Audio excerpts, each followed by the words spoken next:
Considering that the coffee started working and woke me up.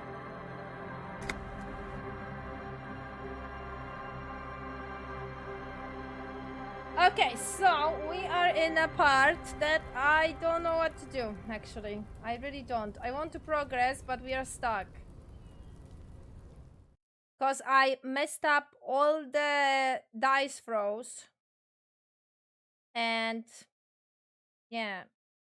I can technically wait for the end of the day and steal that ID. We checked that yesterday on stream, not yesterday, Saturday. And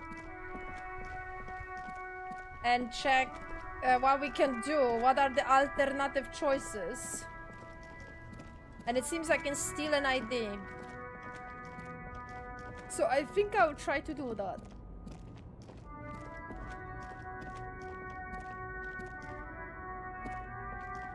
An old monument stands in the middle of the traffic island, pointing toward the sea. It looks as if it's been reassembled piece by piece, secured and mounted in the air with the aid of numerous ropes and rods. What's this game about? Long story short, I would say it like long story short, I guess. You are a detective. You wake up in your hotel room and you don't remember anything.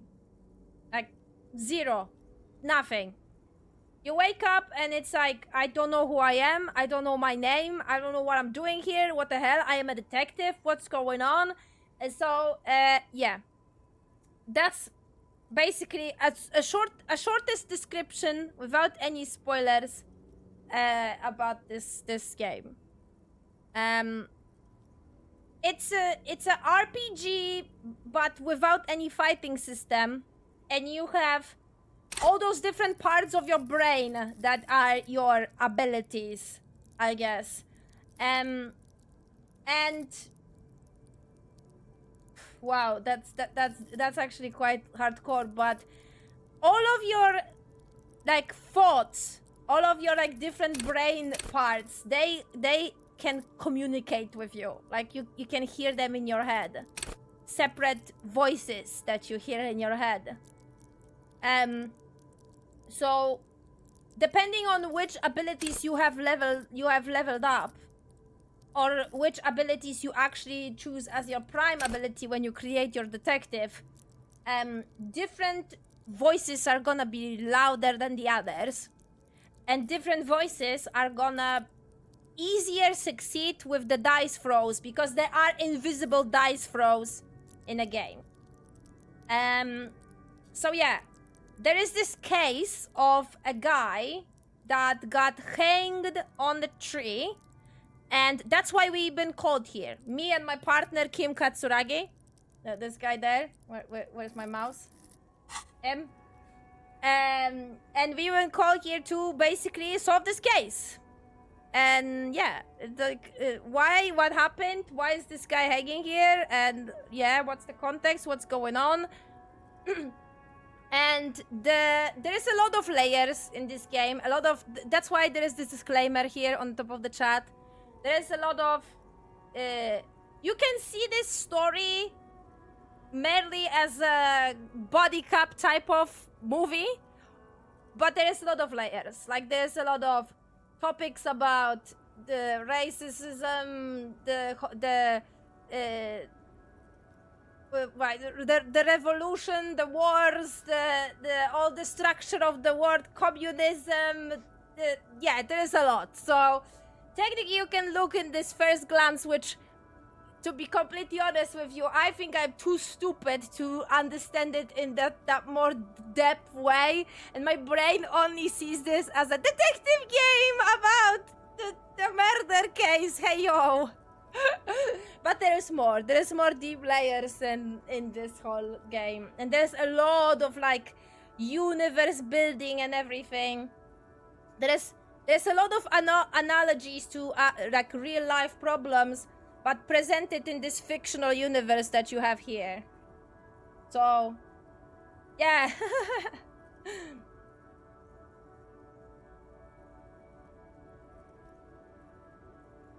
A silver plaque on the statue's pedestal reads, I am Philip III, the Squanderer, the greatest of the Philippian kings of Revachol. Oh, that's Philip! Son of Philip II, the opulent, father of Philip IV, the insane.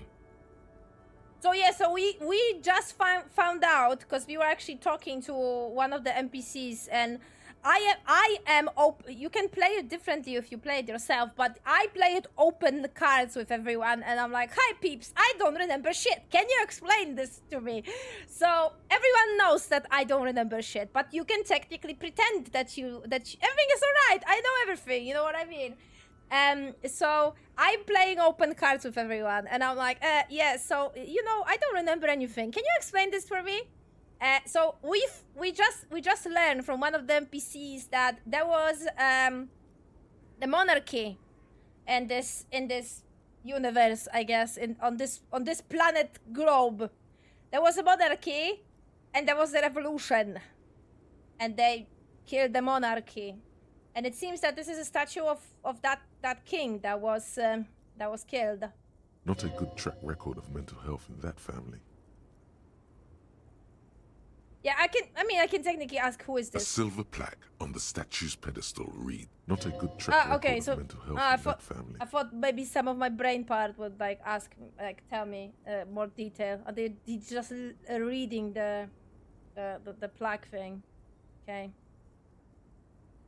And see, I have a throw, and because I have a high education ability, that throw is very high. It's 97% success. Yeah. And I have bonuses because I talk to some people. Even by the standards of the Philippian kings, old sumptuous Philip was known for his profligacy.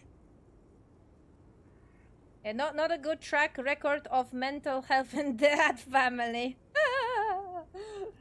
Oh yeah, and the game was released, if I'm not mistaken, in 2019.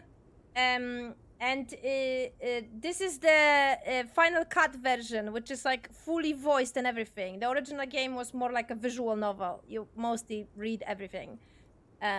So this is insane. Considering how much text is in this game, it's insanity for me that everything is voiced now. Besides me, of course, me the main character. In what way? Well, he blew through the whole national treasury, starting the decline of one of the penultimate century's greatest superpowers, the suzerain of Revachol. His own maladministration foreshadowed the fall of the monarchy during the anti-centennial revolution, an end to his family line and the monarchy on the Insulindian Isola. Yeah, so we found out about that.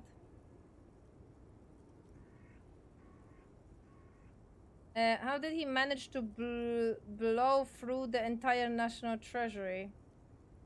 Stories have it that he had his bedroom converted into a treasure chamber, where he stored unfathomable wealth. Krugerrands, bars of gold, ornate weaponry, armor, and various chalices. He called it the Sol Aurum. It was obscene. There were whispers he slept on a huge pile of gold-dipped feathers, like some obese dragon, instead of a bed, like a normal person. The man certainly knew how to live. So because I have Island Emperor as my prime ability, my detective hears things that are not alive. So for example, my hideous tie, I can't show it, but my hideous tie that I have it here, it can talk to me.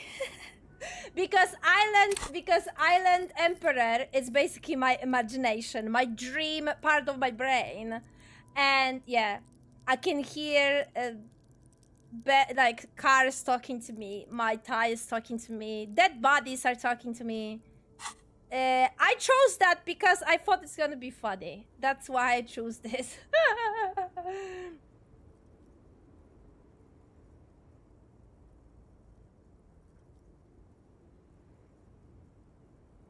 Wait, really? There's no way that that's true. But wait, you haven't even heard about his fabled cocaine addiction. What now? You see, old Philippe wasn't just good at squandering the national treasury on gold and ceremonial weaponry, he was also a prodigious snorter of nose candy. Oh, cool. It's actually quite funny, Sambilar, because I have the Island Empire as my main, but I have high logic, high encyclopedia.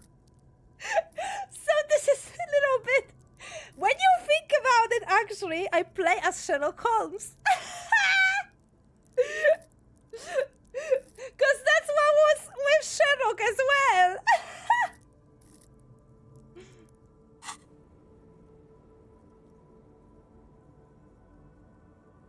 This is a lot to process.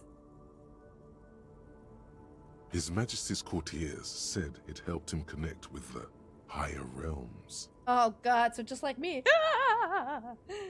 So he was addicted to nose candy. A bloated druggie? That's what the revolutionaries said 150 years later. Right before they emptied out the royal mausoleum and dumped His Majesty's mortal remains in the Elysium Bay. Okay, what is it? I mean, I know what is, but let's... It seems I can ask all the dialogues and not process, so... Okay, what is a nose candy? Cocaine. Yeah, I connect the dots, but, you know. Where is he buried now? Beneath the cold waters of the Elysium Bay, thrown there by the revolutionaries after they cleaned out the royal mausoleum. I do love Sherlock Holmes. Oh my god, Sabilor, no, you too? I got addicted after the Sherlock Holmes Chapter 1 game, and I am very dedicated fan from now on.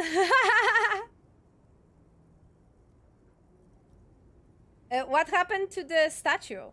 The original was blown apart by communards, then further damaged during the landing of the coalition's airships during the turn-of-the-century revolution, when Martinez was leveled.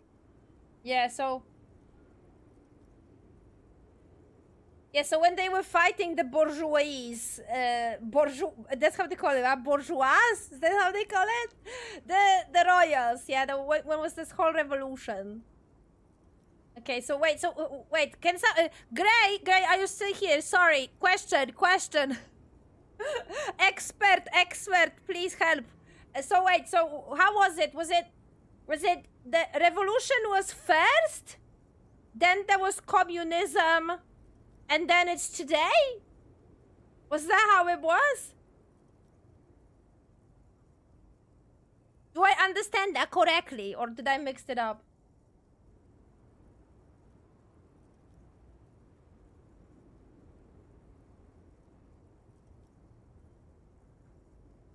Okay, the monarchy was overthrown by communists. The communists were bombed to shit by basically... Really?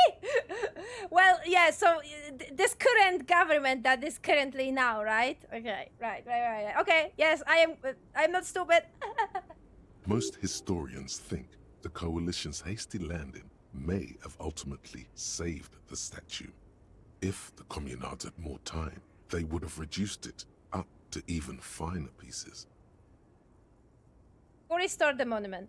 Some years ago, a group of liberal, artistically inclined individuals, designers mostly, thought it would be ironic to restore the statue of the most wasteful ruler of Revachol in the poorest part of the city. The statue is supposed to capture the moment it was blown apart, like an instant frozen in time, a rare butterfly trapped in amber, floating on a sea of shit.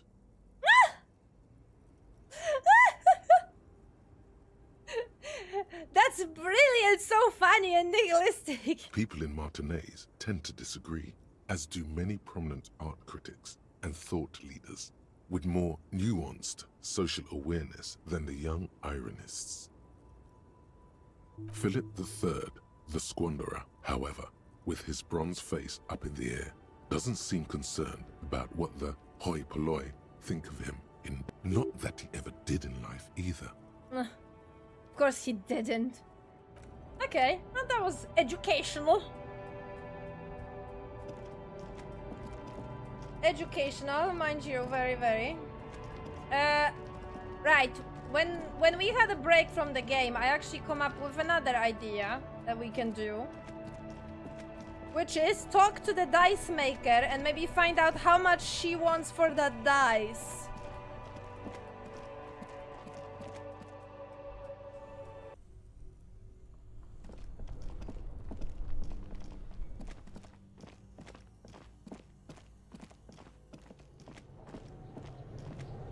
I still need to somehow progress that fucking time, do I?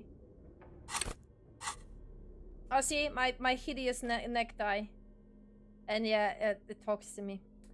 Right.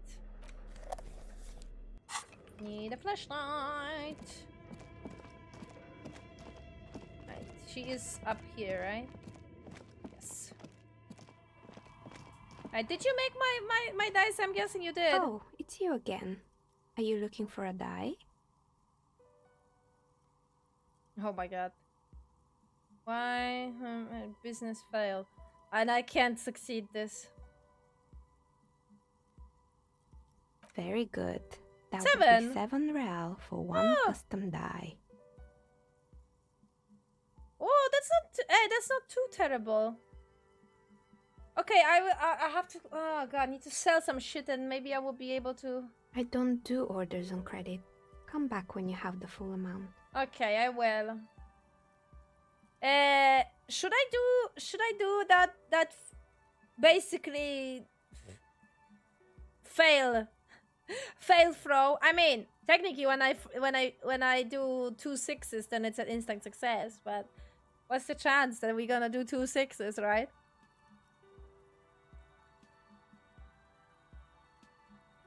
You know what? I will give it a shot. You feel Of course. nothing. If anything, it's uncomfortably warm in here.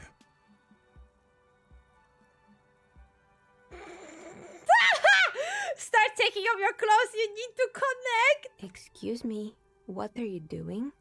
The dice maker stares at you and you start to mess with your pants. Officer,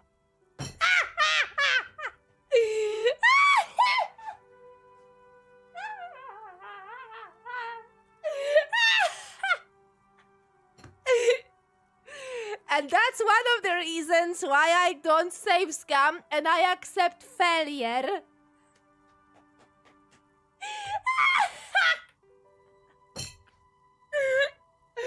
my god, that's so fucking stupid.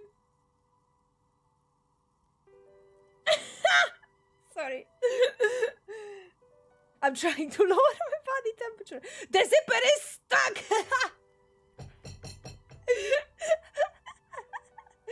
Oh my god, I'm sorry, Kim. I'm so sorry. Oh yeah, Kim is the best character. Just saying. The zipper is stuck. Oh no, not the zipper. She lures over to the other end of her table, her chair, looking for something to grab from the toolbox. Oh my god. It's a part of the special technique I have. Is it just me or is it hot in here? No, I don't feel hot. We're in a derelict smokestack. If anything, then it's cold here. I'm trying to lower my body temperature. And why would you do that? It's part of the special technique I have. And what technique is that? Okay, hear me out. Sometimes I get those feelings. Miss, I apologize for my colleague's behavior. He's still recovering from an unusual medical episode. Officer, this isn't how mature adults deal with their feelings. Now you feel something. The cold damp of shame washing over you. No, not like that. It's like I can feel the wind or I don't know the air pressure and then the air tells me things. The air pressure told you to take your pants off in my studio? This is not going very well, is it, word-wise? No, I'm not explaining this very well. Can you please employ this special technique somewhere else? I work here and my work requires concentration. Half-naked people don't help with that. She turns away so that you can zip up your pants again. Oh my god, that was funny though. That was so funny. Okay. Cool. Oh man. I need 7. I need 7 months.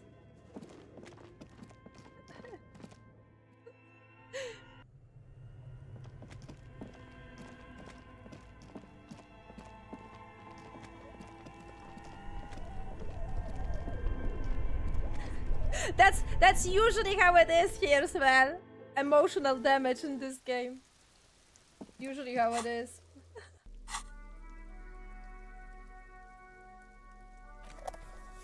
Oh yeah, that's another fun fact here. You can die from shame here. Like if this is my morale and if I reach the 0, I die from cringe.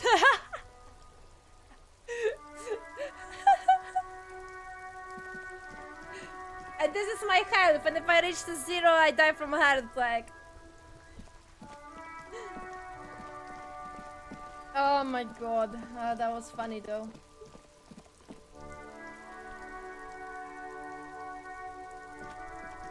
Did you visit the kitchen yet? Which kitchen? The kitchen in here? With gorący kubek?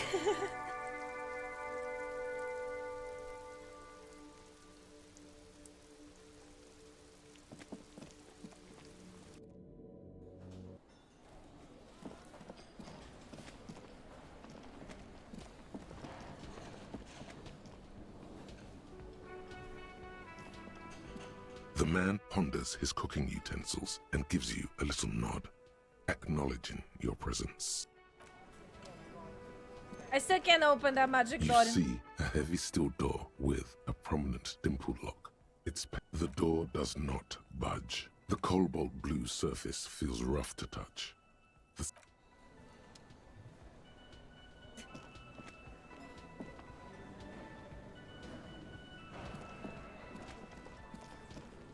I mean, technically, I still have this book. Can play around with it to pass time. The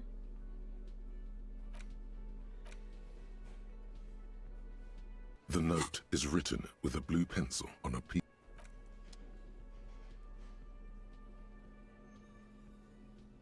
I am very sad about this, It's the though. ledger you found in the trash. A cabbage of papers hanging from the board, with the permeables drawer inside. It's barely held together by a clip, then made complete by the faint smell of urinal cleaner. This fucking bothers me because I eternalized this fucking thought. And now I have minus points. And I had 50-50 before. And I completely forgot about it. And I'm mad.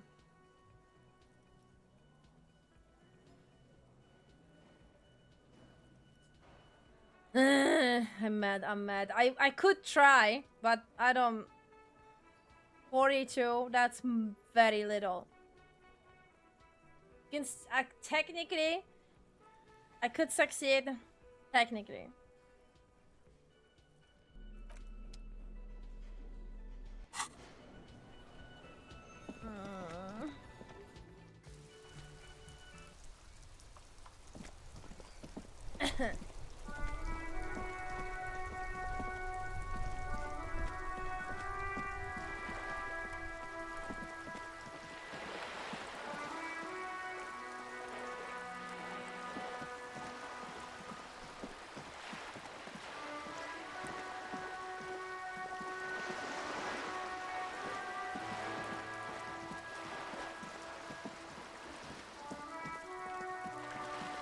You can still, like, as I said, play around with that book.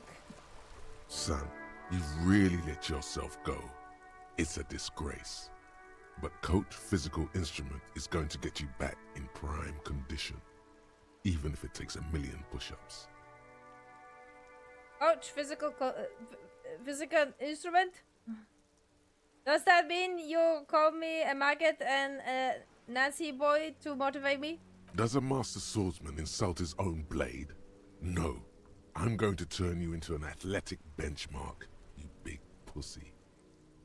Okay, yes, sir. Forge me into organic steel, coach. It's going to take blood, sweat, piss, and tears. But when I'm done with you, boy, you will be a master athlete. But why piss? When a man sets his mind and body on something and gives his 110%, he is sometimes going to piss himself. It just happens. No shame in that. Okay. So that's a fault to eternalize, okay? Behold, world. Here walks a sportsman, hands choked and hair kept back with a bandana. The Homo athleticus. I will think about it. No! -2 encyclopedia, oh, that's fucking... Brain.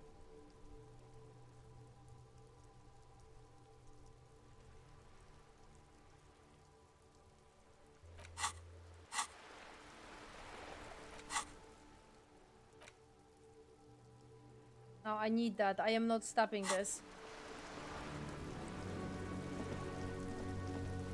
I have really outdone myself. This Yes, that's what you need, Gaston. More padding on that fat ass of yours. I hope your heart gives out. René, it's a little pleasures. Life doesn't need to be a struggle. Hello, officer. How might I be of assistance on this fine day? Tell me, what do you know about the dead man? Let me think. I heard someone was hanged and left on a tree for a week. But that's all I know, really. Really? You know absolutely nothing. No, officers, I'm sorry. And I really would like to assist. You are both good guys. I can see that. Then help them, you wimp. You have plenty of shoulder with the ghost caviar in the Union. Someone must know something. He means caviar socialists. I wish I could, but I just don't know anything.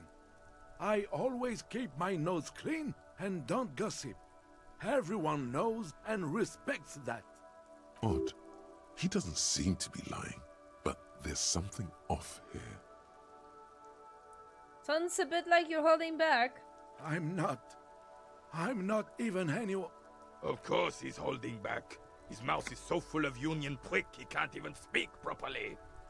Can I at least finish my fucking sentence before you piss on it? Is that okay, René? I'm not anyone important in the Union. I just know Evrard. How do you know Red? Everyone in Martinez knows the Clare brothers. I taught these boys human studies and history in the gymnasium. What do you know about history? You never witnessed history, only heard about it years later, when it had already moved on. You don't know history. The old soldier mumbles something under his breath and turns to face the sea. There he stands, proud, rigid and alone, like a cracking marble statue.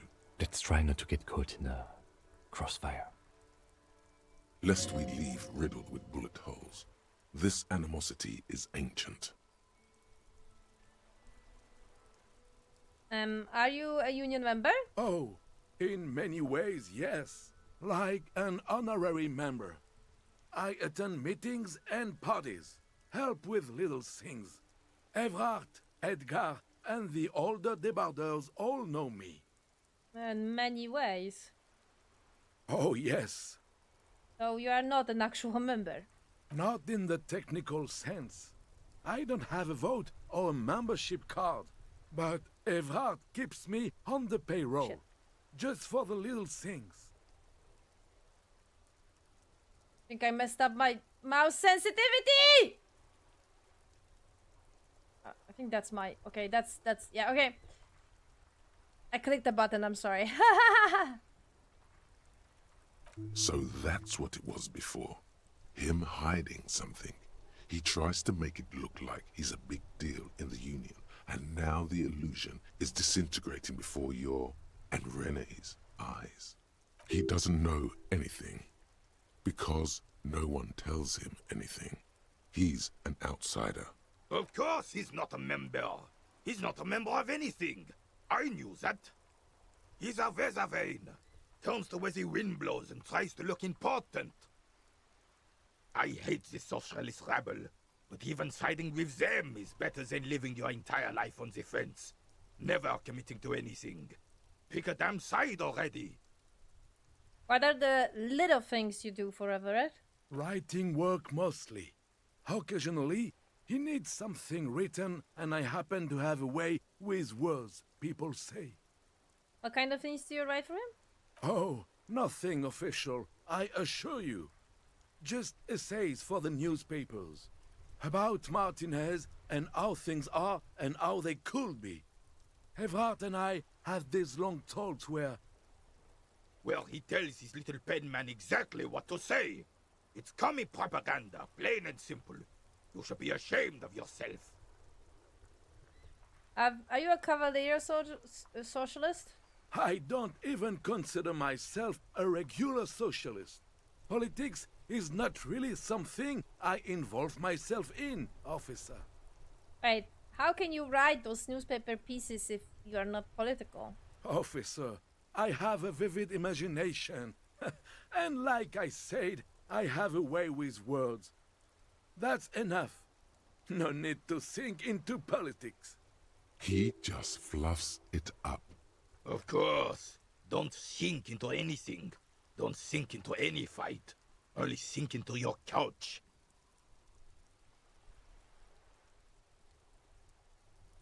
So you are with... Oh my god, with... I can't speak. With... How to say that? Where... No, wait. With... No, wrong. God fucking damn it!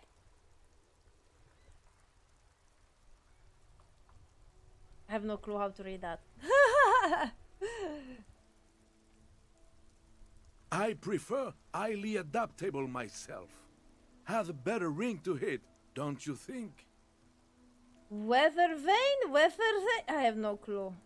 Oh, mon Dieu.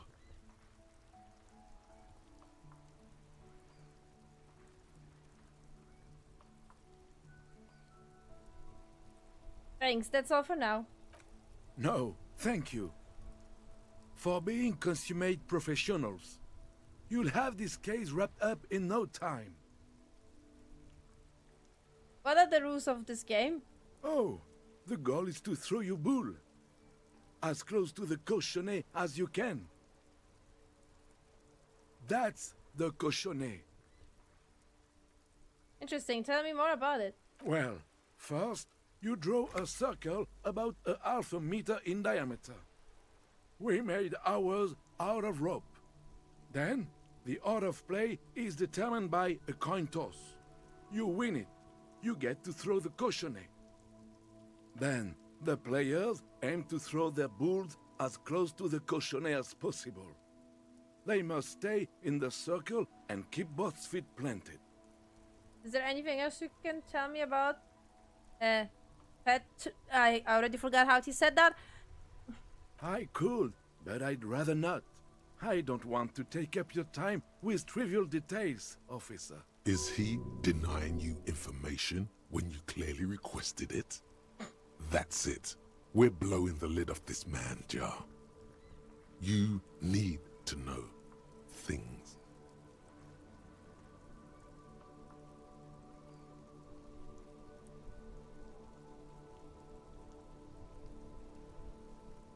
But do I really? And why? Yes, yes you do. Knowledge is power. Bathe in it. Empower yourself. Trust me. All that blunt data must have triggered an information hoarding reflex of sorts. Think of it like a small seizure. It will pass. Trivia. You can still tell me, before anything happens. Then there's measuring the distance between the bull and the cochonnet. I always measure hours, but usually it's done by the player who threw last. The opponent has a right to remeasure if he has doubt about the result, and He's trying to think of anything else to say, but then seeing your Betty eyes stops. Can you believe this clown? This is information you must have, and he's stalling. Lives could be on the line, and he's just running out the clock.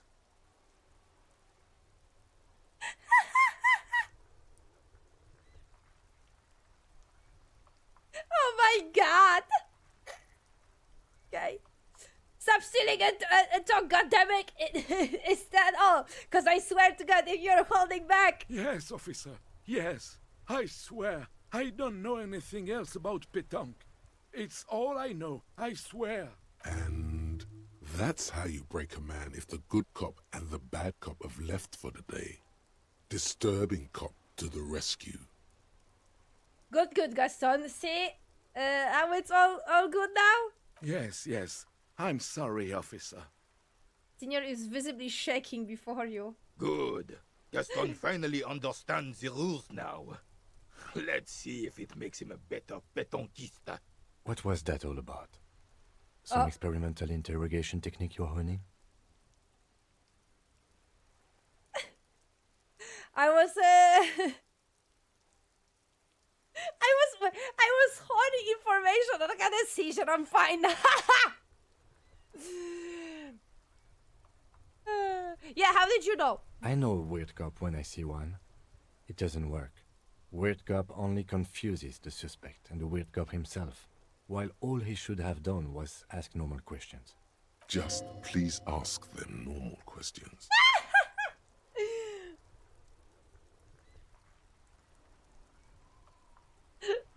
Sorry, I got carried away. Looks delicious. Can I have a bite of that? I'm sorry, officer, but I really don't share food. Nothing personal, it's just a principle. The only one you have.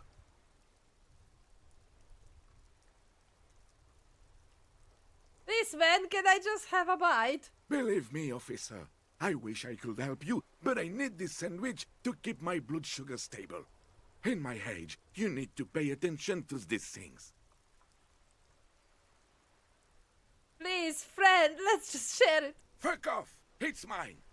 He just away. We didn't start make his own reaction. Sorry, officer. I'm sorry. I didn't mean it in a bad way. But the sandwich is mine. I'm not gonna share it. When the dissidents come to rape our country, he hides. But try to get a bite of his dear sandwich and he gets claws? We are a special kind of vermin, Gaston. No! Oh, God. Sure, officer. No, thank you. For being consummate. Oh, man.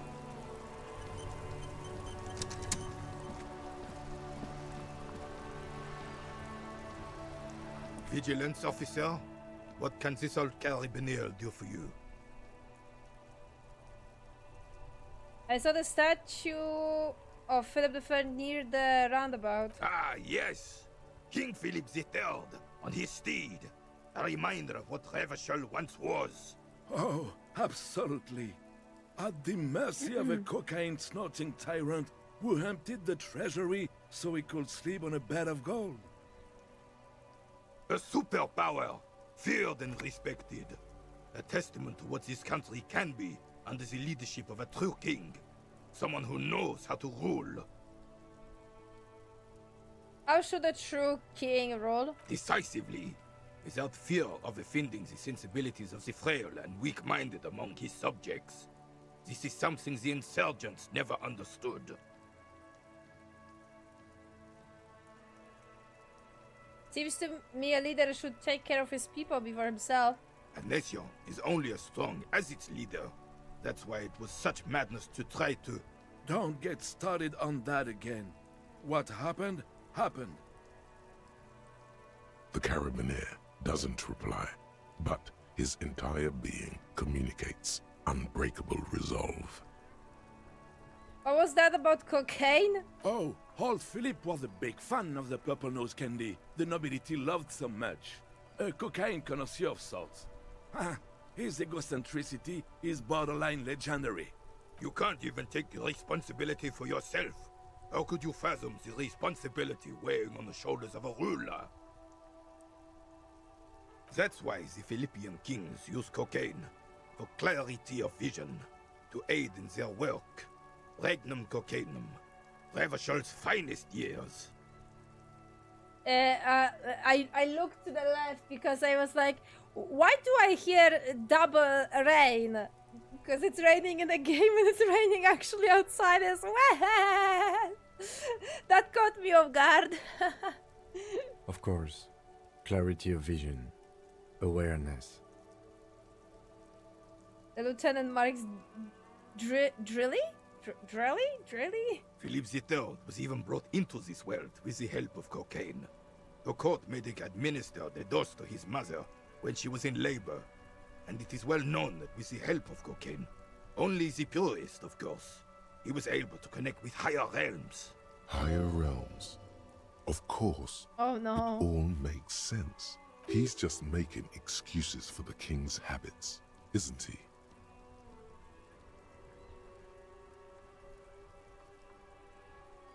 What was that about higher limbs? Sounds interesting. It's really not. Please, do spare us the cocaine fairy tales. Yes, indeed. We're not here to investigate the drug trade of centuries past. Aww. Right. Is there anything you can tell me about this rifle? It's a Bell McGrave, 4.46 caliber, breech loading, Revachol made. Good weapon, accurate and reliable. This one's inoperable. The bolt spring is missing and the mechanism is jammed shut. Still a beauty. Where did you find her? In the basement there. I'm not surprised. There are probably lots of forgotten wartime weapons lying around here. Back in the day, everyone had something stashed away. As for the rifle, I don't know what else to tell you. These BM-446s are an antique. No one uses them anymore. The ammunition is impossible to find. Oh, okay. Interesting that dialogue unlocked just now, considering that I talked to him earlier and I had that freaking rifle before. I just remember something. We didn't actually talk to that the guy that's selling things properly.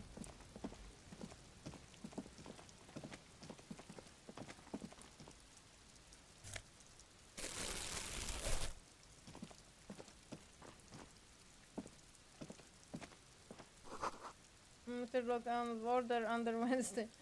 Okay, what's happening here?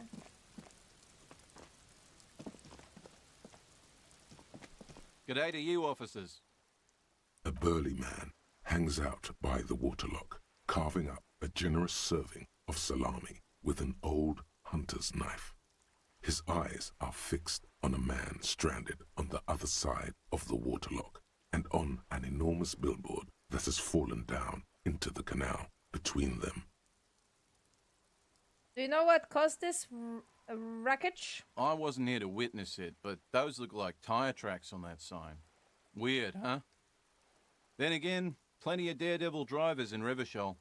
The words daredevil driver sound ominous to you. Too bad it also takes a year and a day to repair anything around here. Especially a waterlock. The rest of the coast is closed off till then.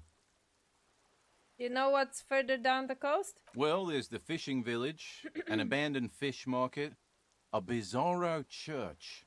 Not much use to the congregation, though. There always seems to be something wrong with it. Yeah, not really much else. Just bombed out ruins. Can I have some of that salami? Sure thing.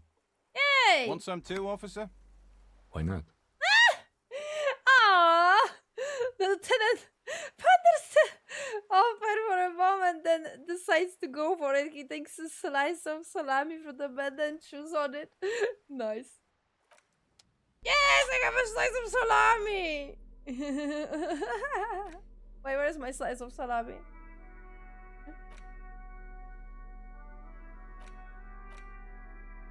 God damn it!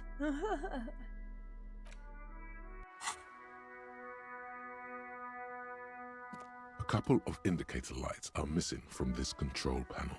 Loose wires dangle from the now vacant holes. In the middle is a lever. Beneath it, a small metal plaque. So I'm guessing if I had lower health, maybe that salami would like recharge me? Probably. This panel usually closes the water lock, turning it into a bridge that lets you cross the canal. But there's a crashed salmon and butter sign in the way. Pulling the lever probably won't do anything. Probably. You pull the lever all the way up until the metal clicks against the contact pins. You hear a soft clunk. Then, nothing happens. A spring brings the lever back to its original position. You still need to close the water lock to get across the canal. Some other way. Was the water lock on Wednesday? Wasn't there a sign over there saying functionality will be restored on Wednesday morning? Uh-huh. Okie-dokie. A crumpled billboard reading, Samaran butter, Oh. soaks in the canal. Two ugly lines mar the bright countenance of the blonde boy depicted. I can't jump. Judging by the size of the impact and the parallel lines of burnt rubber, the cause was probably a motor vehicle. Oh! Look at the crater. Side slip marks indicated that the vehicle was traveling up the crater Oh yeah, you're at right. 35 kilometers Oh, an actually, hour. yeah, I saw that the markings. I thought they were like ancient or something. The black marks on the roof indicate that the vehicle vaulted from the crater to the roof of the shack. The panel served as a takeoff ramp. Oh, wait a minute. I remembered. Sorry. Yes, I know I said that a lot of times, but reminder, I played that game 4 years ago, okay? I don't remember all the details, but I still played it, so yeah. Stuff clicked. Yeah. The vehicle soared through the air, hitting the billboard and upsetting the posts. Then it continued its flight, taking the billboard with it.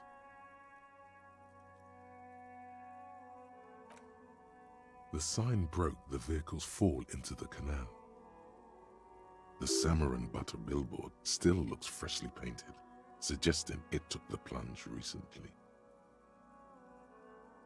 Within the past 72 hours. Still speeding, the vehicle made a loop and vanished into the fog along the coast. What was the model? There are two good candidates, the Caprice 40 and the Linéaire G22. Why the Linéaire? Very sturdy but light motor carriage. More likely than most to survive that jump. The Linéaire G22 is not a particularly popular model due to its peculiar proportions, which the manufacturer's design team probably thought about for too long. Why the Caprice? It's about the right size, and the tire marks look like they came from the skinny tires frequently found on that motor carriage. That's really fucking sick jump, to be honest. My question is, why? You idiot! What were you thinking? The Caprice 40 is a very popular model, with bank clerks, topping pie delivery drivers, secondary school teachers, cops, strippers dressed as cops, undressed strippers. Wait, what? So I'm guessing it's the Capri then. Strippers dress as cops. Okay then. You'd have to follow the tracks to be sure. Uh-huh. The lieutenant looks on, waiting for you to wrap up your analysis. Yes. Any theories about what happened here?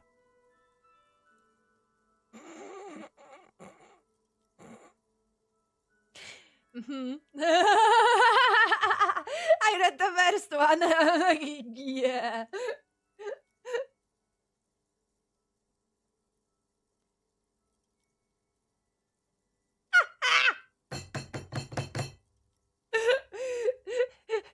I don't know.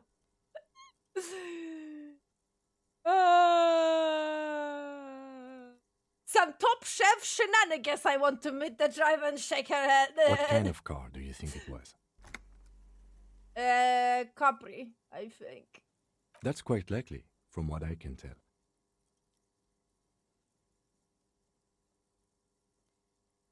I have.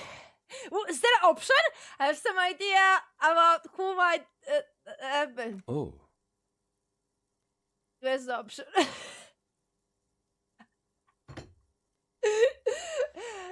Yeah. It had to be someone cool and courageous. Hey! Where is the option? Oh man, for fuck's sake. Okay, first, it had to be someone cool and courageous. I suppose that narrows it down somewhat. Fortunately, we are not traffic cops. Should we get back to the murder? Oh, yeah.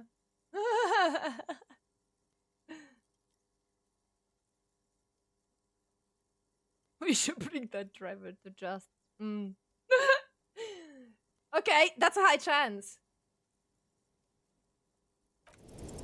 You've thought of a very touching story. It's shit, though. Why this game hates me? I love it so much and it fucking hates me.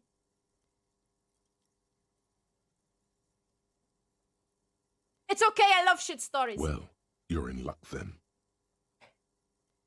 Sikkim, what happened here is the driver was a man whose wife was about to give birth. Yes, this is good. This is very good. No, it's shit.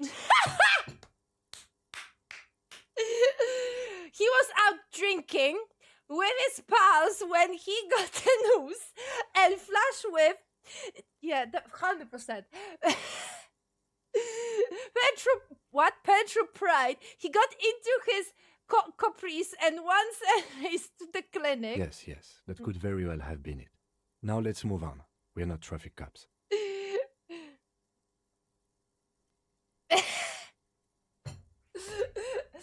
Praise the Lord for patience of this man. How he can fucking deal with this?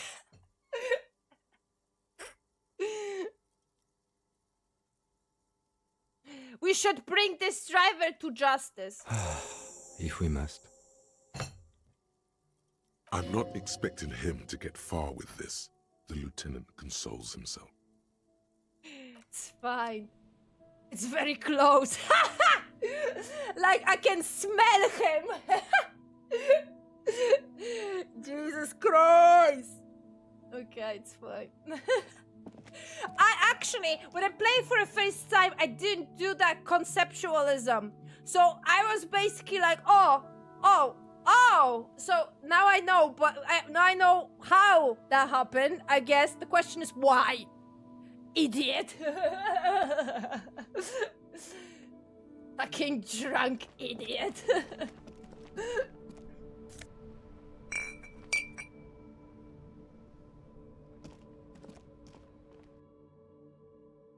Oh god.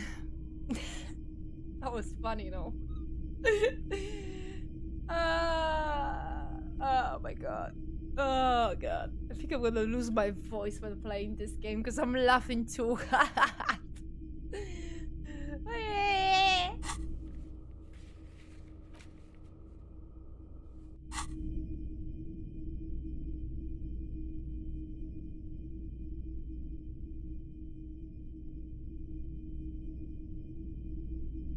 This is like the sign of new Twitch app, but with Steam Swift. They changed the phone app.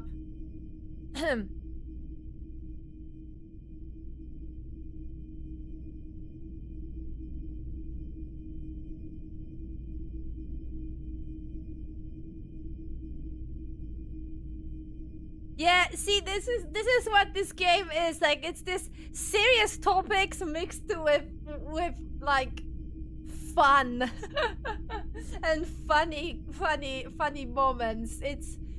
That's why I love it. That's why I don't feel like when we, for example, when we played that witch game, and I was basically slapped with political mumbo jumbo. Here, this is how you do it. This is how you do it.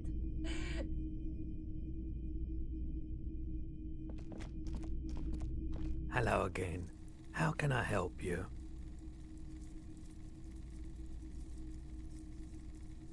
Do you know anything about the trafficments on the loose? Traffic? I'm sorry, officer, but I don't drive. But didn't you hear it when the traffickers drove over your roof? Now that I think about it, I do remember hearing a thunderous noise the other night. Some kind of powerful electric vortex hitting the shop, and then moving on. That sure narrows down our list of suspects.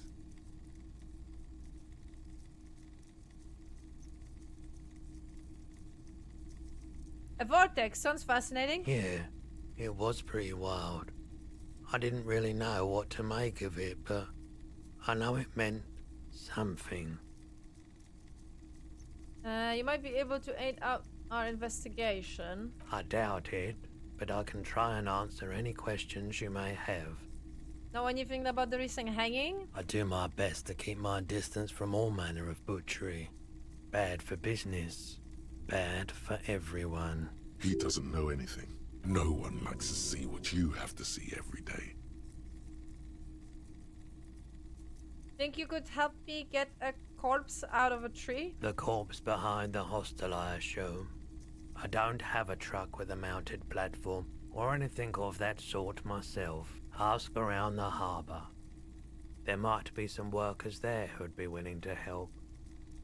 The pawnbroker's gaze is already fixed on the dancing colors. I have another thought, but I don't have any slots to eternalize a thought.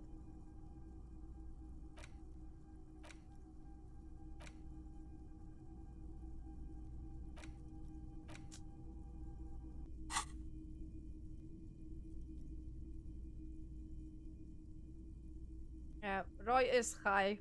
I don't know if that will help me in any way, but I can try. It's not that important for me. Sure thing. Yeah, I think we ask everything about the gun. Sure, man. Let's try. Okay, he definitely is high. Whatever it is, you've probably done it, and many other things besides. But you can't cut through the jumble of sensations to get to the answer. You know what? What's the point? You know what I mean? Like, throw a dice when you have 30% chance fail. Throw a dice when you have 72% chance of success fail anyways as well, so... Looking at his wares, talking to him, that might give you more clues. A guarded man like him wouldn't tell you if you asked out loud.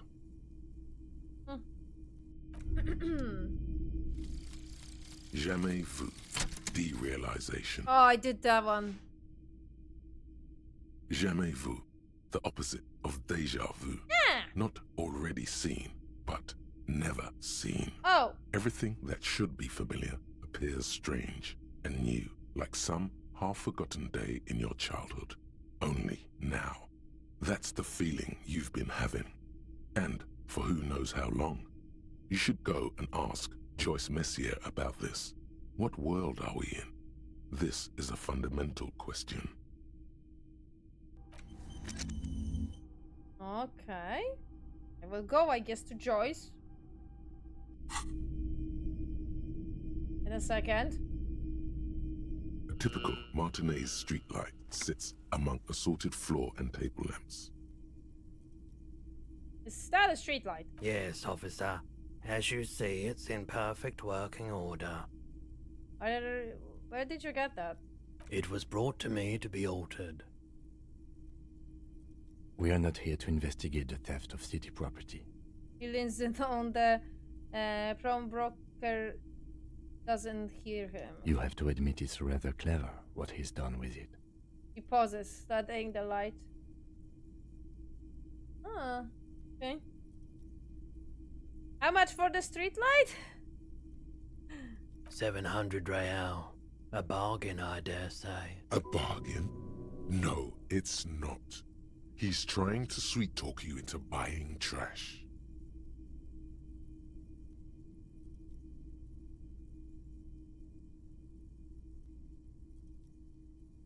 Are you out of your mind? There's one just like that on every corner. The light has undergone 3 transformations, and every transformation, large or small, has a price tag.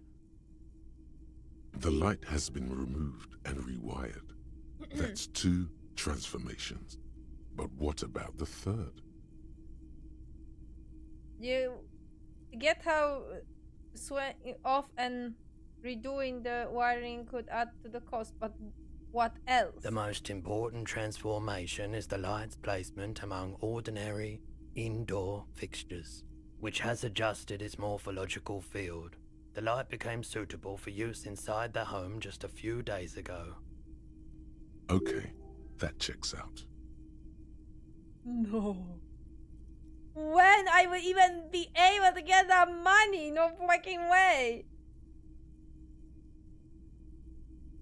The light pole has been carefully cut, and the wiring has been redone and attached to a standard indoor plug. The light buzzes faintly. This would make quite a statement in your living room.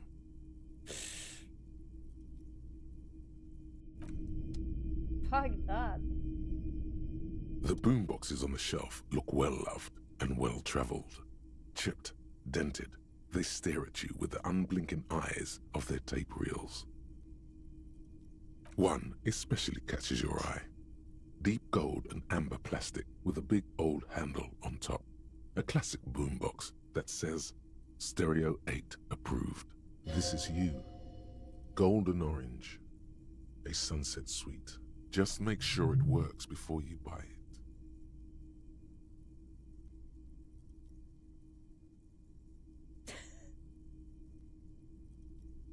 Are you sure this is all in working order? Absolutely. I've tested each one myself with recordings of speech, found sounds and music from a variety of genres, even though I don't really like music. Upkeep. The Stereo 8 approved machine here. Is the Harman Welsh W2, made in Vespa, designed in Seoul, plays all reel-to-reel formats, 2mm, 8mm, 12mm. It's even got a little radio in there. It'll set you back 12 real. It's not that much. God damn it, need 12 real.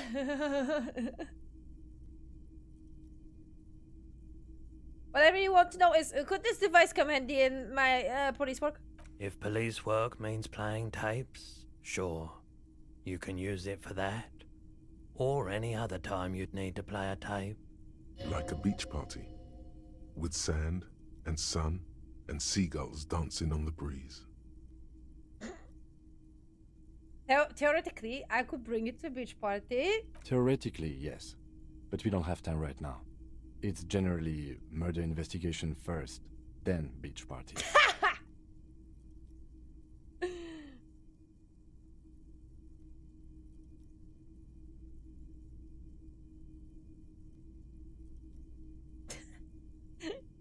Okay, Kim, I will just rock out with Roy then. No, don't kick out Kim out of the party.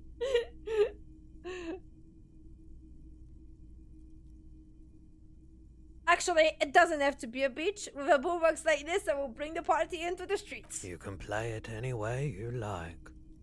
And I guess since you're a police officer, no one can arrest you for it. Wait, I want to check the other one. Like a beach party. I don't like beaches. They accumulate too many photons. It's always chaos out there. But live your life, man. You can use it at a beach party if you want. Well, If police... Like a beach party. Theoretically, yes. But that is the unofficial RCM motto, yes. you're right, Kitsuragi. Work first, party later. It's not, sadly. Okay. Man. 12. Okay. God fucking damn it. Maybe I should sleep on the bench and save money. You see rows of toy soldiers guarding the rest of the trinkets displayed on the table. Some on horseback, others in rags, others yet in bright blue uniforms. All are stern and unyielding in their duty. Yes, some builder got convinced he's gonna buy the game. Yoo-hoo!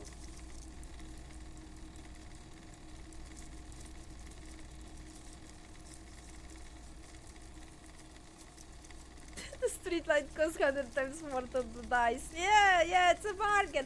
How can you even get that much money without the cheat?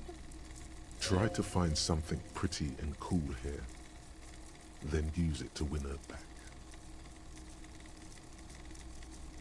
Jesus. Win her back? Yes. Buy something nice. A figurine. This sounds off. You shouldn't trust this guy.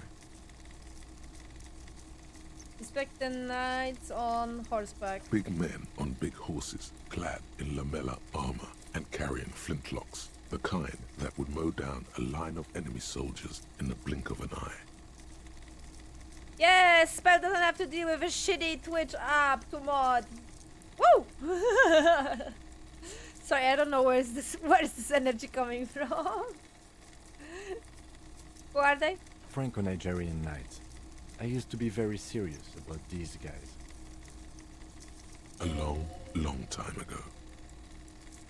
Inspect the blue uniforms. They're not all blue. These figurines also wear gold coats and caps, complemented by orange trousers. They are variously posed, wielding swords and rifles with bayonets. Are those royal soldiers? Which ones? Ah, those. Yes, they are. I find the paint job a bit gaudy, but children like the bright colours indiscriminately. Inspect the figures in rags. This set of soldiers isn't meant to look impressive. A few have rifles, but most of them carry pistols. Some even shovels and tall sticks.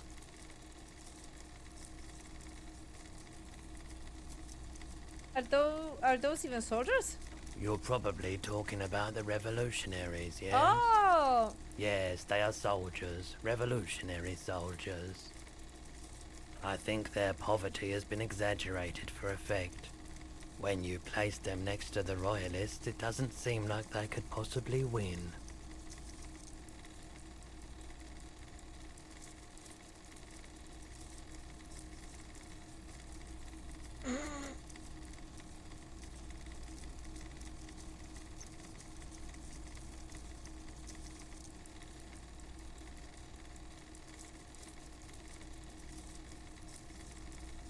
I wish it was more nuanced.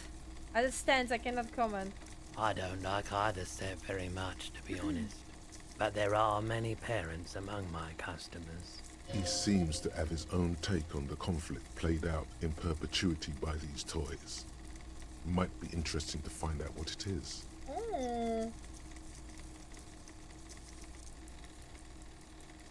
Let's go. Everything you pick out seems faded, chipped, and sad somehow. Most of them are just broken toys. This fucking game. Seriously.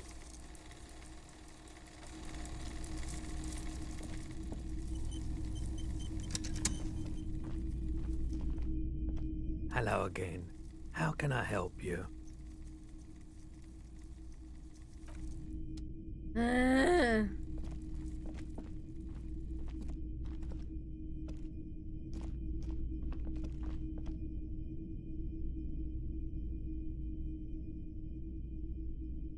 Was 50-50, man. 50-50. Come on. It's even. Fucking 50-50.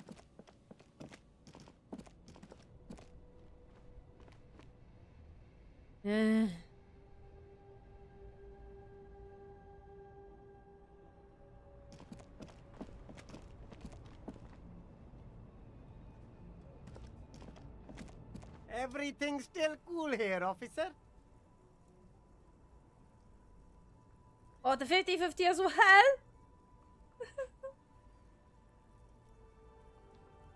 No, I am okay, thank you.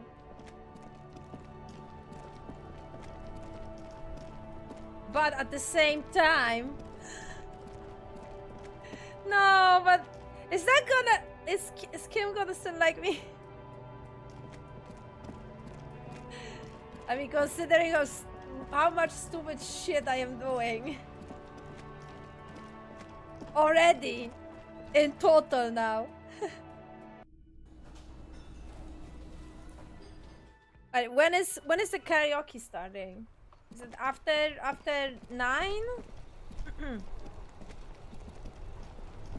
I was hoping that starts now.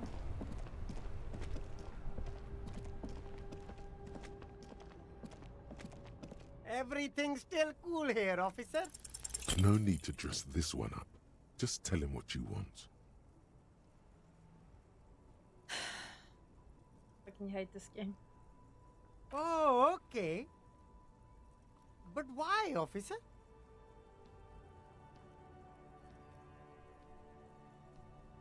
I don't know, it was just the only thing I could come up with in my head to ask you. I need to get money somehow. Ah, yes.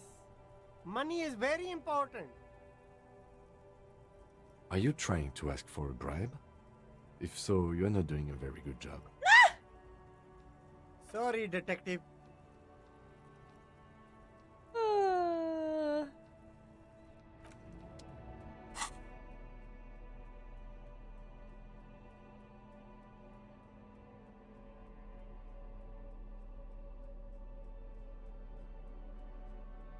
Nothing. Okay, I thought maybe something was lowering it.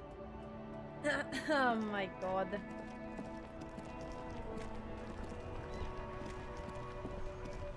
Where is my 7? I need it for a dice.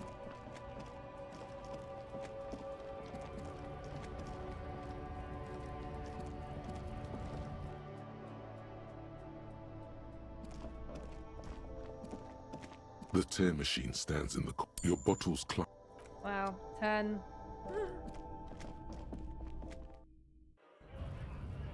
10 cents.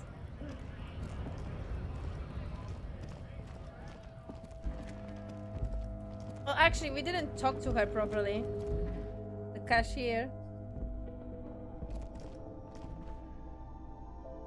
Welcome to Frit. Feel free to look around or something. Everything is out on the shelves. What's that magazine she's reading?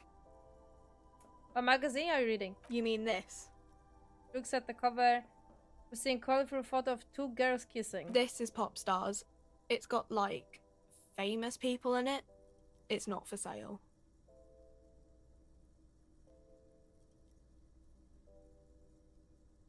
I approve of this very futuristic. Tap on the girls kissing. She pops her raspberry-flavored bubblegum and nods.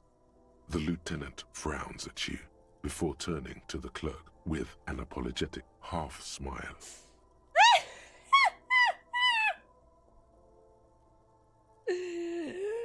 Oh my god. But before we go, what is this? Fritter? I don't know. Frit? Frit? Okay.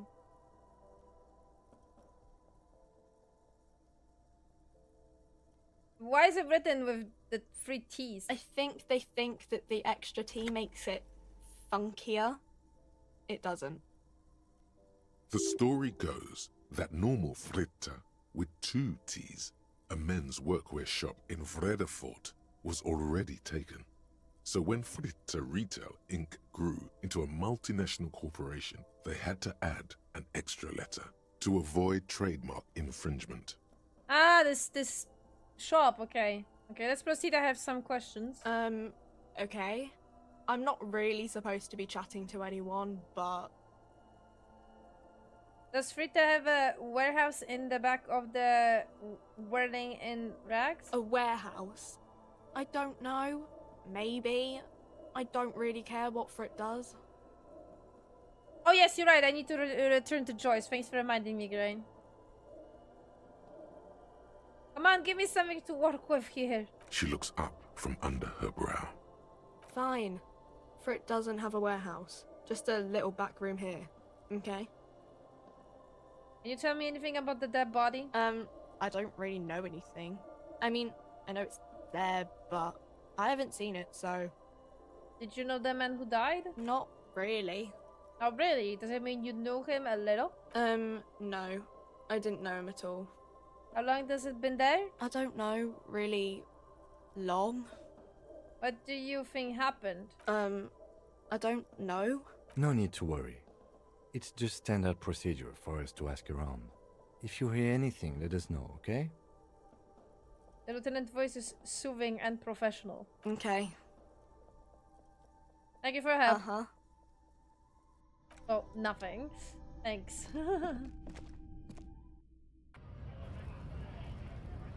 How people are capable to do the whole like alcoholic freaking run when you barely get any money? I don't what? Because yes, you can be like addicted to alcohol and shit. What's that even doing? Because I never did that. In my first playthrough and here as well, I guess.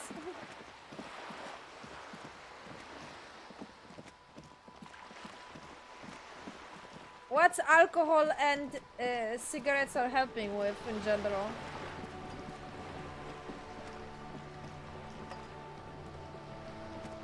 You're back. Good. What can I help you with?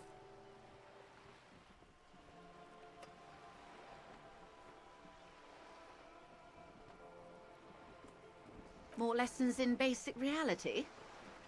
My favorite part of the day. Ooh. Go ahead, ask me anything. What is all of this? The scent, the sound, the air. What world is this? What world? The only one, I suppose. The world of matter. And its pale antipode. The camera of her mind glides over the surface of the water. What do you see? Great bodies of water. Forest-covered surfaces. Clusters of light where the cities lie. You've seen the montage. We all have. This world is enough. There is a term of endearment they coined for it in the DeLorean century, when humanity was high on this world, discovering more and more of it, these archipelagos included. What is it? Elysium. Oh!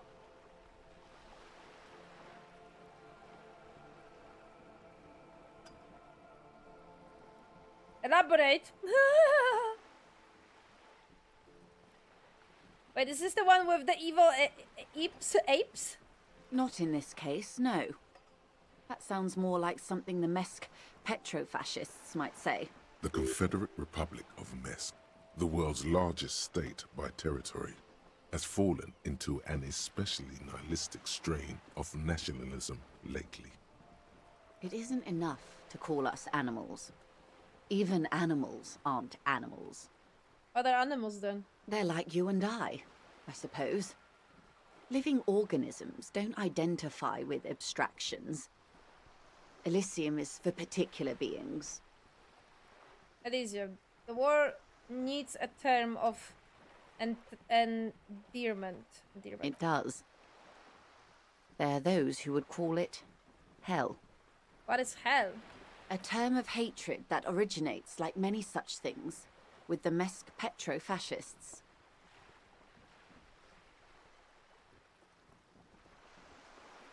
I don't feel like I got a whole picture yet. Oh, you want a picture of the world? There is no complete set yet, dear. They're having some trouble reaching orbit. How come? Great things are difficult to achieve. For now, we're viewing the world from the inside, sideways. How about it's a ball? That's looking less and less likely, Detective. You wouldn't know it from the tabloids, but the ORG nations have been launching weather balloons into the lower ionosphere since the 30s. ORG, Occident Revichol-Grad. There's a steadily increasing trickle of images. Between the big three, they're piecing together a dark grey corona. What? So their planet is flat? It's not the globe? The fuck? Hey, yo, what? Dark grey corona? Yes. Pale covers 72% of the surface. There are grey flares and prominences, even arcs above entire isolas. The images are blurry, but if there was a sphere in there, it certainly looks like it fractured a long time ago. A cold fear seeps into you.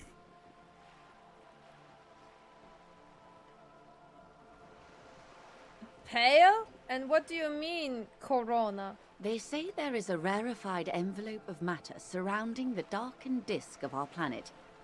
That is, if we are still living on a planet. Or, to speak more plainly, imagine vast swathes of land disrupted by nothingness. I am sorry, dear. It must sound quite terrifying through the acute encephalopathy. Even scientific positivism isn't entirely convinced about what we're dealing with here. But this is one of the greatest questions of our time. Maybe when they get the complete set together, it will jolt us out of our rut, bring us together, however naive it may sound. Okay, and then everything will be okay? I don't know about things of that scale. My expertise lies in nations and trade routes, one or several layers below everything. But yes, we'll be fine. Don't worry. She does not seem convinced that you'll be fine. If anything, she's realizing how deep your condition runs.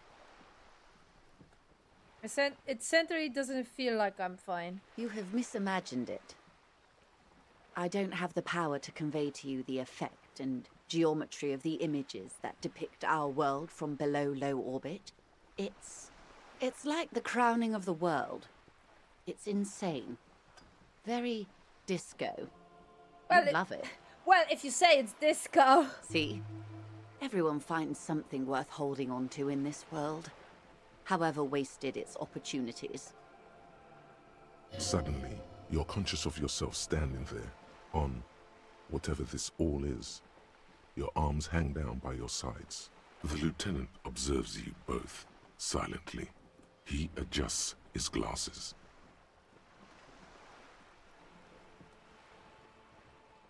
You said pale. What is pale? The pale is not, technically speaking, part of reality. Yes. Also, I think we've had enough excitement for today. Remember, we have a cadaver to attend to. Shh, Kim, we have plenty of time. His voice is low, but firm. All she can say is, Of course, Lieutenant. Let's try something else.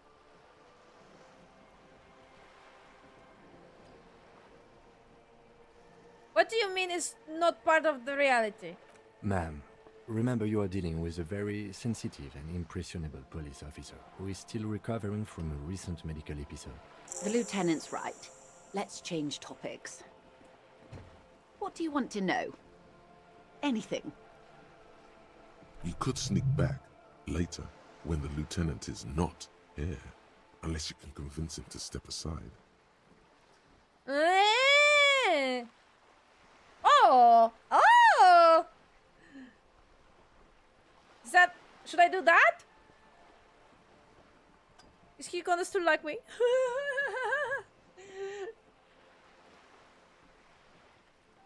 Is that gonna affect our relationship? Or should I wait? Should I wait for the night? When he's gonna leave and go to his room? Good idea. Just ask him. He won't make a scene. Kim, can I talk to the man alone for a second? Fine. See? What can he do? You're a grown man. Now, what is the Pale? Are you sure you're sure? Your colleague seemed adamant. Yes, what is the Pale? Okay. The Pale is the most dominant geological feature of the world, Detective. The separative tissue between the islas. It is the inter-islary mass. Wait, what is an isla? Isla is a Messinian word for a continent of matter, enveloped on all sides by the Pale. Okay. Also, isolation, or landmass. Okay. We used to believe there was only one. In the last 4 centuries, we have discovered 7. For a continent, fair enough. Windy, Seol, Samara, Ilmara, Grad, Katla, and this, Insulinde. Okay, and Insulinde is? An oceanic isla. It comprises mostly of water. Muindi is the largest, Katla the coldest, Insulinde the bluest. What can I say? Each is perishing and dear. Okay, and what is Pale like? Achromatic, odorless, featureless. The Pale is the enemy of matter and life. It is not like any other, or anything in the world. It is the transition state of being into nothingness. The negation of being. Negation of? That's right. The negation of being.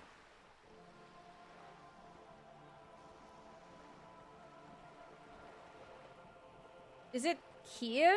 No, Detective. We're safe. It begins there, 6,000 kilometers to the north, and even more to the south, east, and west. You are in the middle of the Isla. Wait. So, they actually have like an end of the map in their universe. Do I understand that correctly? What the fuck? As your gaze instinctively turns north, a small black pit opens up in your stomach. 6,000 kilometers from the end of the world. Yes. That is enough. Many cities are built much closer. And there?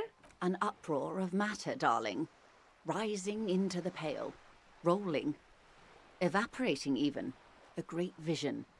The area of transition between the world and the Pale is called Porch Collapse. Imagine a grey coronal mist, cold vapor marked by spores of an opportunistic microorganism. A mold that's adapted to grow at the edge of the unrest. It's the most disco thing you will ever see. Ha ha, really? You hear your pulse rise. The air feels caustic and cold suddenly. Jesus. That's actually a little bit trippy when you think about it. Like, what? Like, they actually have end of the map? Like, what the fuck? That's... what? And seriously, people here don't believe in any supernatural shit. Or, like, most of the NPCs don't. And Kim is, like, skeptical about any paranormal... supernatural type of... Are you shitting me? And this is the normal thing. This isn't... Yeah, definitely. What are its physical qualities? It's difficult to describe, or even measure. Something whose fundamental property is the suspension of properties. Physical, epistemological, linguistic. The further into Pale you travel, the steeper the degree of suspension, right down to the mathematical. Numbers stop working. No one has yet passed the number barrier. It may be impossible. Are you shitting me? Wait, so did they actually, like, put some kind of universe logic to how this game is programmed? Because that's how it looks like!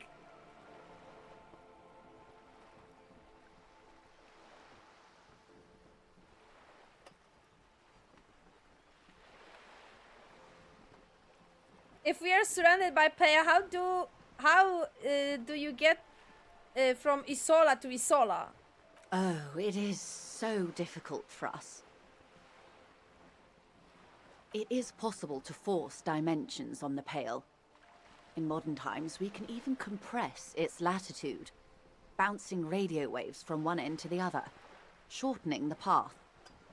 But it is still hard for humans to navigate the Pale without getting lost, or having our minds damaged. Was I in the Pale? Eh?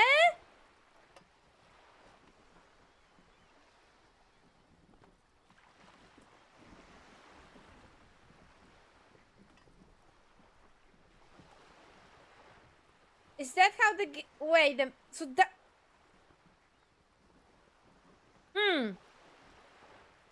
The Pale can damage the mind? Extensively.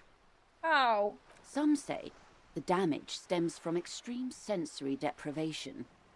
Others argue that Pale somehow consists of past information that's degrading, that it's rarefied past, not rarefied matter. They call it the blend over of the self. The Pale does not only suspend the laws of physics, but also the laws of psychology, maybe history even. The human mind becomes over-radiated by past. Who says and who argues? Who says and who argues? The logical positivists say, the dialectical materialists argue.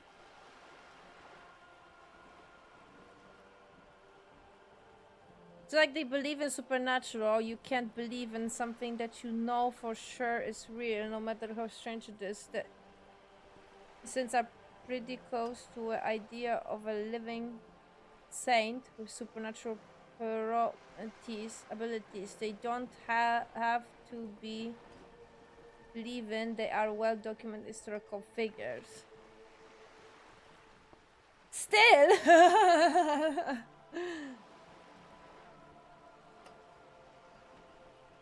What does that over-radiation feels like? It feels terrible. Absolutely terrible. International standards strictly limit civilian travelers to 6 days of Pale exposure per year. It's more for her. Way more. You are not a civilian passenger. No, nameless detective of the Citizens Militia. I am a member of the Entreprenetic Business Class. I'm cleared and trained for 22 days of Pale transit annually. Perhaps that explains her strange pining after the revolution. Some degraded early memories. Someone else you've met may have been exposed as well. The strange grey-haired woman in her lorry.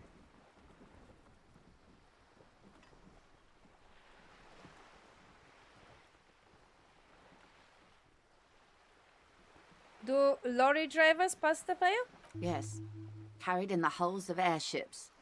It's a horrific job. Automation will abolish it soon. That poor woman must have stories to tell, like you wouldn't imagine. Oh, so she is not on drugs. That's what? Are you over-radiated? Up to my gills, officer. She is?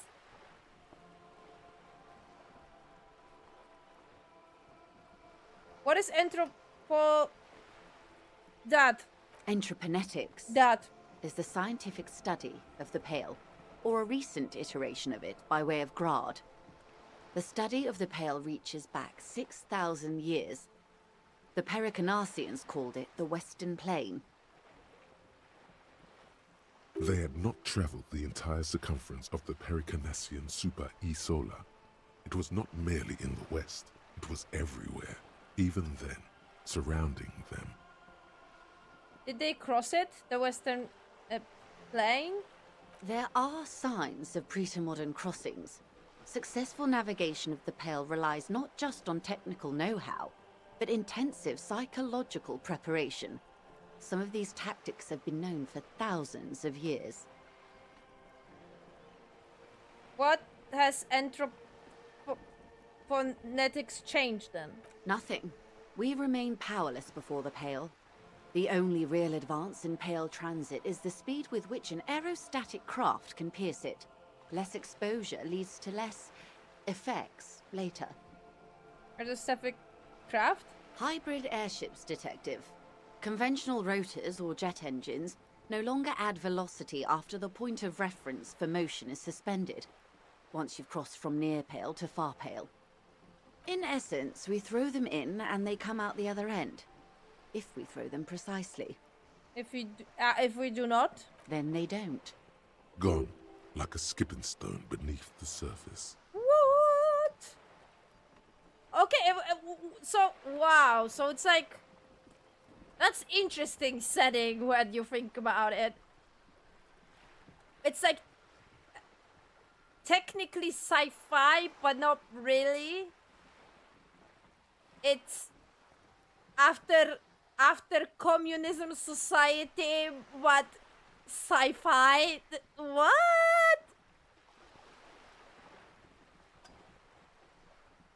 How much Pale is there compared to the world? The Pale outweighs reality 2 to 1. There is more Pale than there is matter, and the ratio is slipping. Slipping how? To our determined or... What do you think, Detective?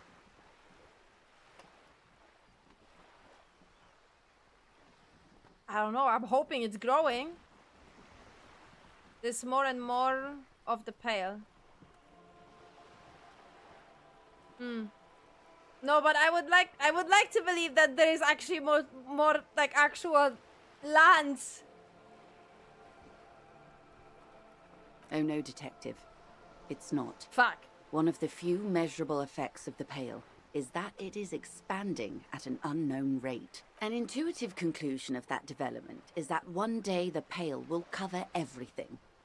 But this sort of talk is mostly left to extremists.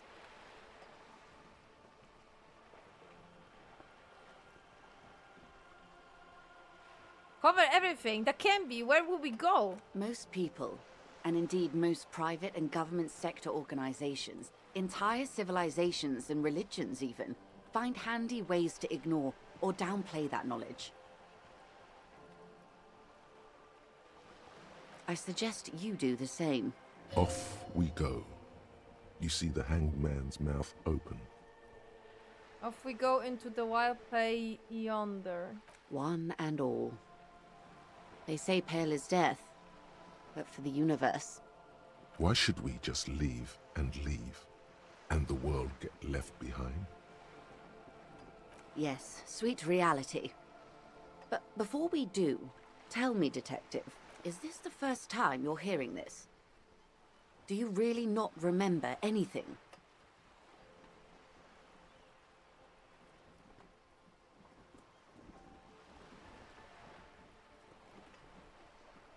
I sometimes sense vague shadows of the past, and it's not good. Then tell me, what do you think of the Pale?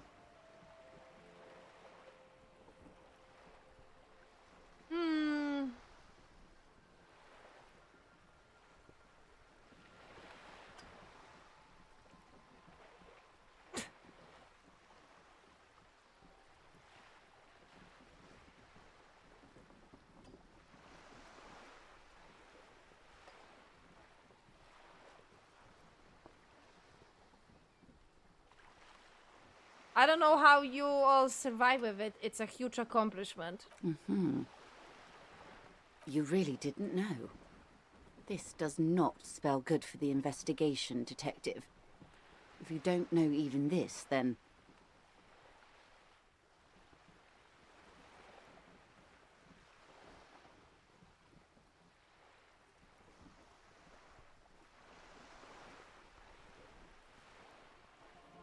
I will handle it. It's under control. I hope so. I truly do. If I may suggest, hold on to your colleague, Kitsuragi. I ran a check on him and he is very competent.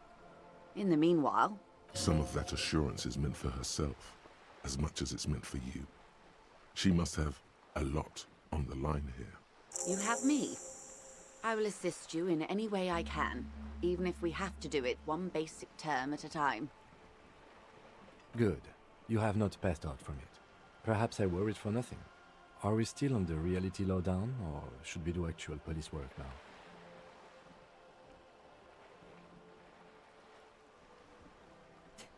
That was fucking insane, Kim.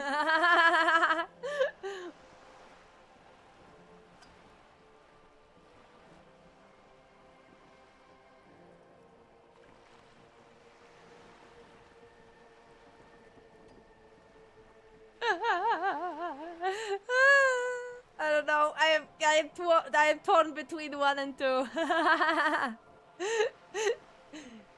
It's like 70s roughly, but the technology is just yeah. It's like I don't know. It's very like sci-fi for me.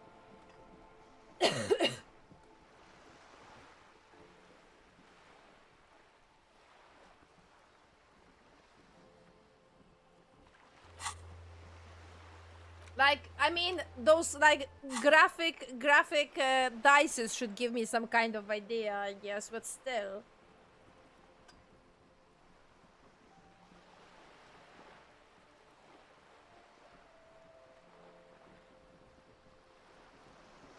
You can say it like that? You did need...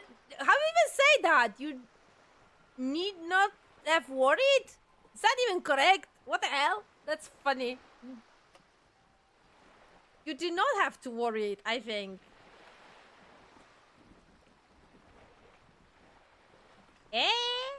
You... Because this is... Need not together.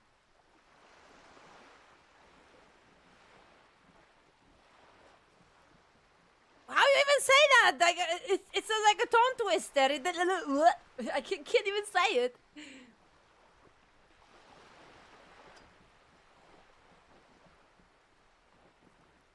But I did. Anyway.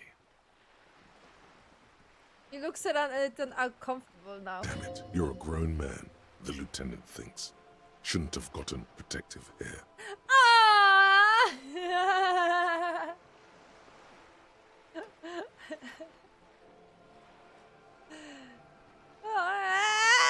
Okay. Composure. No fangirling. Chill. Chill. Okay, I'm good. Some more reality lowdown before we go. I am happy to oblige.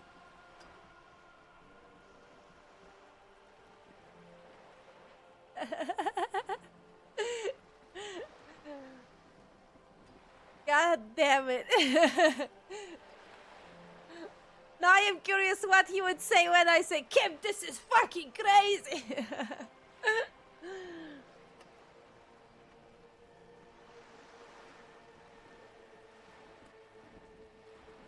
Oh God. This somewhat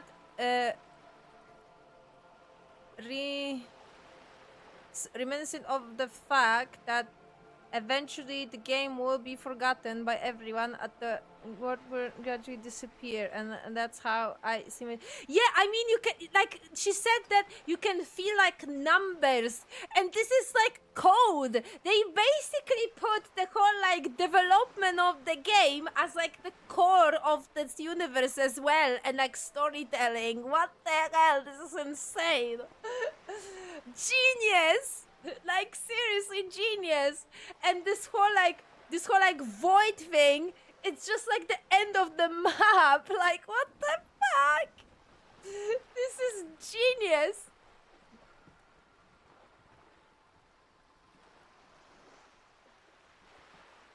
So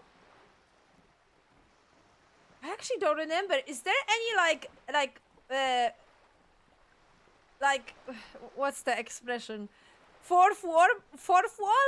Fifth, third wall? What's the expression? Fourth? No, I forgot.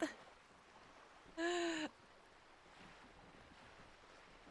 think it's fourth wall breaking. Is that how it calls? What's Deadpool usually doing?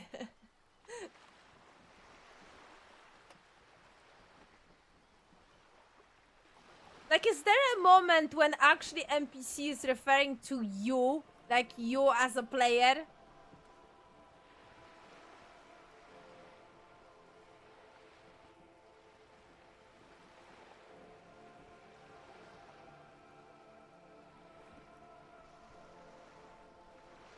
What else can I Nothing see more nor again? less than the de facto law enforcement body of post-revolutionary Revachol, Detective. Yes, we are the Revachol Citizens Militia. He's being sarcastic. Are we? We are. Yes, that means not de jure. The RCM acts in what is poetically called the twilight of international law, both at the behest of the coalition government and to its chagrin.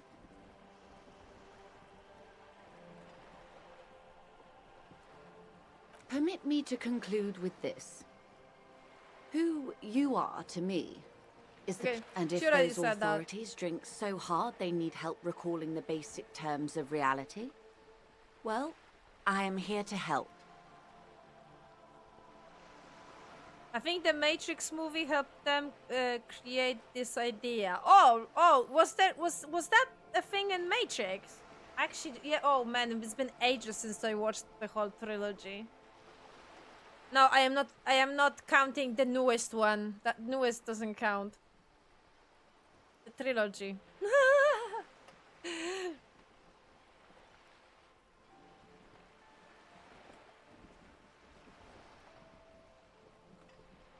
The cars are electric and they have computers, but the computers work on... Yeah, exactly, like on radio waves, you're right. Like in the 80s, 60s, yeah.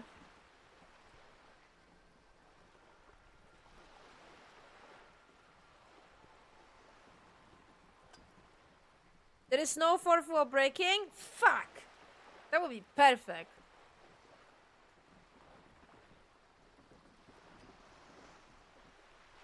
Right, I got the skill point. So what do you guys think? Should I level up my this? Was it this or was it a different ability? And try that jump again? Or should we do something else? Because technically there is only 2 hours? Is it 2 hours? Or 1 hour? No, it's technically 1 hour before we need to go back to that apartment. Ooh, oh no, you know what? I don't want that. Oh no, I don't think I want to try that jump in that case. Maybe after. If I can. So I'm gonna be stuck there and I'm not gonna be able to come back to the apartment if I'm gonna succeed that jump. I don't know. Right, let me know what you think. I need a toilet break. Because I drink too much water. So, be right back. Okay, game.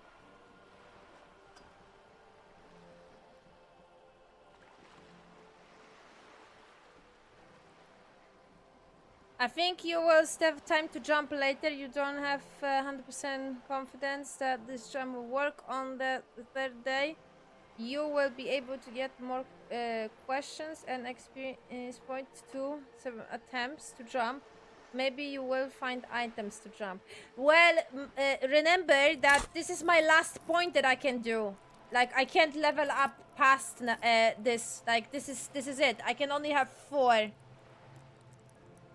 Cause my motors are only 2.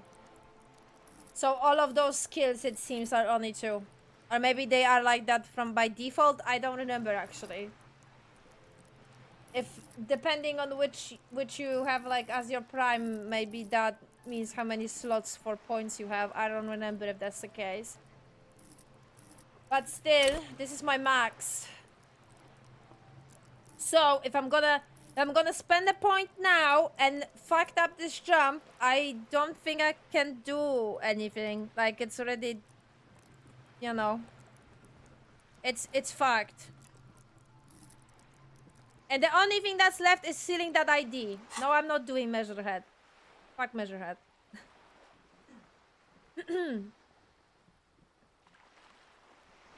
I mean, I am very towards that jump, and if the jump is gonna be a failure, we are stealing that ID card. That's my plan. But my question at the moment is, I really want to be back to that apartment to talk with the smoker. And I am worried that if I'm gonna succeed that jump, I'm not gonna have enough time to come back. Definitely not. At least I don't think so. Or maybe I will. Depends how many dialogues is waiting there for me. I'm guessing a lot. After that jump. What is this? A bird? A Svenicid? A flightless bird of the polar regions? I mean, what is this place here? Ah. This is the pier of Rue de Saint-Ghislaine, 33A, where the tenants have been kind enough to rent me a slot. Or two. What is Rue de Saint... Yeah. A pre-revolutionary tenement. Old buildings are called tenements, you see. And new buildings, bâtiments. After, les bâtiments nouveaux. But 33A and 33B are not nouveaux. They're old. Looks up at the crumbling... paste? This one used to be 8 to 10 stories tall. A real high-rise by the standards of the last century. Built to mirror the skyscrapers across the bay in the Delta. That was before the war, of course. Mostly the urban middle class, I believe. This was once primo real estate, before the cannons lopped 4 or 5 stories off. Splat, splat. From a... What? Dilapidated balcony, a young girl in odd clothes gives Joyce the evil eye. A red paintbrush held to her throat. Wonderful.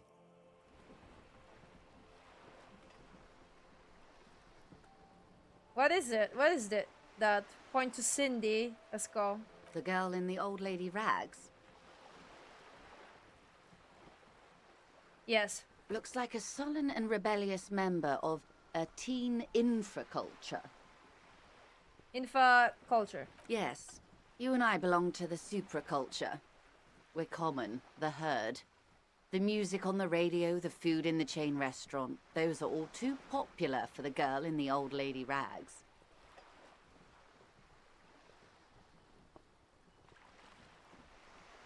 She prefers a fantasy world, an infraculture with its own dress code and vernacular.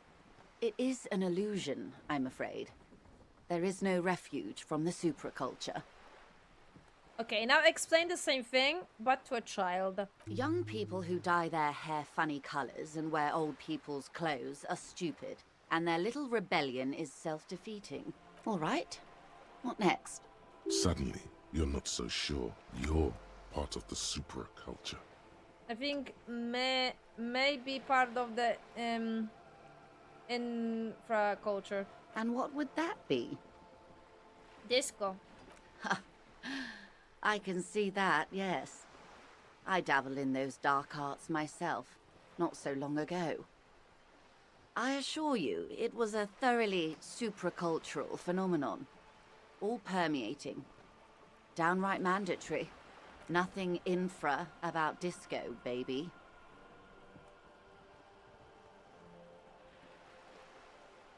You are disco? Those days are long behind me. And even in the early 30s, I would say I was more of a new girl. Disco was a minor, but still enjoyable facet of the whole thing for me. And new? The new. A cultural era. And the name of the decade it ravished, the 30s. It came out of post-revolutionary Revachol. It was ultra-liberal. Spend like 5 different rewards. It involved lots of partying, as you might imagine, and champagne-colored everything. By the looks of it, that would have been when you came of age. Now,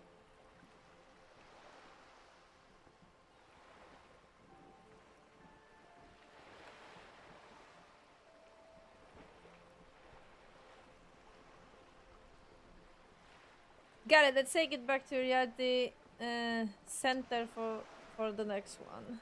maximum brio, officer.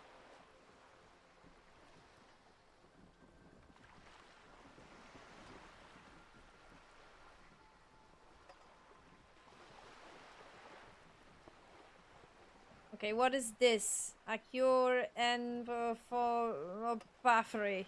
Hard words. It's a neurological disorder caused by a lack of vitamin B in the brain. Oh. Symptoms include a retrograde amnesia.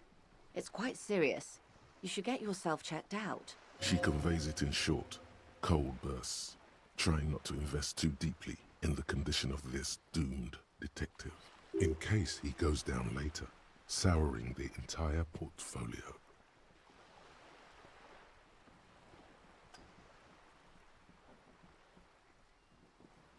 I know you have got a lot riding on me. I wouldn't let you down. It's not just me, Detective. All of Martinez has placed its chips on your success. I pray we've all bet wisely.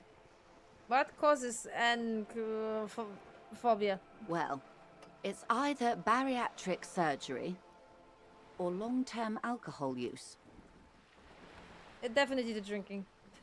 She nods slowly. Yes, and perform autoerotic asphyxiation on yourself with your funny necktie out in the open somewhere. Shut up! Glad to have been of assistance. The little that I know. Anything else?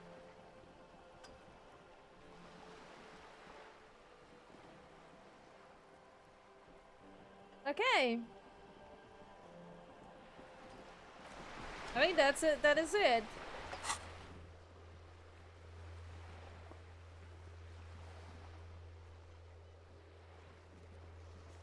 Jesus, I nearly got a heart attack because I thought it said before. After, okay, after.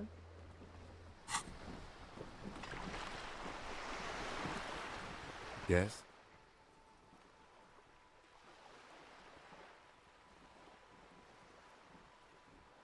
Can someone please tell me when I will be able to learn more about Kim?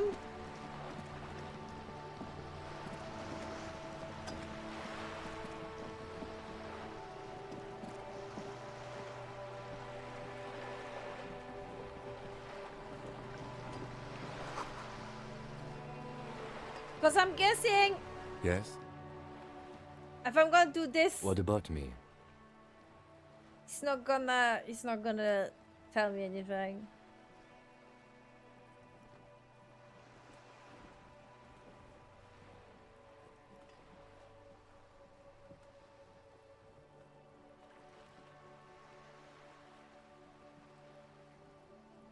No. Yeah, because it always ends like this, I think.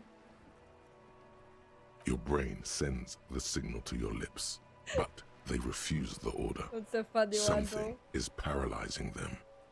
You're pretty sure it has something to do with the lieutenant's eyebrow. The eyebrow is exercising psionic control over you. So fucking funny, though. Something the matter, detective? This guy's got authority off the charts. With just the flick of his eyebrow, he's able to make you his thrall. Nothing. You better hope he doesn't abuse his authority. There's a lot of it. Yeah, it's nothing. Okay. The lieutenant relaxes his eyebrow, and you seem to regain control of yourself. Good. Let's change the subject.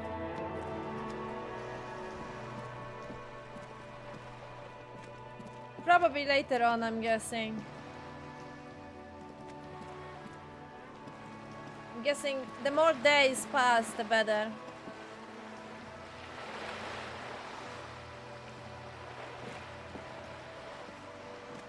Oh, man. Just an ordinary war. Nothing to see here. Oh, man. Oh, that's a lot more than before, though.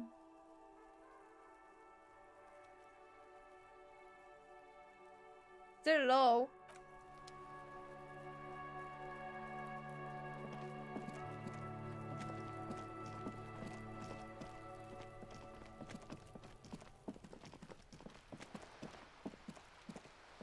Maybe you need to play a game. What game? What game? What do you mean?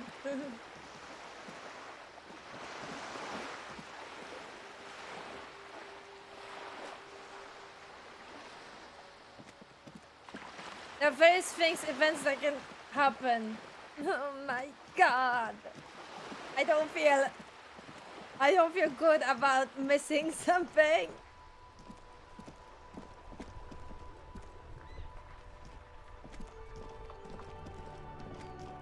Oh my god, but when am I gonna get money for this?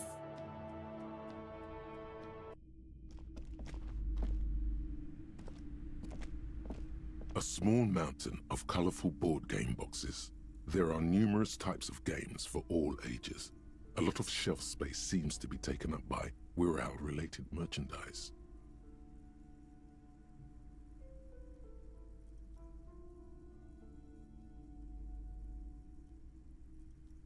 Wonderful board games, sir.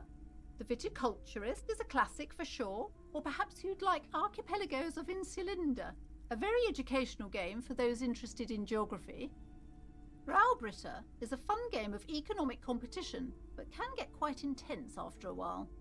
We have games for the whole family. You can play with your children. Who are you going to play board games with? Do you have friends? Or are you actually friends? Or just colleagues thrown together by circumstance? Friends are technical. For playing with friends, I'd recommend Suzerainty. It's a civilization building game where you build a civilization, then set off to brutally colonize and repress other civilizations. It'll cost 12 real. So I'm guessing maybe it's that game. But 12? The display rack is brimming with worn paperbacks featuring an extremely muscular, sword-wielding barbarian on the cover. Nearly all the titles contain the word Hyundai somewhere. God damn it, where am I supposed to get the money? The display rack I is ran brimming out with of worn paperbacks bottles to featuring sell. an extremely muscular, sword-wielding barbarian on the cover. Nearly all the titles contain the word Hyundai somewhere. Nothing of interest. Only silence and the cosmic background pain radiation.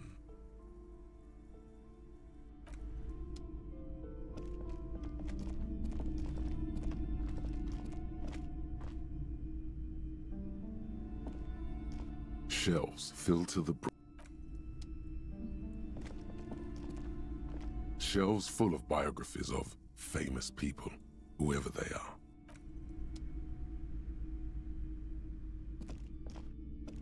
This bookstore is not strictly about crime, romance, and biographies. Sir, please, no browsing in that shelf. That wisdom is not for free. I can't have you end up, like, opening a police store next door and stealing my customers. Oh no! Okay, praise the Lord. How am I gonna get that money? Because I sold, and would be nice to have some kind of something that would give me like constant money delivery, I guess. The dented yellow mailbox greets you with its graffito and No kicking. I pet it the box with my seems happy. I pet it with my bag.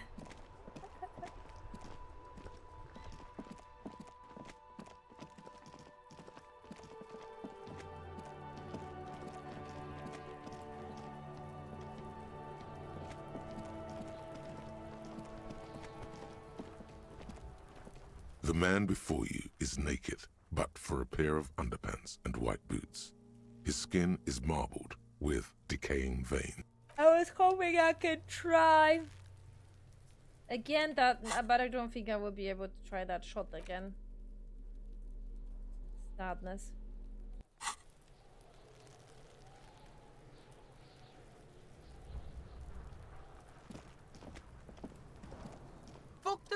okay?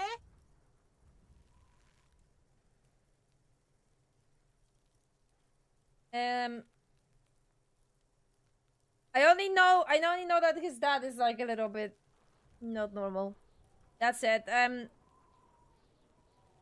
Considering they have very high empathy, this is actually very insulting. They only had 30% of success.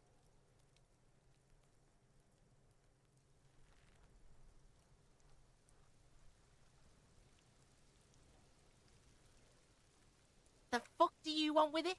Good call, Pigmeister. Don't come and talk to Kuno about his kid. Kuno? You already know that slow shit. Kuno thinks you have brain damage or some shit. Kuno cares. Kuno, stop being nice to the pig! Step away from Kuno, fat-ass creep! Ease off, see? Don't be telling Kuno what Kuno can do. What else you want, Pigman?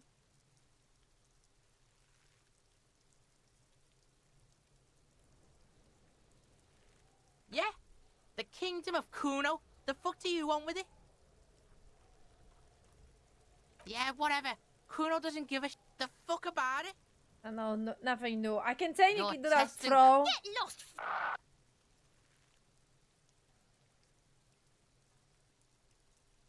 So, how can I do that? Kuno doesn't. How can I do that whole thing with Kuno's dad? Do I need to do that throw? That is definitely gonna fail.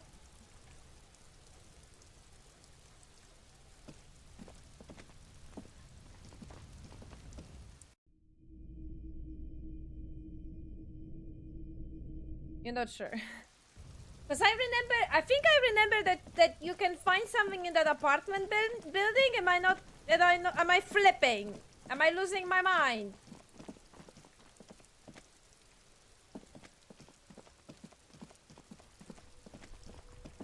I remember that. I think that's what I did on my first playthrough. I think I found something in that apartment building.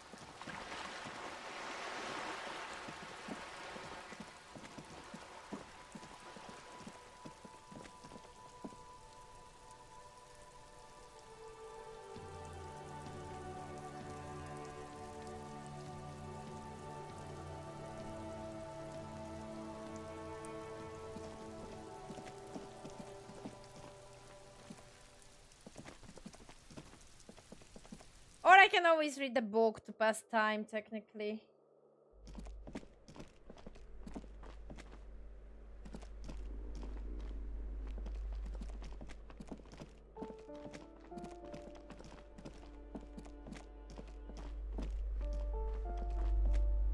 Oh, she's gone.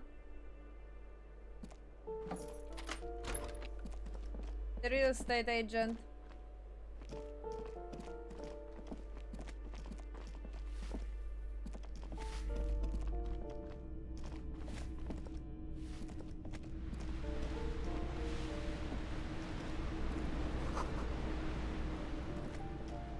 I think I already did everything here.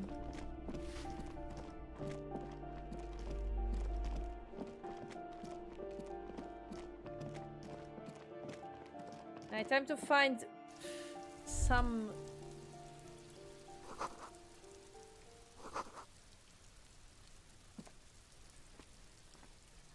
Time to find something to do for an hour. No, ugh.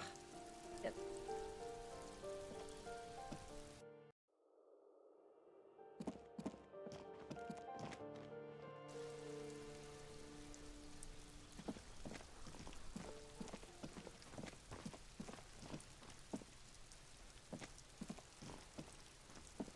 Just an ordinary wall.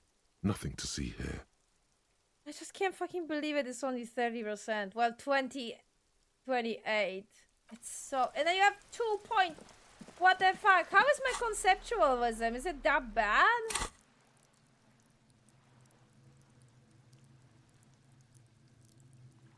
Come on!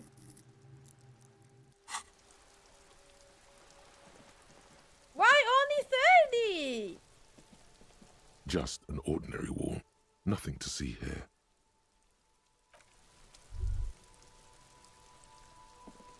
This feels shit.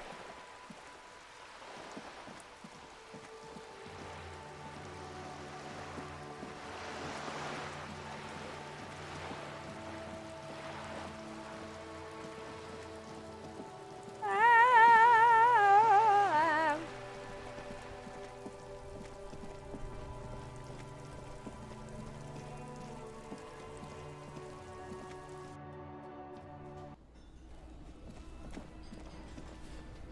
Oh, okay.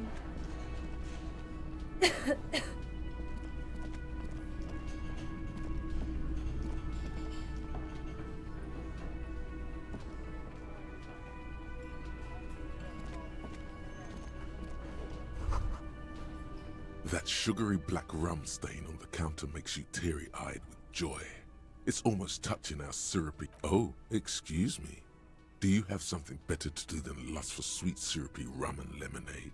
With... I don't want to. That's my objective. I think he's upstairs, is he not?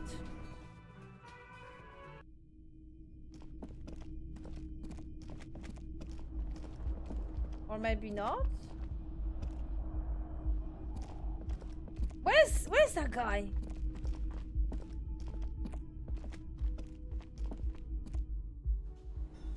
No! Was it only on the day one?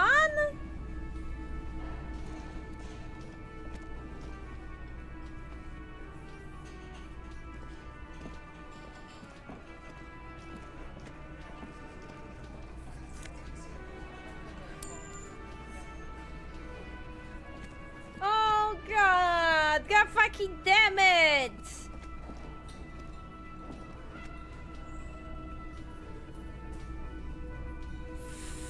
Fuck. Well, that complicates everything.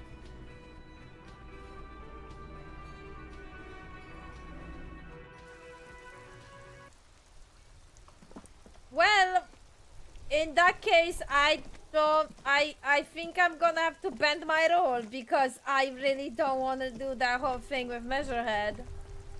Like, I don't. Like, sincerely, I don't.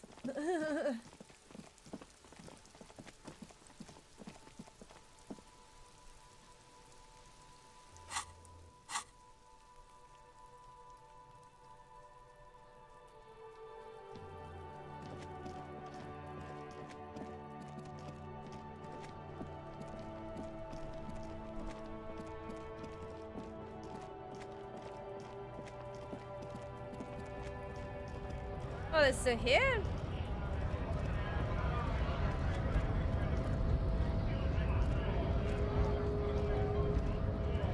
Right to work! Don't do it. Right to work! Shame on you!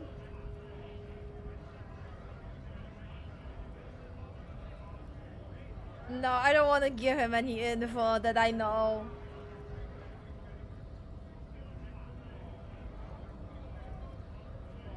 I really don't want to.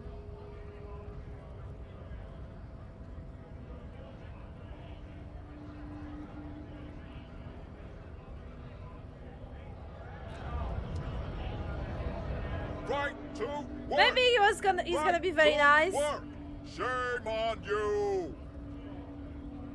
Not before you get in there and get your ass whooped.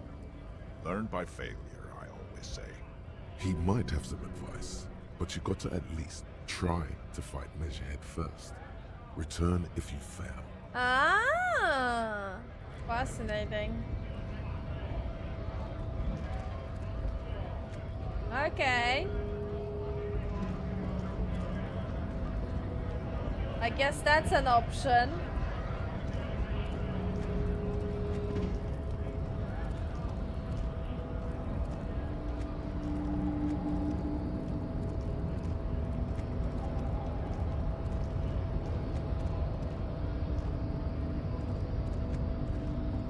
Your race descent has only worsened since I last saw you. You have...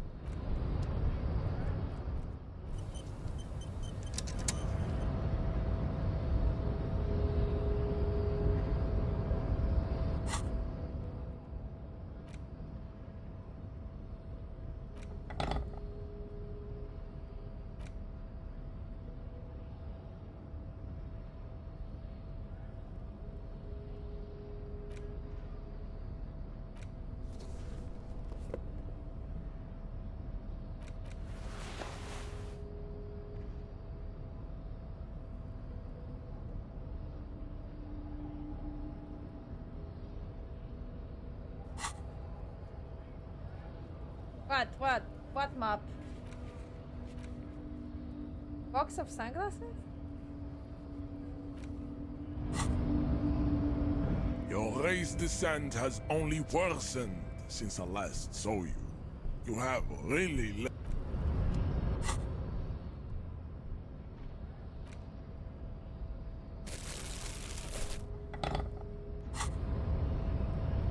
Your race descent has only worsened 18? since I last saw you. It was You 18! have really let yourself. It was 18. Why is it?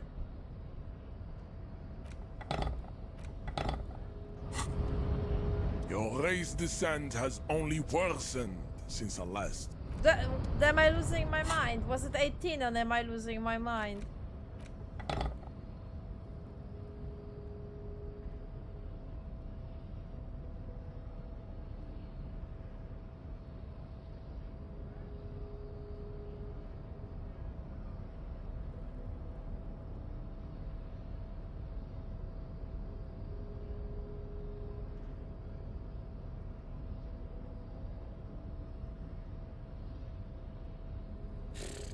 Nothing else though.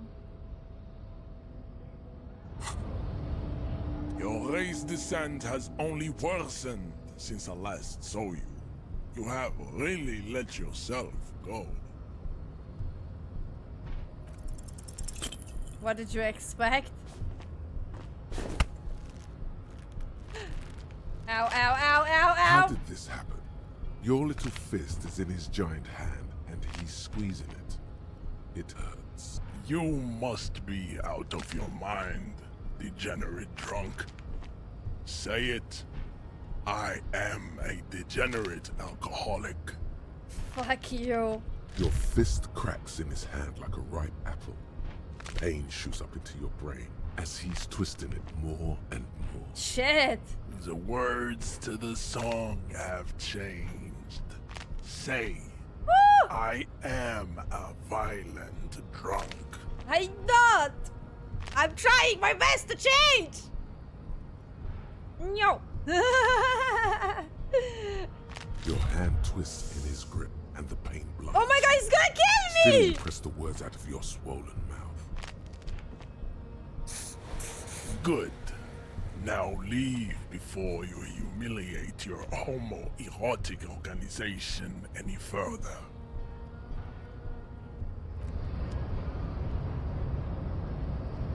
I'd appreciate it if you didn't force us into situations where I may have to shoot random civilians, because that won't get us anywhere. I'm not even sure the one bullet my chamber holds would even prick that Hulk.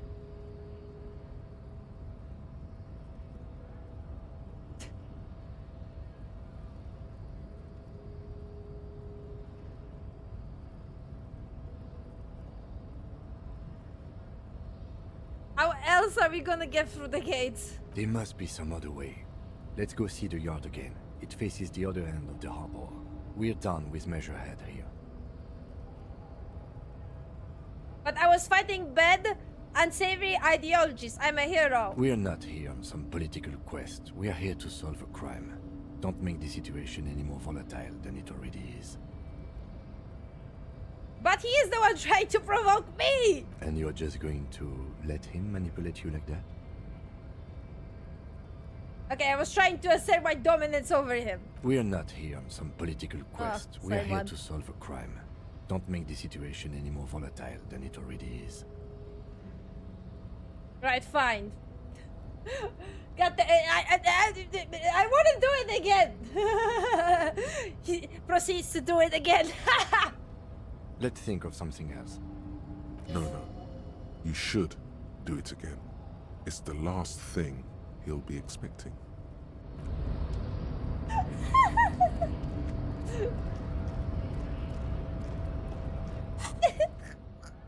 Thank you, brain. I'm glad that we understand each other. Actually, no, wait. Let's keep that way for now.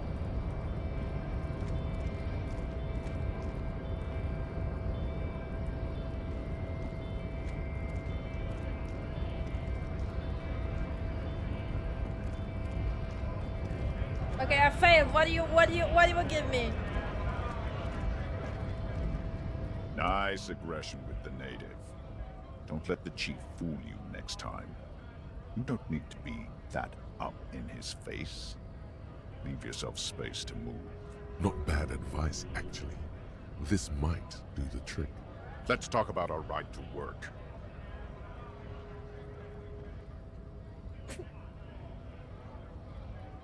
I need you to be my champion against Jean-Luc up there. No, I'm not a fighter. I'm a worker. Are you? Okay, give me advice. How much percentage are we having here?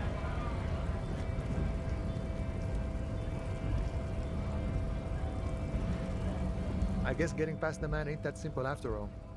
So, what now?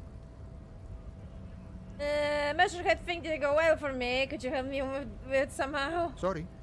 Busy surveying the situation. I'm sure you'll figure something out. You guys have all sorts of gadgets these days. Wiretapping, telescopic batons, futuristic circuit bending to infiltrate harbor machinery. Maybe you could even knock that Kowalson crane over using some remote controls. Or calling in tactical air support. You guys have air support, right? Wait, we have air support? Why didn't you tell me? Because we don't. We don't have air support or any of those other things. I get it. Hush hush about the secret technology. Something changes in his disposition. A merciful smile in the corner of his eye. All right, I may have some advice for you on how to deal with Jean-Luc there, out of solidarity to the RCM. It's low in technology, however. Yes? First, don't fight him, obviously. Second, get him to share his theory by being subordinate. Admit your lack of expertise. Basically, grow him. That's how I do it. You're welcome. Maybe that would work. We'll have to see. Yeah, but it's basically a thought to conceptualize, and it's a racist theory, and no! No! I refuse! Your race descent has only worsened since I last saw you. You have really let yourself go. God fucking damn it! It's not 50-50. Could be better.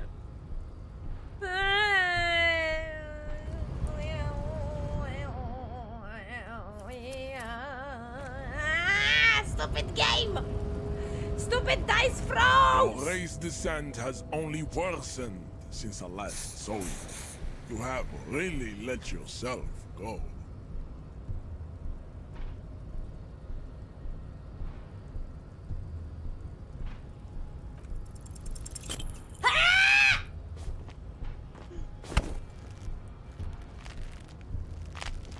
It has happened again. The Titan has your fist locked in his hand, and he's twisting it. Another fit of criminal rage. Who are you, in your own words? A cop. Your fist cracks in his hand like a ripe apple. Pain shoots up into your brain as he's twisting it more and more. The words to the song have changed. Say, I am a violent drunk. Am I gonna don't lose health if I say that? Good. Now go before you enter cardiac arrest. Fuck! Please, stop doing this. You are making us look bad.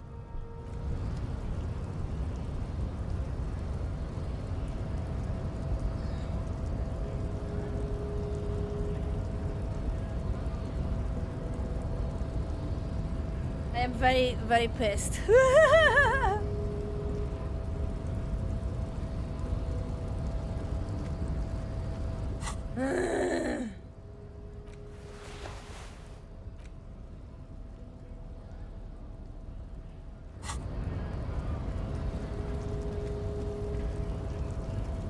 I lost so much items.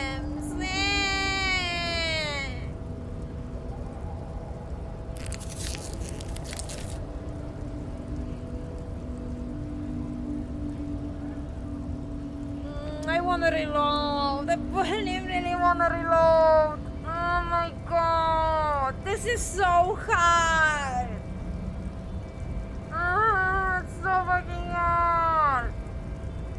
play fair! Ah!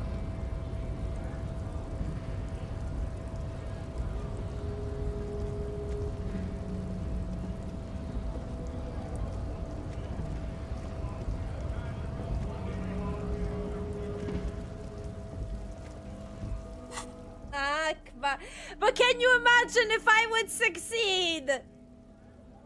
We would lose it here! That would be legendary! I got tempted by that feeling. I was like, oh my god, can you imagine if I succeed?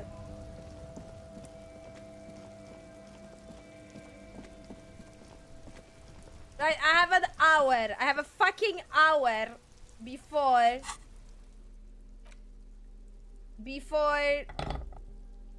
I need to go to that apartment building.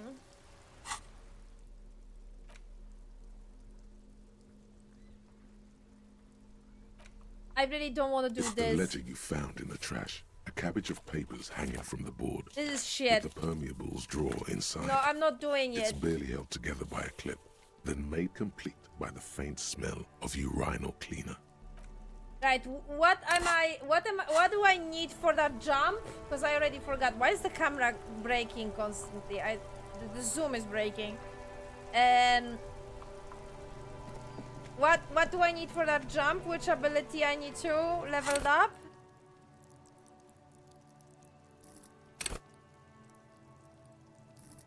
Was it this? No, wait. I forgot. That!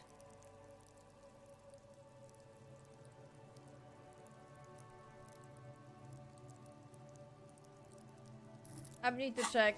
We will go there.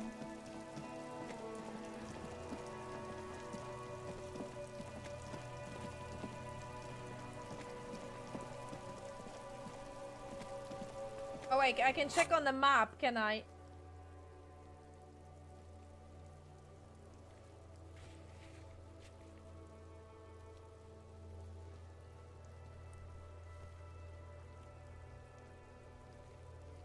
I don't know how this works. I don't understand this map, to be honest with you.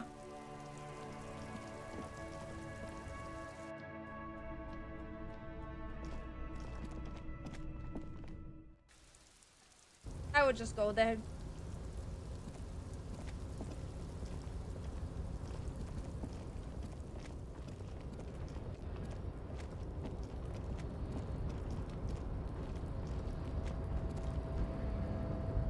A tarpaulin cloak is still caught on the railing.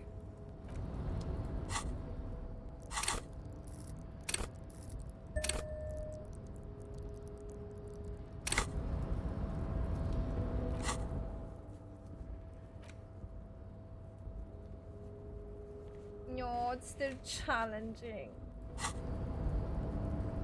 A tarpaulin cloak is still caught on the railing. No one has claimed it for their own. 50-50 again!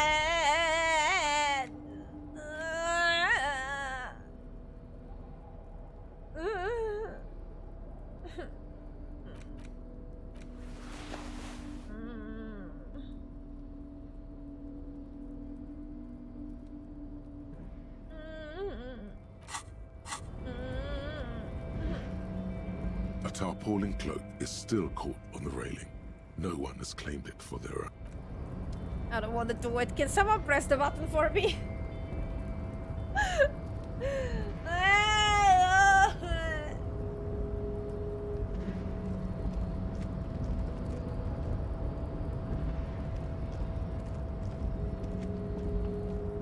I'm so fucked now, cause like I don't want to do this whole like fucking racist theory. And you're telling me I can't steal the idea anymore. So if I'm gonna fuck this jump, I am fucked. The only thing I can do is that racist theory that I don't wanna do.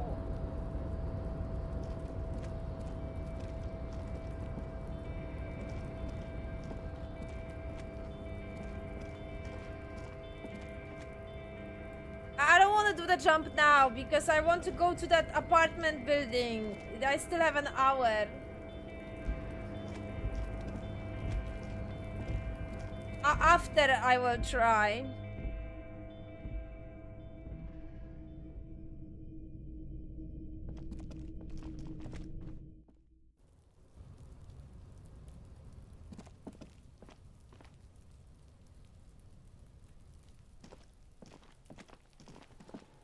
I will do the jump, Gray. It's just I want to do that apartment thing because I'm time limited.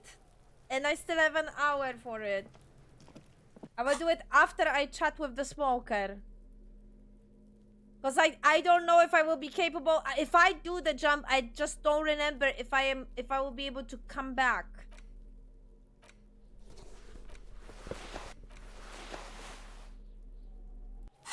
So I want to be sure that I'm not limited by anything. Time limited.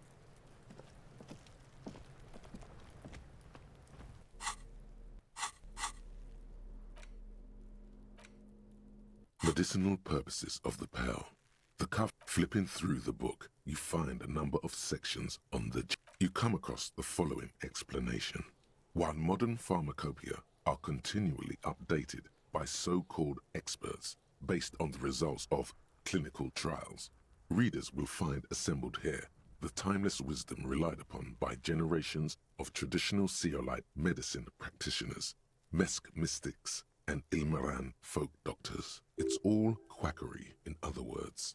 Finally, something to calm the angry spirits that have been plaguing you. It seems to contain descriptions of the medicinal properties of various ingredients that may be gathered from the pale, as well as instructions for producing a variety of herbal remedies. Is there anything in there about restoring lost memories? There are a number of Seolite tonics that promise to improve your short-term memory, but nothing that speaks to your condition.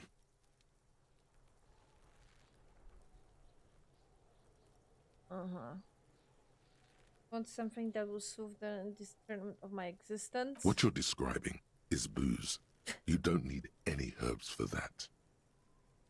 Anything about curing an hangover? Apocalyptic hangover. There's nothing in here that speaks to hangovers directly. However, while browsing through the various descriptions, you become convinced that you could assemble something from the ingredients listed here. Want to give it a shot? First, you need to choose a base ingredient. Next, you'll need to combine the base ingredient with an appropriate vehicle. Lastly, is there anything else you'd like to add? God only knows what to call this thing you've created, but drinking it would likely make your problems worse, not better. Fuck. Would you like to try again? I got XP. Cause usually... Very well. First, choose a base ingredient. Next, you'll need to combine. Lastly, is there anything else you'd like to add? Because usually, when you try to heal a hangover, there is this whole thing that you should actually drink alcohol to heal a hangover. God only knows what to call this. Would you like to try again? No. You close the book. Because actually my time. my time!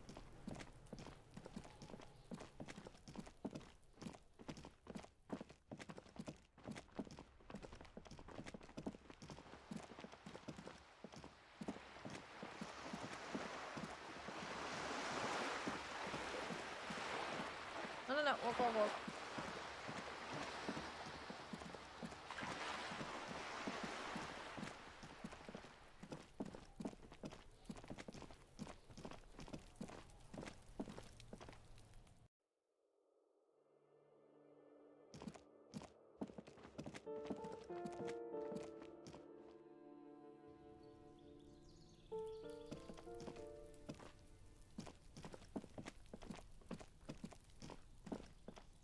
This door is made of metal. No one answers. We should return tomorrow. Tomorrow at 9 p.m. Tomorrow? Wait. What?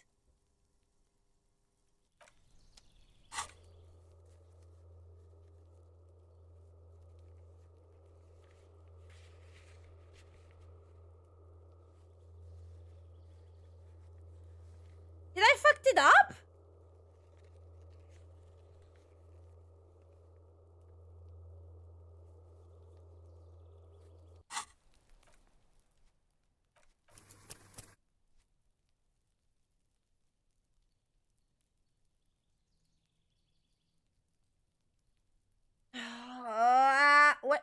Does it needs to be exactly?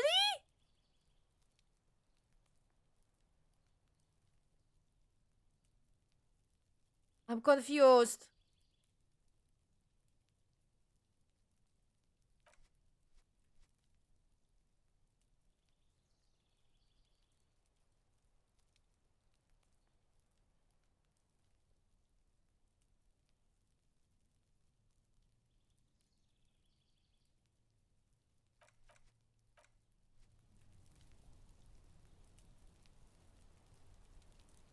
Because it doesn't say anything here about tomorrow.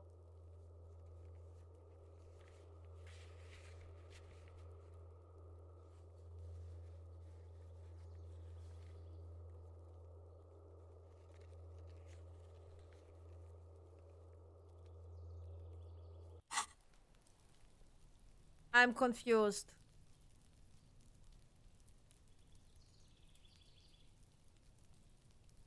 Can someone Google that for me? Because yes, we did this whole thing today with the smoker. So what? Do I need to come back the next day? After I triggered it, not the same day?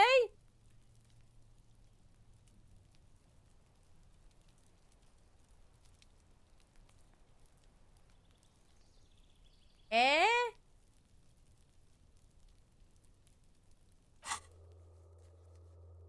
Even here it says sometime after.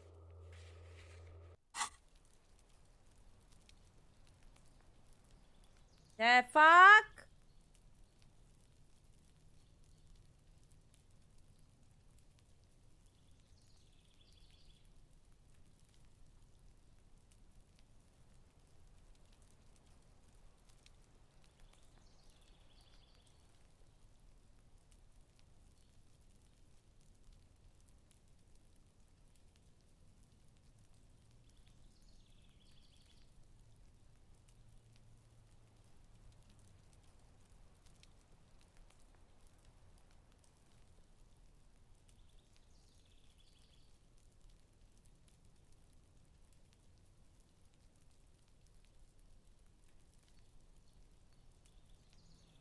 Oh, so it needs to be okay.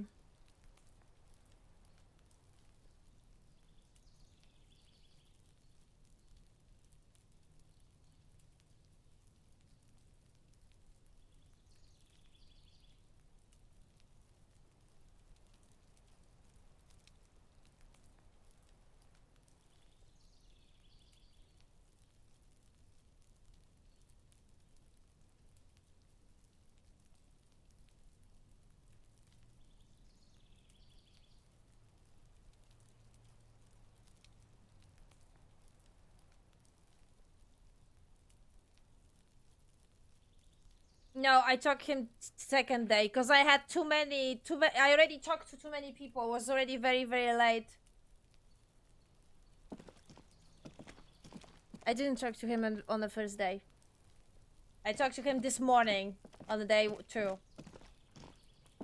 Yeah. Yeah.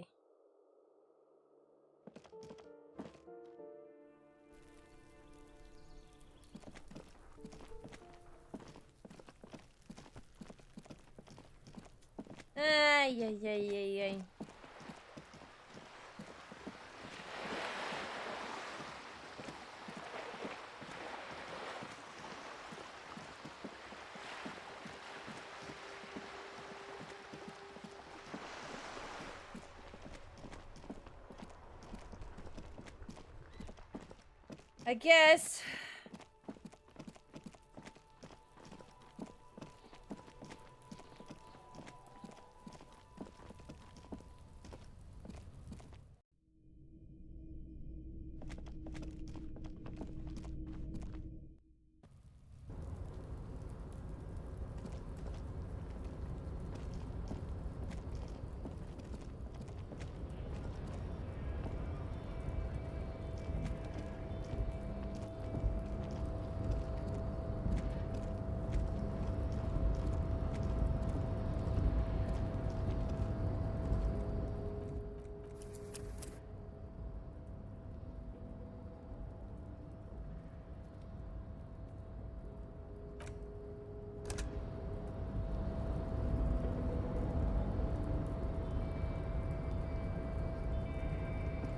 tarpaulin cloak is still caught on the railing.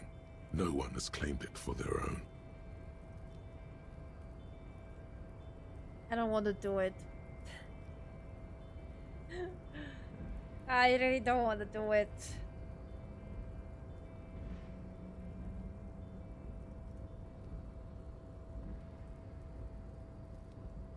Can I some kind of increase my chance?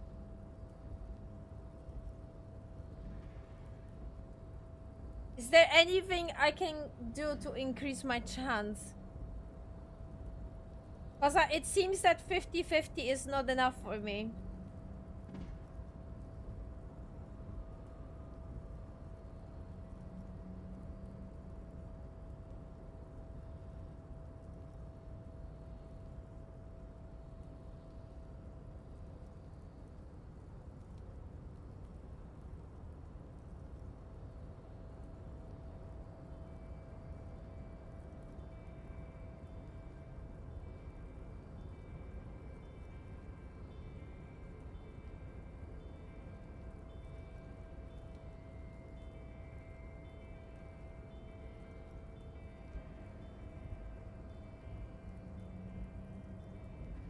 Oh yeah, because on the third day I'm gonna have access to the village, right?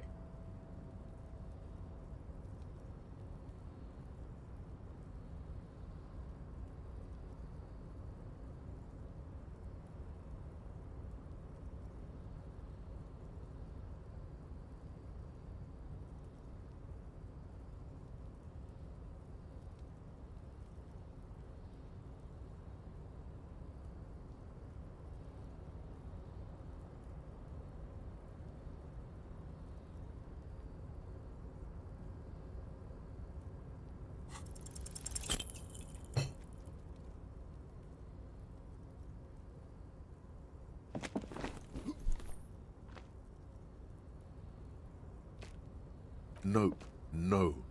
That's still too high. What? Sure. Just be careful, okay? Looks like you almost strained a muscle there.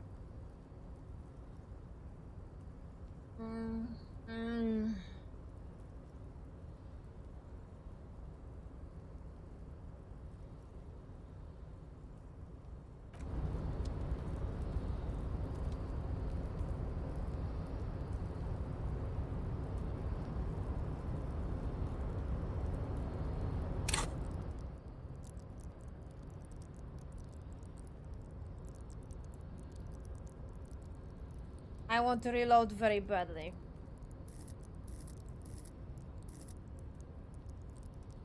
Only exactly the same, only until to 4, because this. I don't have any more slots.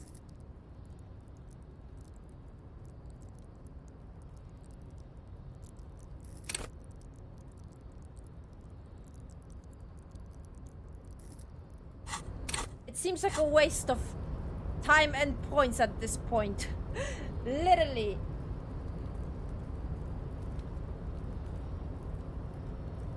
I'm 1 fucking health away from dying.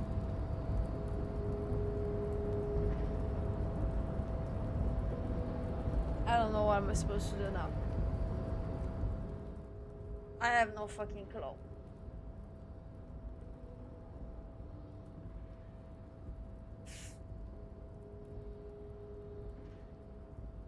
I want to love you so badly, game. Why are you hating me? Why? I'm trying so hard to play fair and you fucking hate me. I am this close to reloading. I'm seriously this close. Like this fucking close. Like I don't... Because at this point I am wasting time. We're gonna have day 3 and I'm gonna be in shit. That's what it is. I still didn't take out the body out of the tree. I still didn't talk to a fucking union and a fucking Everett or whoever you pronounce his name. I always pronounce it Everett. It seems you pronounce it differently. What the actual fuck? I'm gonna have a fucking fishing village unlocked and I'm still in shit.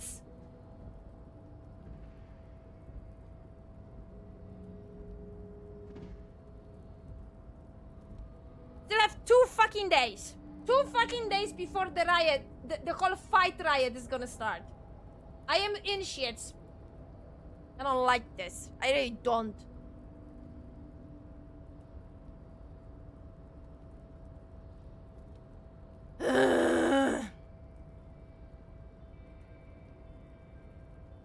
I'm thinking. I'm seriously thinking what I want to do. I want to reload. That's what I want to do. But I know that if I'm gonna do it now, I'm gonna start doing it constantly. I know this.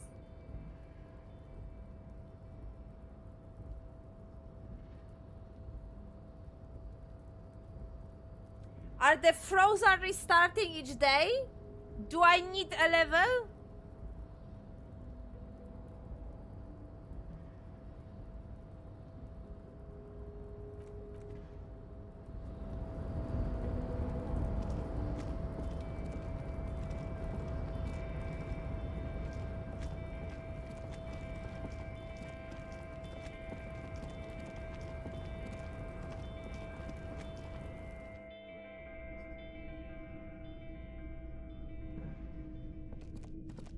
So it's not gonna change anything, because I can't level up this ability anymore.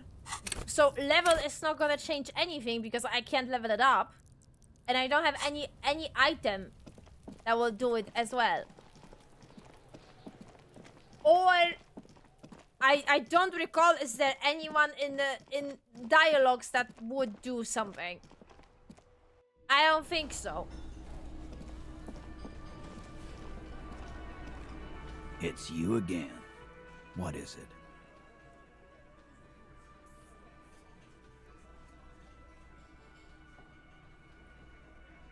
Why did you lower it?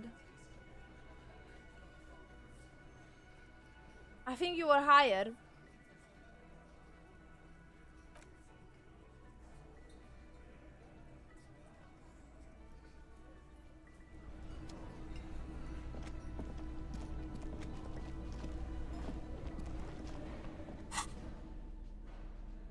I don't have any clothes that will improve the savior.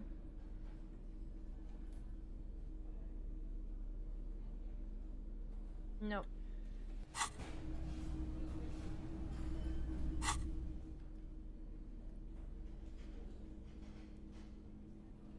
Yeah, reaction speed. It's a different one.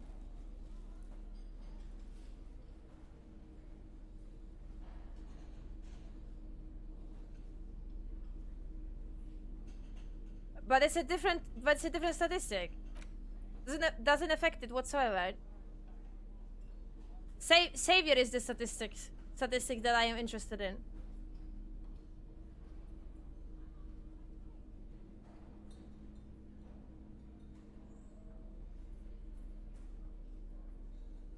Any yellow affects them all?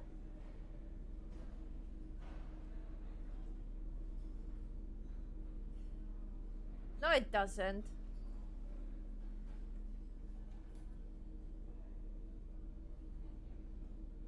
No, I am not considering any other option. What's the other option? Fight Measurehead? But I don't have any chance with Measurehead.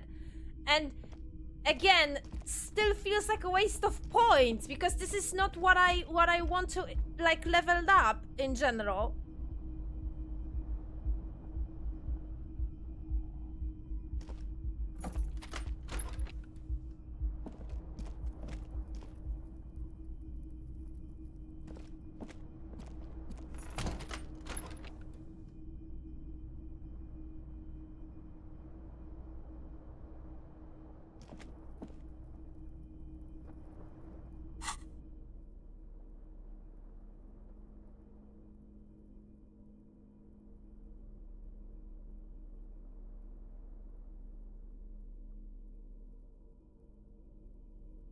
It's still lowered. I still had those glasses and it was 50-50 before. Where is the... This is technically authority, but...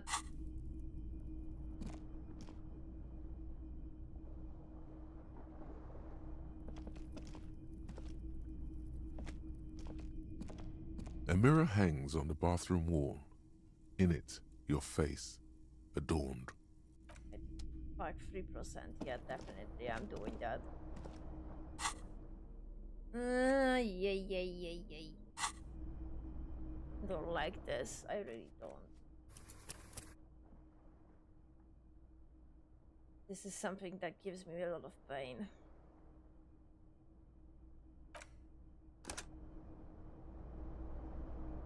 The bed is still cold. The bed is still cold from the wind blowing in from the broken window. The mattress creaks as you close your eyes and try your hardest to fall asleep. Here we are again, my broken bud. The waves are coming, carrying you away. But you can't go. No, you have to stay. Always half aware of yourself. You're not cooperating, brother man. Why? It's your disgusting body. Even through your sleep, you feel a vague discomfort suffusing it. Your belly and your sides are unpleasantly tender. You wish you could curl up into a fetal ball of safety. But you cannot, because of the pain. That pain in your right side is your enlarged liver, by the way. As for your kidneys, you've really been compounding the damage lately. Every cell in your body is moaning in agony, asking, what did we ever do to you? I'm sorry, Cells. It's all me. It's my fault. Now, you're finally thinking about something other than yourself. Let's see how far that'll get you.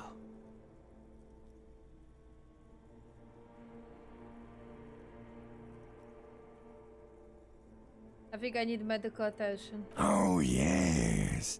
That'll check you out. Give you some pills. Make it all okay. The Wonder Makers. Don't be stupid, Harry. It's not happening.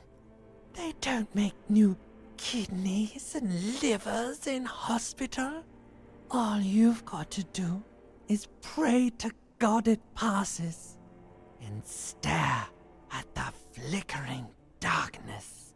You're just stuck here, in the half-world. Could try looking at other people. Really looking. But why would you want to start doing that?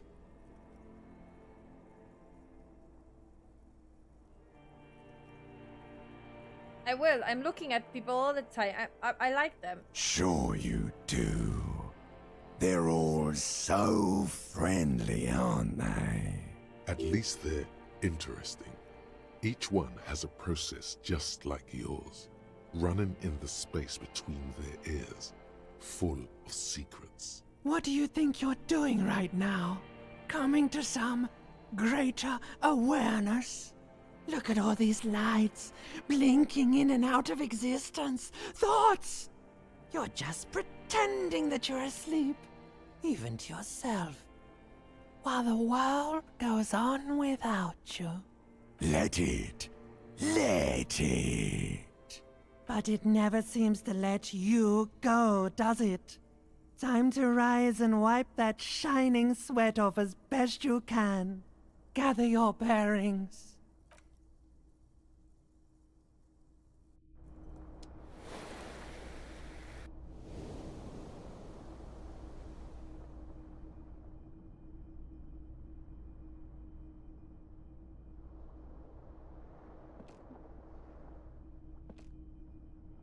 Right, are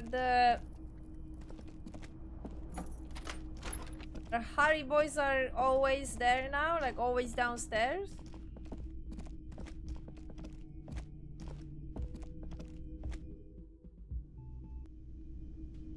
Oh god.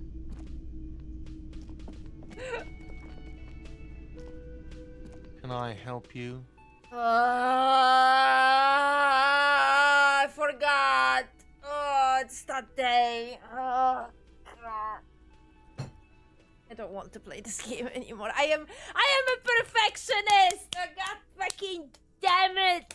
No, I can't. I can't deal with the fucking failure. Ah! You know what? This is actually very therapeutic. God fucking damn it. I think I need to play more games like this to actually deal with the failure. I can't fucking hear Gene. I can't hear this motherfucker. I can't deal with him today. No. I don't want to talk to him. I'm gonna die. Wait, you didn't take off the fucking body from the fucking tree, you piece of shit. Yes, I didn't. Fuck off. I can't deal with this. Oh, God, okay.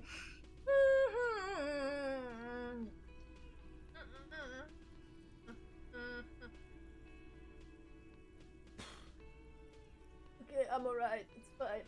It's just a game. They are no real people. Why are you taking it so personally? Why are you taking it so fucking personally? Fuck! Oh, hello, dear. I didn't notice you at first. The water lock on the canal was broken, so your husband probably just stuck on the other side of the coast. Oh my. What happened to the water lock?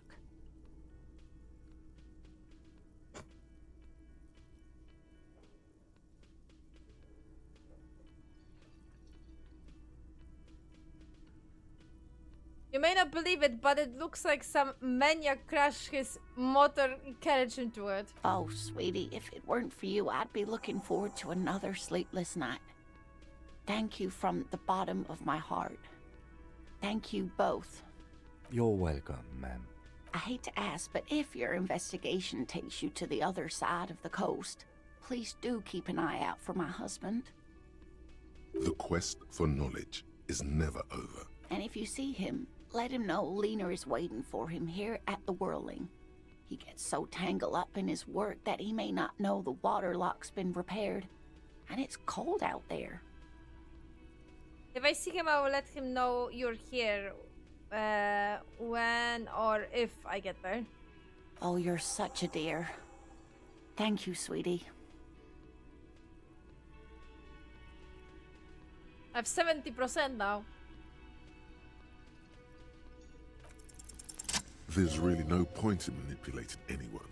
She'd be only too pleased to tell you about her work. Go on and ask. I think I would start, I don't know, slapping my head over my desk if that 72% would fail. I think I would lose it. And I would basically just, I don't know, I would just leave the game. I would just basically leave the game. Hey Lina, I like to hear about some of the cryptids you study. Could you just tell me about a couple of them? Oh, I'd be delighted. Truth be told, I could really use the company too. One cryptid, not a couple. One. This won't turn into some kind of cryptid extravaganza.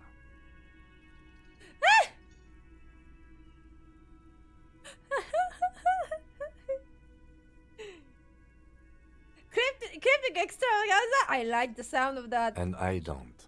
Just one. Or he'll be disappointed in you. Ooh, tough choice there.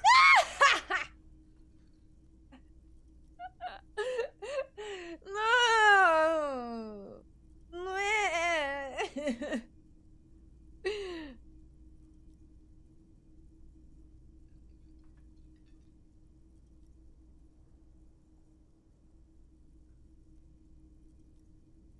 Oh, are they an invisible cryptids? What an interesting question. And the answer is yes, there are. Of course. All fairy tales have someone or something invisible in them. Josh Kim? She's gonna tell me about the invisible cryptid. What is it? It's the Col de Mama d'Aqua. Its name means thin whisper of sound, and that's precisely what it is. Self-replicating sound waves, invisible and intangible. The Koldamama is very afraid of us, which makes it incredibly difficult to track.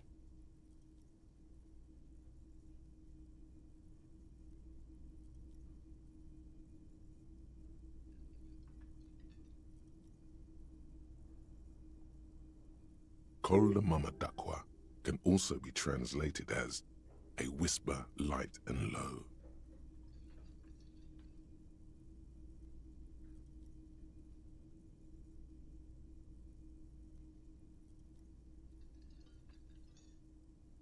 Why is the Mama Dekwa so afraid of us? That is a sad story.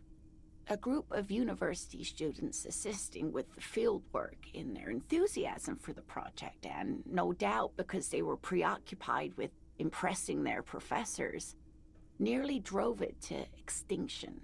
They tried to communicate with it and had no other means but sound. So they started sending out sound waves at frequencies they thought might match the Mama Dakwas. And what happens when a sound wave meets another sound wave of the same frequency, dear? Psst. They cancel each other out. They cancel each other out. Exactly. And these tests were performed so recklessly that when they happened upon the right frequency, well, they wiped out most of the population. Great regret washes over her. A winding cloth. After that, the corpuscle appears to have migrated elsewhere.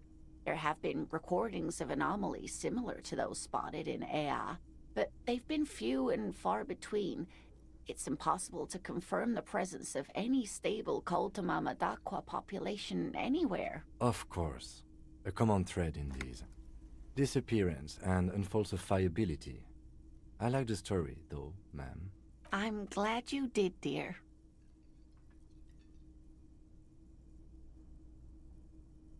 A whisper light and low. Yes, that's another translation.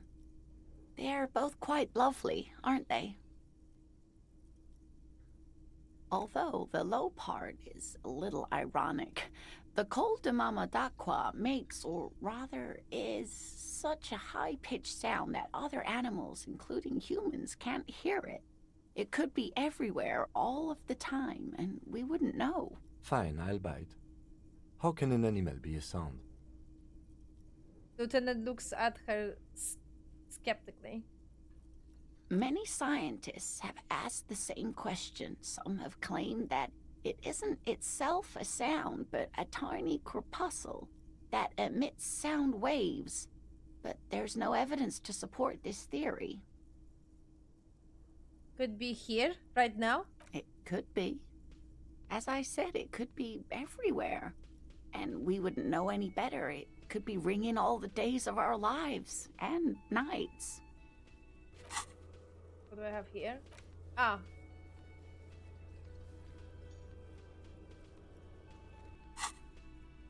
Maybe it's predatory.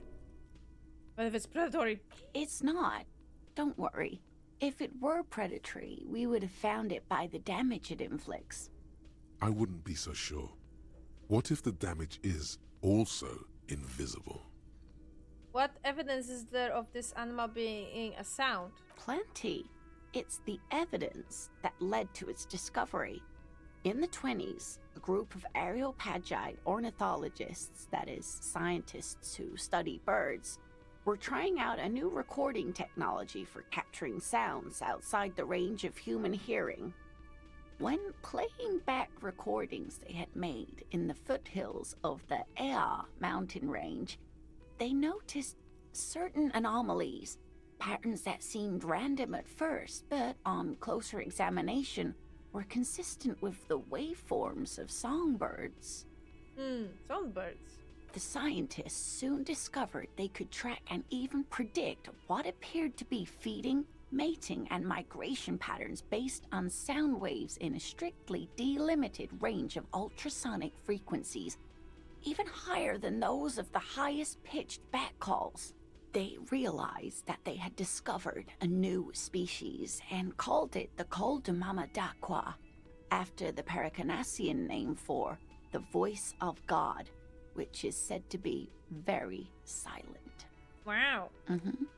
They grew quite obsessed with these little birds. Even though they couldn't see them, they could distinguish among individual birds and even began to name some of them. Name them. Sequester, Time, Joscan. Those are but some of the Mamadakwa they followed individually.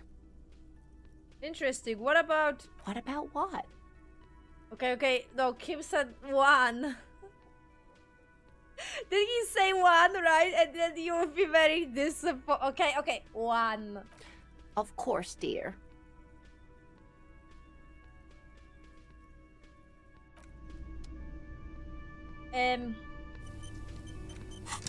Whoa, game, chill. Jesus.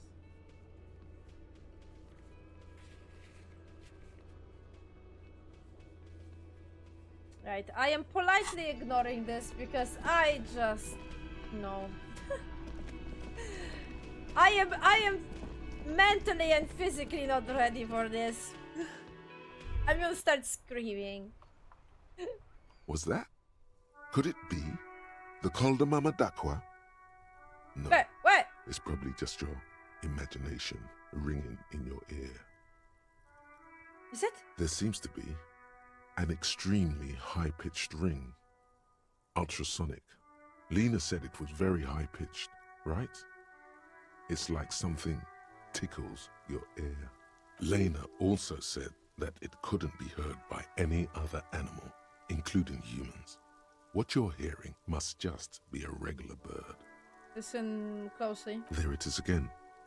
You're about to rediscover a long-lost species. Yeah, but how are you going to catch it? Keep listening. It must be very close.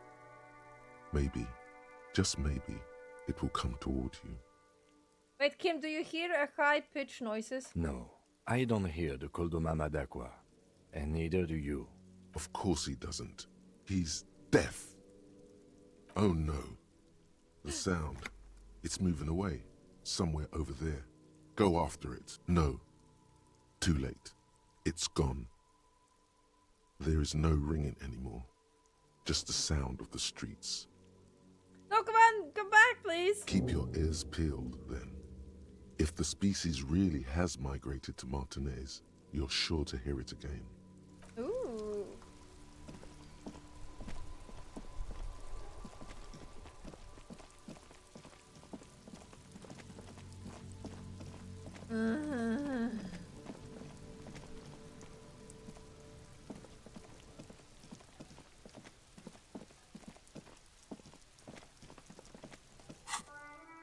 Right, so...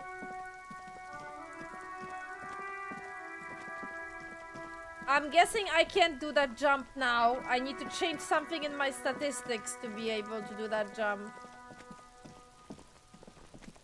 So I need some kind of clothing or something at this point, because I can't level up it anymore if I want to trigger that roll dice again.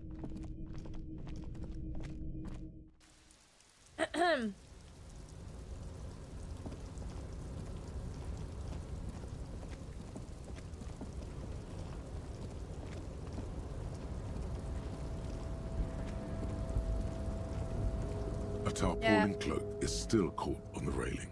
No one has claimed it for their own. Put the skill point into to open the white check. So what? So wait, so are clothing still counting? Or do they mean to level up?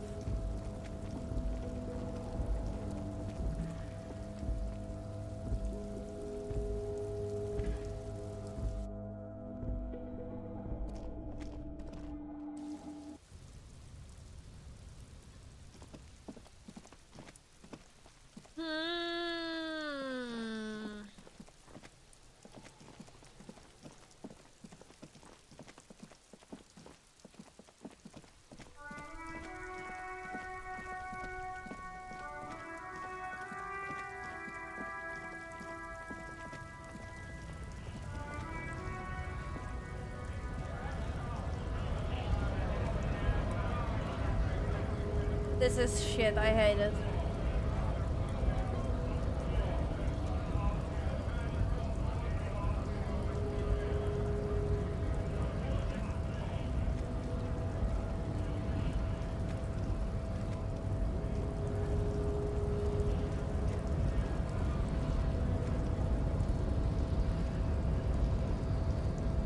Your race descent has only worsened since I last saw you. You have really let yourself go.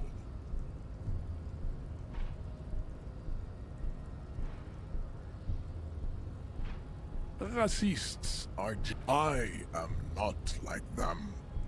I am craniometric perfection.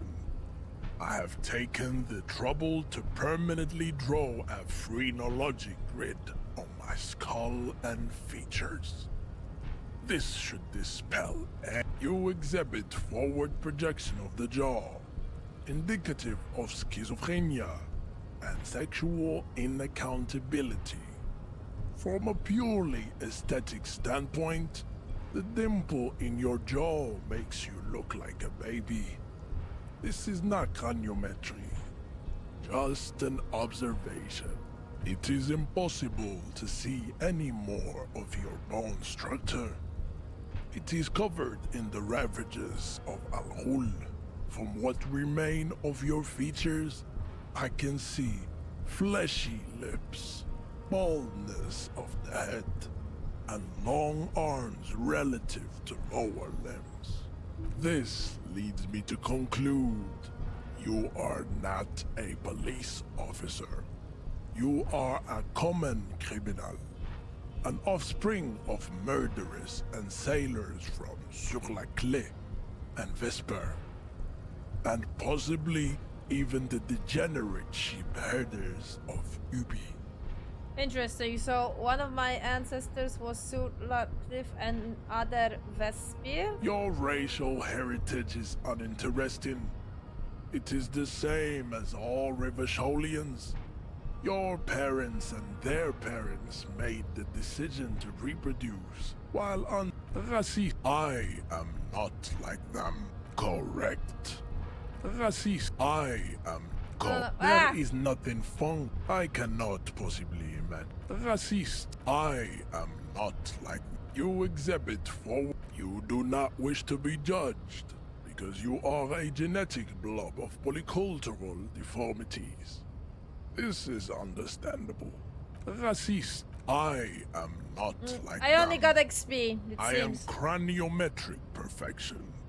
You exhibit forward projection of the jaw. It is impossible. This leads. Your racial heritage is uninteresting. Am I still gonna be able to get my jacket though?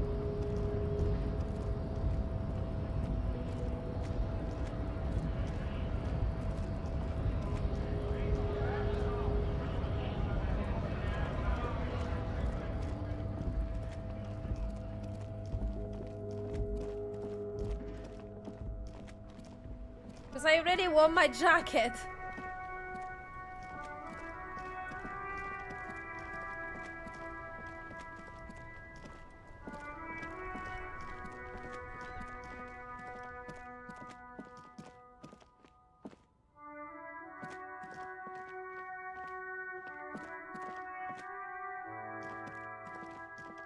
A rusting control panel.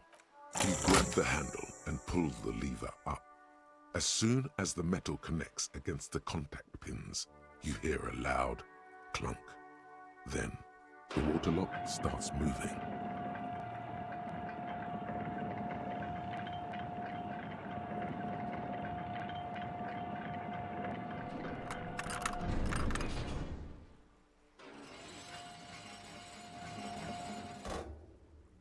Okay, if we ever need to get to the coast, then this is the way. But please, contain your wanderlust for now. I don't want us to get sidetracked, not with everything that's going on. Focus on one thing, achieve it, then the next, he thinks. That's the task chain. I'm trying. But shit's get not like I wanted.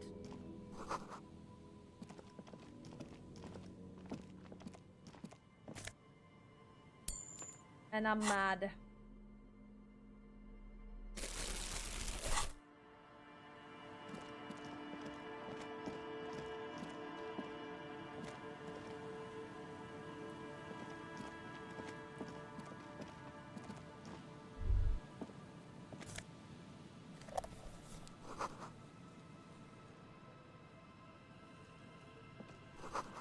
No entry.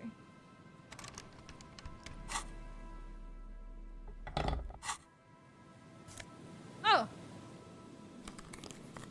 Logic. Oh, but it has -2 empathy? No, -2 logic, but +2 empathy. Right.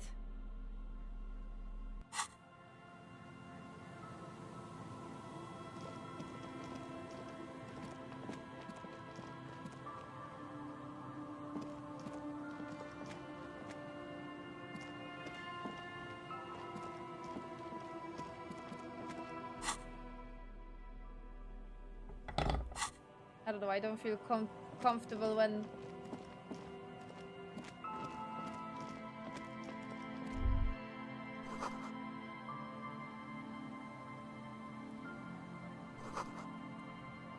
Power box, okay. Ah, okay. Money. A little bit of money.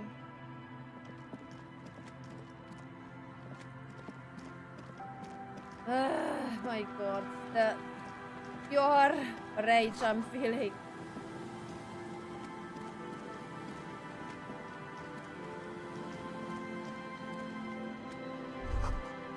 Swing is missing. No one has been here for a long time. Rust peels off the bent iron posts of the swing. The wind whistles through the skeleton of the small house behind you. There's desolation everywhere. What happened here? In this yard? The lieutenant looks at the small building. A flock of grey swallow takes off in the distance. He's assessing the situation. How long ago was it abandoned? Someone thought they could have a summer house in a bloc obscure for cheap. It didn't work out. They abandoned it about a decade ago.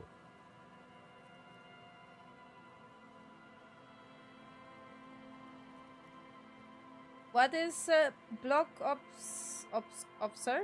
A black bloc. A part of the city left unrenovated after the war. Or one that has fallen to gang violence. Or has become inhospitable in some other way. On aerial photos, block obscures look like dark squares, hence their name. This part of the coast is block obscure. Practically, it's not an official term in any way, but look around. No sewage, broken power lines, crime, drunks. Life is tough in the blocks. It's no place to build a summer house. Maybe they left something useful behind. Yes, for you to pick up as part of the Jamrock Shuffle. He gives you a wary smile. It's not meant as nagging, just an observation. Okay. We should move. I don't think we will solve the murder with forays into the urban hinterland, at least in this phase of the investigation. I'm trying, yeah. We can always try to find that girl.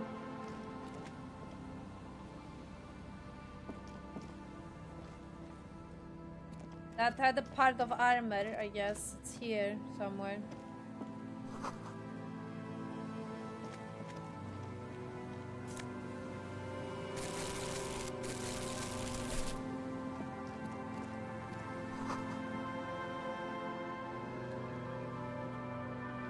Oh! Ah!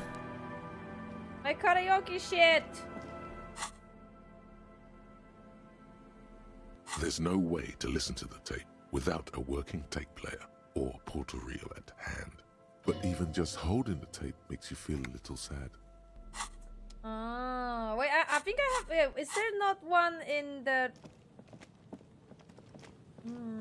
in my room?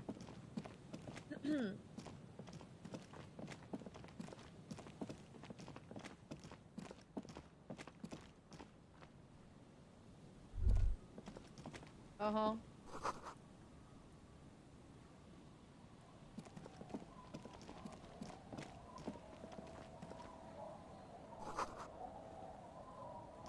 boat under the cover.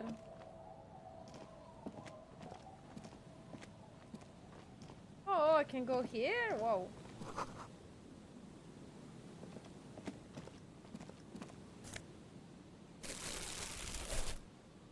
Oh!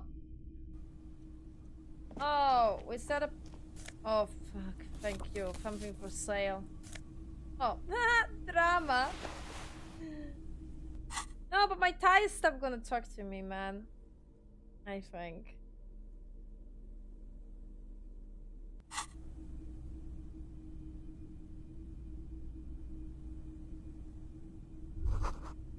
Lecture in a room. It's only a red chair. Just a red chair in an empty shack, with what looked like a dusty bow tie on the shelf. Nothing to see here, right?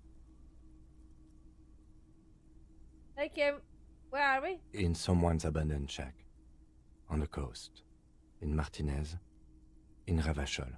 He's afraid you've forgotten suddenly. What's with the red chair? Nothing. It's just a piece of furniture. He looks like the chair. He looks at the chair, gathering dust. Red paint is peeling off it.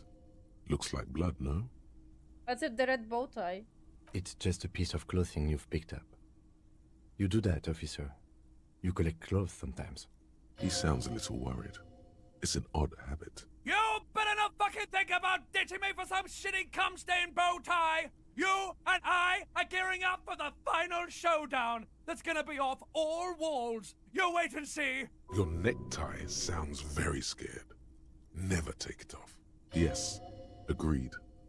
You should never take your necktie off. Okay. Ever. But...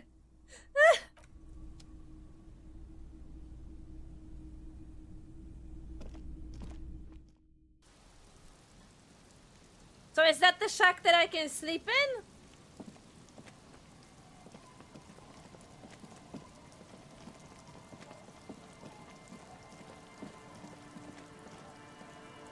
I'm behind you.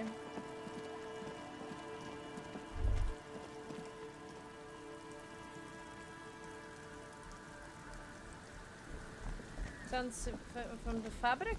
Okay.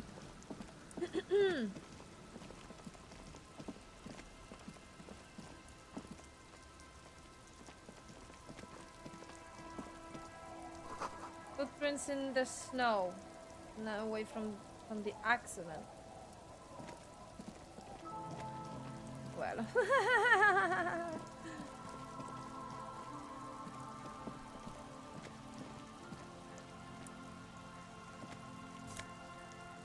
Oh, fuel.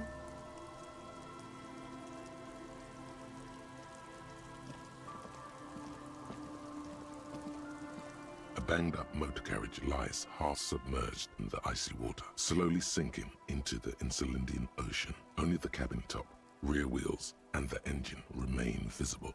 It must be cold and lonely down there, in the icy water. That rebel who jumped the canal and broke the water lock, this is their doing. This is where the rebel who jumped the canal end up. Not so anymore. Not so daring anymore. No, not so daring at all. The lieutenant looks at the catch and then at you. Let's investigate. I agree. We should definitely investigate. You get a sudden, sinking feeling. Stomach acid comes up as you look at the motor carriage in the deep, dark, cold water. Why the doom and gloom? It's just a sunken motor carriage. Some motor carriages are bound to end up in the sea.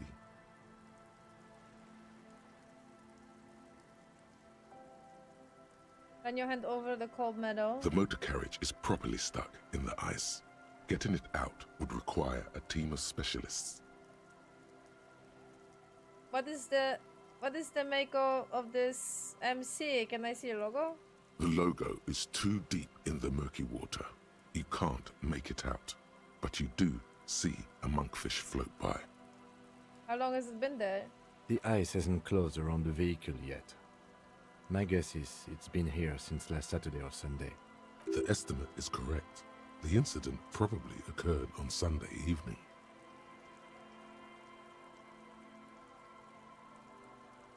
Well, Well, looks like Jacob Air's journey come to an abrupt end here. Your mocking tone finds no response, but the motion of the waves.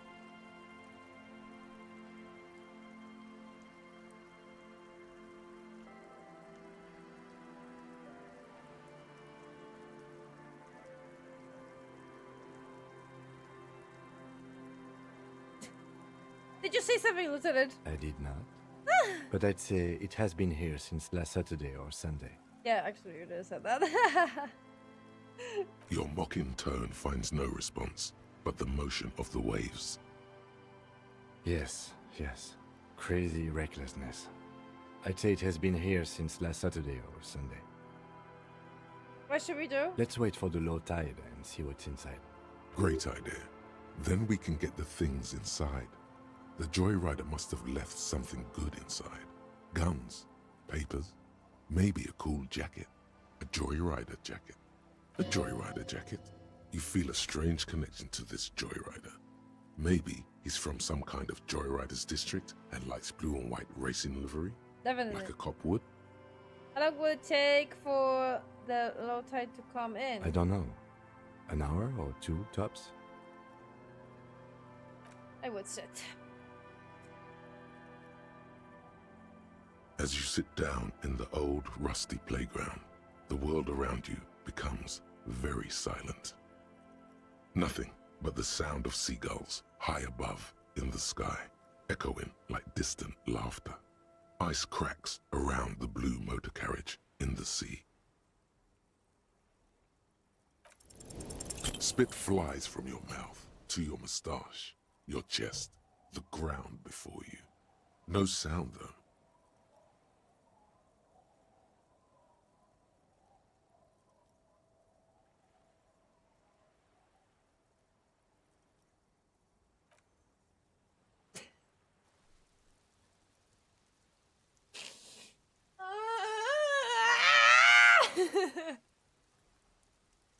Raining heavily here, Chief. Mind keeping it down a bit? The lieutenant must think it's rather funny. He smiles and quickly turns away.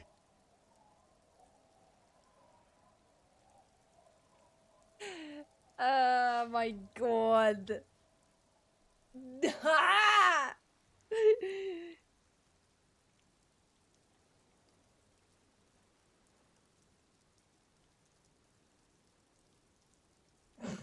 That's right. Just keep at it. It will come to you. He's gloating at you. Oh, it's so easy for Mr. Teacher.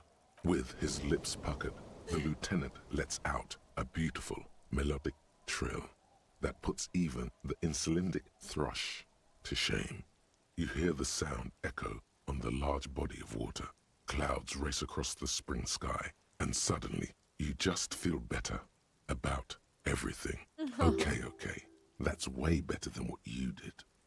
The clouds pass in the sky, and the shadow of the swing moves like the hour hand on a timepiece.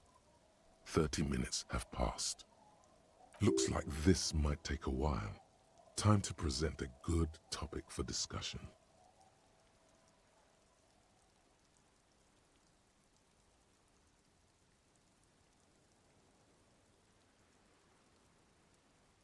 Oh god.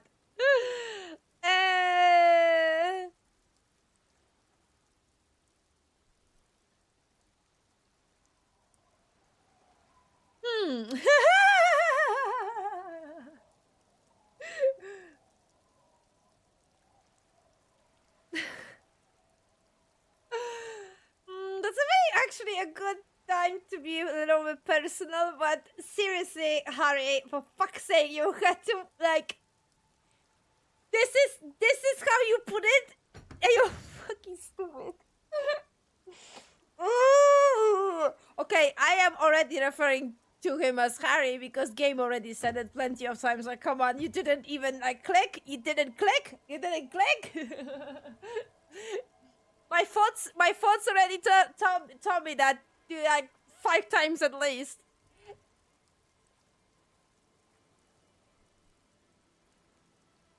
This is just straight up mean. 72! Can you fucking... I just fucking get 70 fucking 2. Ah, seriously.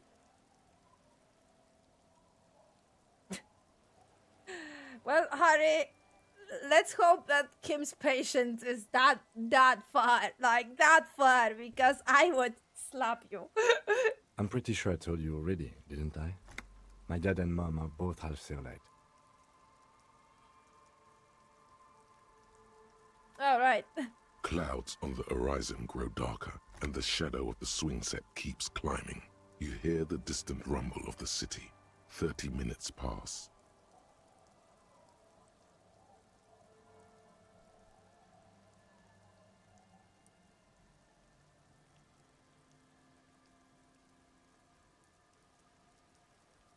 All I'm saying is I'm surprised people's skin color is so drastically. Once again, differences in skin color are the result of melanin production, liver functions, regional adaptation, and various other factors.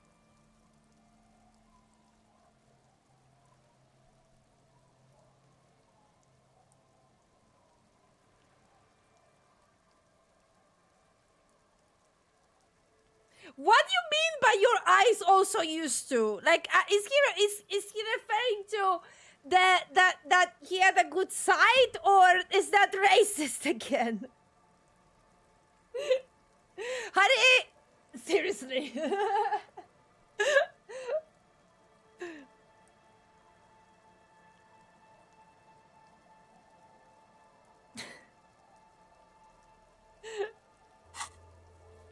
What's this?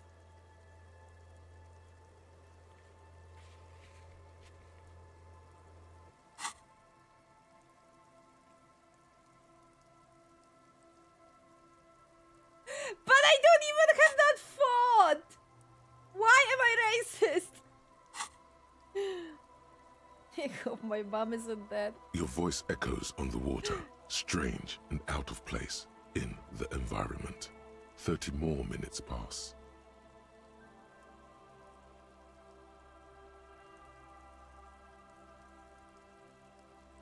Can you make out the marquee now? Detective, I've been able to make out the mark ever since we arrived. I find it odd that you haven't. It's a Coupris, Model 40. It is a simple and rugged machine, favored by working men, government offices, firefighters, animal control people, you know, those kinds of people. Policemen, strippers dressed as policemen. Yes, 41. What do you think it stands for? It's as if he knows what it stands for, but wants you to say it. It's pedagogical. Of course. Does he know something about that speed racer?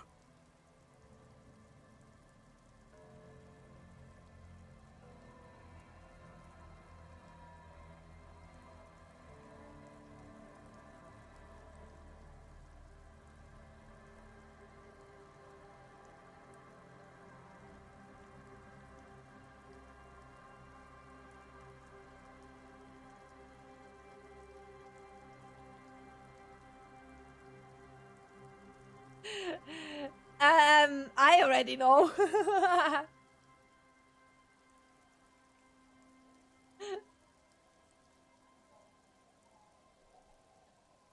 41 is his rank in the underground street racing hierarchy. Small fish, this one. No, Harry, no. Okay, I am clever, right? Oh God, no. I'm sorry, Harry. I'm so sorry. 41. Precinct 41. A massive pit opens up in your stomach, and the most terrible feeling comes over you. Oh God, Harry.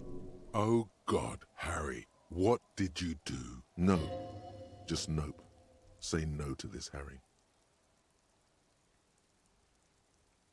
Nope, no. Yes, your car is in the sea. Face it, so we can start dealing with this. Oh my God, it's mine! I drove my car into the sea! I'm afraid so, yes. It looks like you drove your police motor carriage into the sea after you jumped across the canal.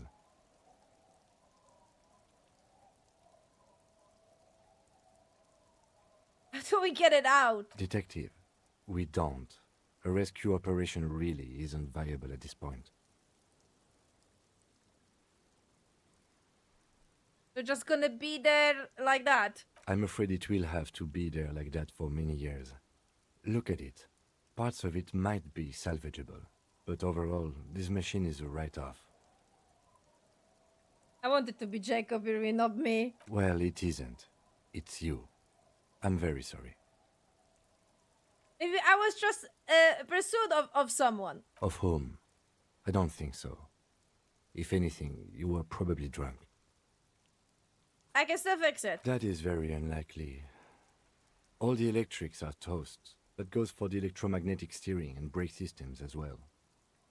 You'd be lucky to find one undamaged component in there. In a few months, there will be nothing but rust left of this vehicle. It'll be cheaper to buy a new one. He shakes his head. Well, not cheaper. This motor carriage costs 40,000 real.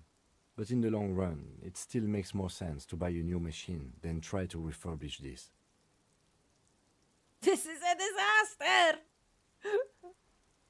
Let's face it, this is a substantial loss to your district's budget. I mean, my station only has 4 other vehicles in addition to my kinema. This was 20% of the station's vehicular budget. They're not gonna take me back after this, are they? People are more valuable than machines. Training a police officer is even more costly. People, yes, but not you. The badge, the gun, and now this? The lieutenant adjusts his glasses and doesn't say anything. There is also a 4th thing you've lost. A 4th? More precious than the gun, the badge, and the motor carriage combined. Lost forever into the deepest of seas. Oh, I know what you're referring to. Well, at least I can see what's in there now. Yes, let's go take a look. ID, ID, ID, ID. Ah! Wow, autosave. Ah!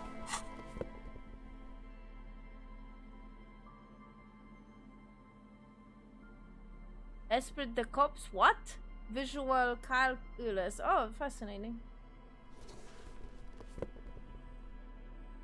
That's nice. What's Esprit de corps? What's that? Esprit. What? Ah, that weird thing that sometimes tells me like memories.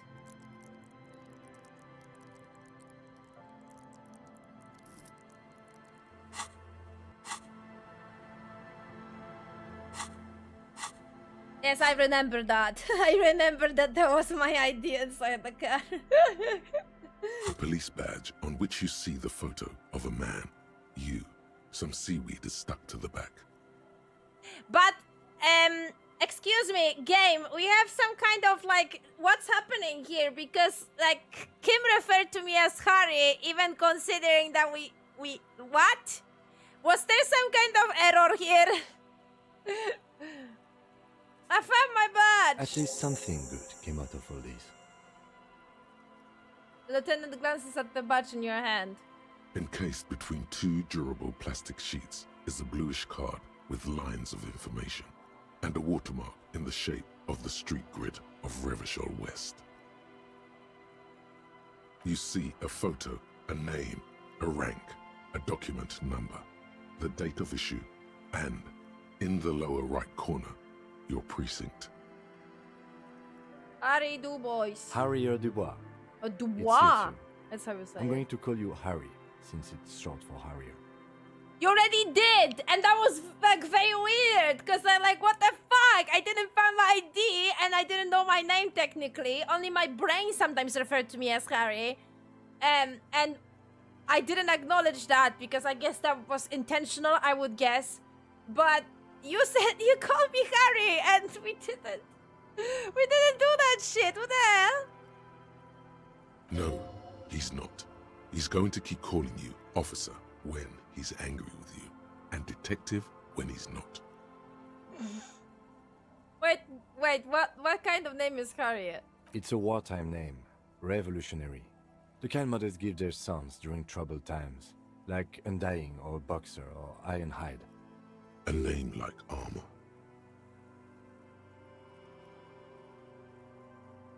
I already forgot how they pronounce it correctly in the French accent. Never mind. Pleased to make your acquaintance, Harrier Dubois.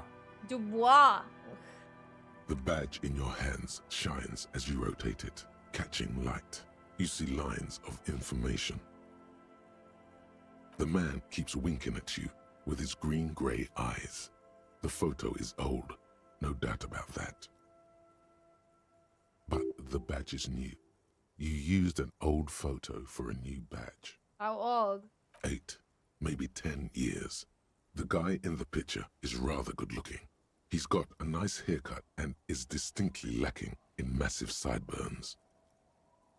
And he's winking? Why? What do you think? His face is already contorted by the expression, Of course. although it looks less grotesque on him than it does on you now. The badge in your hand shines as you rotate it, catching light. You see lines of information on it, and a shining watermark. The game likes to label players. You always, seriously, doesn't matter what type of thoughts you have eternalized, it always, oh my god, this is actually a little bit sad, not gonna lie. Because I can't create him the way I want him to be. Like, you know what I mean? Like, I can't affect this. Which is very sad.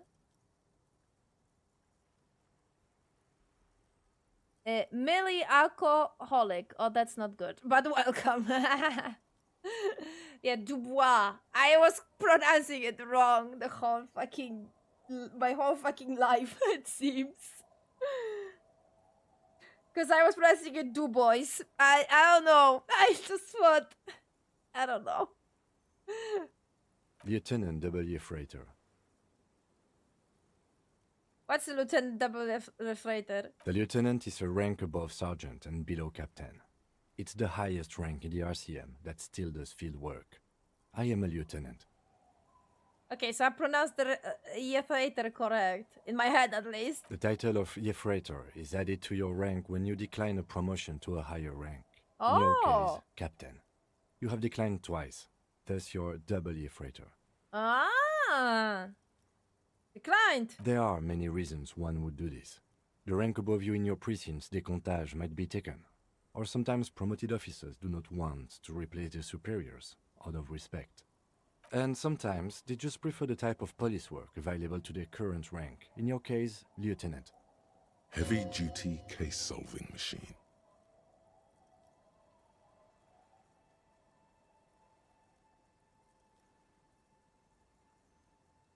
What's decompage? Decomptage is the hierarchical system employed by the Revachol citizens' militia. It means counting down to 2s. French, why? Why are you so complicated? The countdown is modeled after the dual leadership system employed by the left during the revolution, which in turn was developed by last-century experimental psychologists in the University of Königstein. I would never think to pronounce that way. The lowest rank is junior officer, usually teenagers. Then there are the patrol officers, then sergeants, lieutenants, and then a captain. That's basically it, except for a few kings. What kings? Kings like satellite officers and the additional freighter rank I already explained. The long and short of it is, you're his superior. Wait, satellite officers? You are given the title of satellite officer if your partner is quickly promoted through the ranks and you rise with him. You don't seem to be a satellite.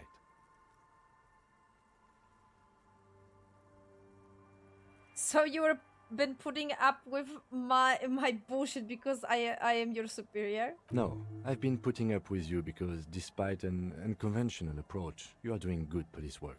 It matters more than driving your motor carriage into the sea. And now we've even found your badge. He smiles, what? Encouragingly. Encouragingly. Oh, yeah.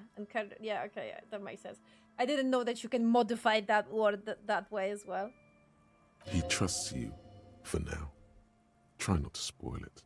For now? What are you saying? I thought my rank was drunk. Yes, apparently you've had a rather successful career in the past, and this leads me to believe maybe your current situation is only temporary.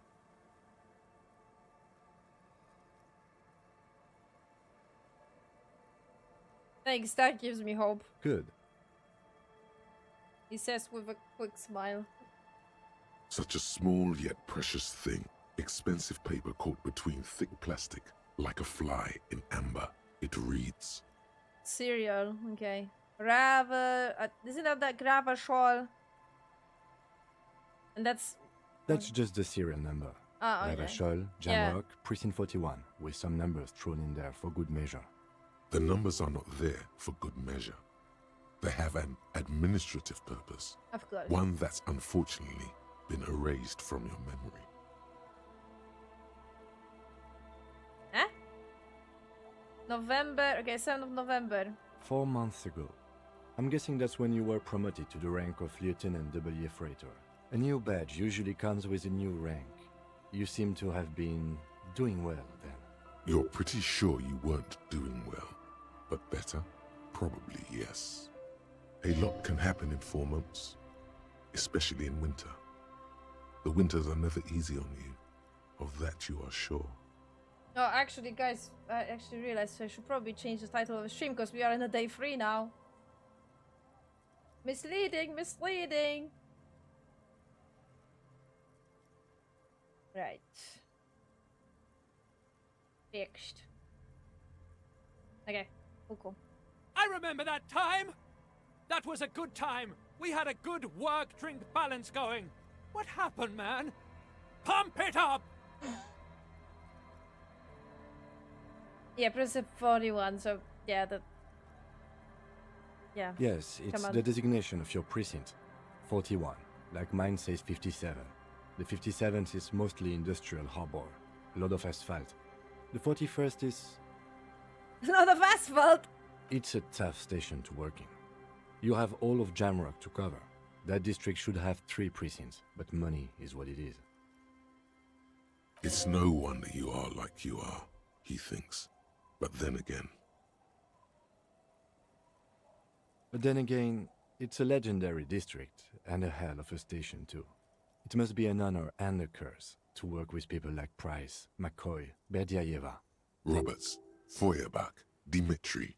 Suddenly, names from your decomptage flash in your forebrain. And you? Is it an honor to work with you? Don't ask him, ask yourself. The badge in your hand shines as you rotate it, catching light. You see lines of information on it, and a shining watermark. That is all.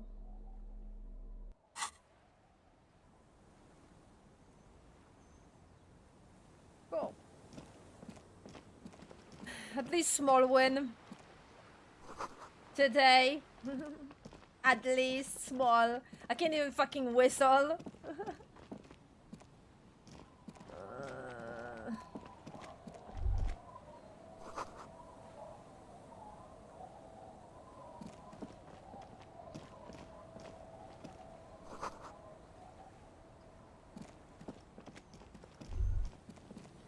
Great news. The boat is big enough for a grown man like you to fit underneath it in a supine position. Oops, sorry. Wait, what would be doing under there? I don't know. Sleeping? What do people do under boats? Ah. This is merely a measurement from your visual cortex. Do with it what you want. Great news, I found some window to sleep. Huh?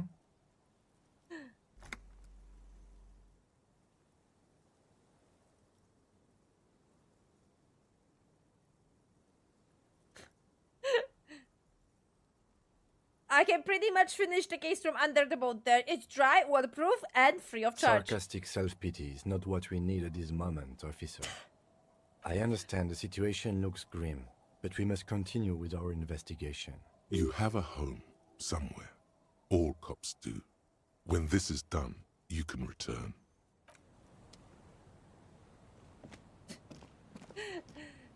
I can sleep under there. Come on, man.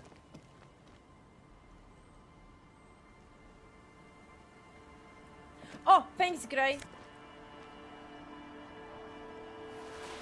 What? The kingdom of what?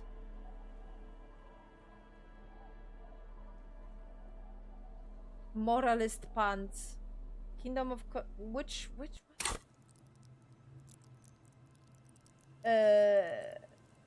What?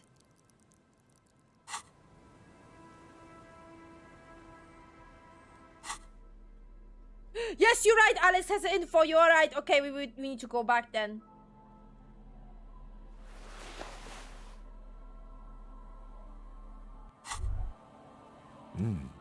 These are some wonderfully regular pants.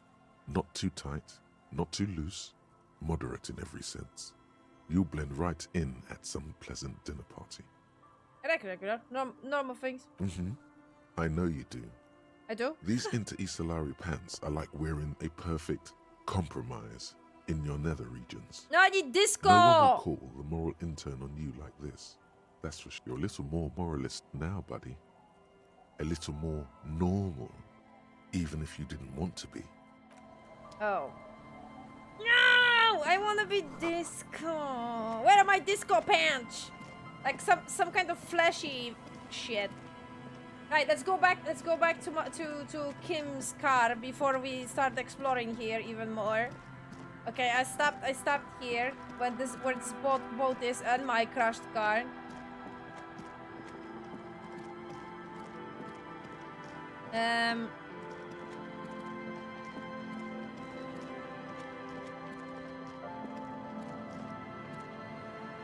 Oh shit, okay. Other way. No, wait, is this way? Ah, this way.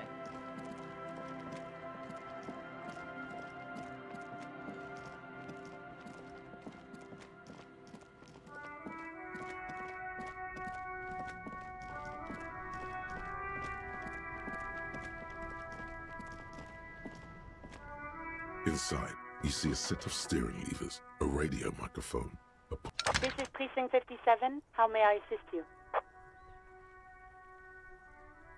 Did you find out more about the owner of the armor? Sorry, sir. I still haven't heard back from the database people. Try calling again later. Is there anything else I can do for you? Oh. Please contact me to the 41. Right. Please hold. 10-4, come in. Fireworker, over. I'm here to report that I found my badge to this. 10-4, sir, glad to hear that. I'll write down that there is no need to issue a new one to you then. Over. Right, over. Roger that. 10-10, over and out.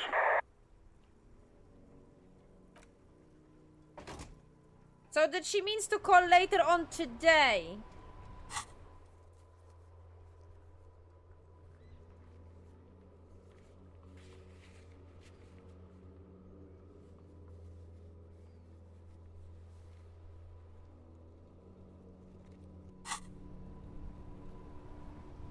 Fair enough. Maybe it's too early, it seems. Alright, let's continue with checking the fishing village, I guess. What is that bridge thing here?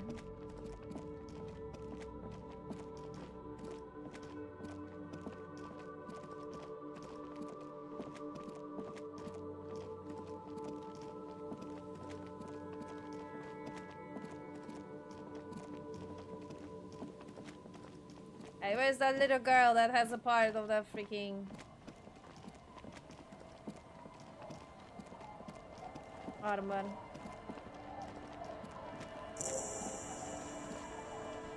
Oh.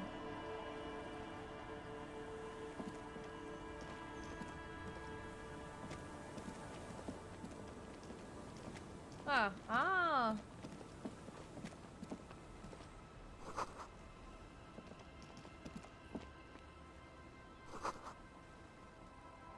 No looking in.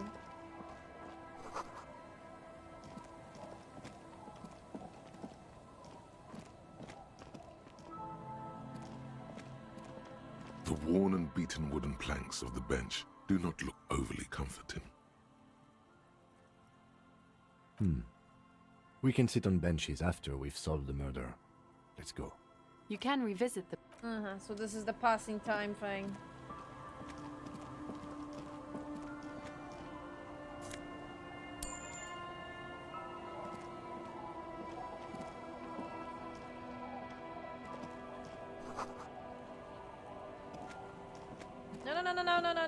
No, there's thing here. Ah.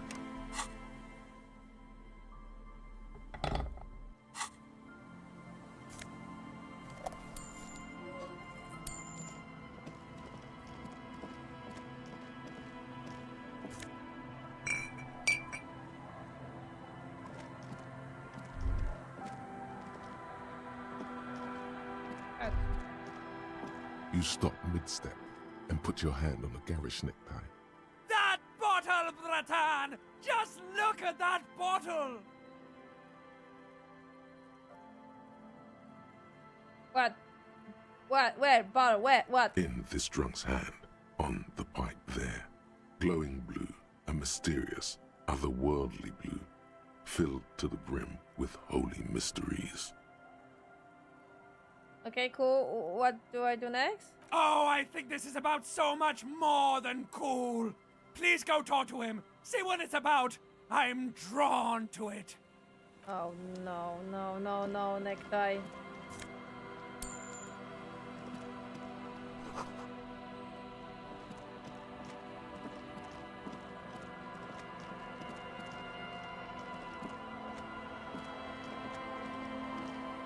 The scruffy-haired little boy kicks a stone. He can't be more than 5 years old. The other one looks indistinguishable from him. He watches his brother kick the stone with his tongue lolling out of his mouth. Guys look identical. The stone-kicking one becomes frantic all of a sudden, as if that's something to be scared of. The obvious fact that you just stated. He looks just like me. Yeah, I said that. The boy doesn't answer. His brother throws another rock. Both of their hair is covered in some kind of dirt. You're bad with kids.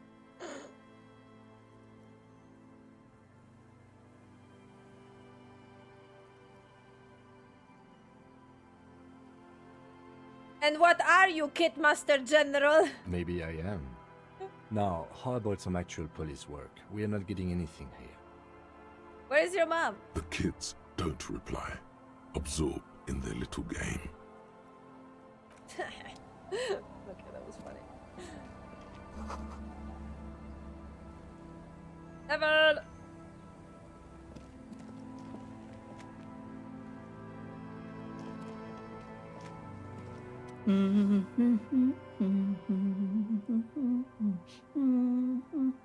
You're not sure about the melody, but it might be South Samaran, possibly Sigayan, also known as the apricot suzerainty.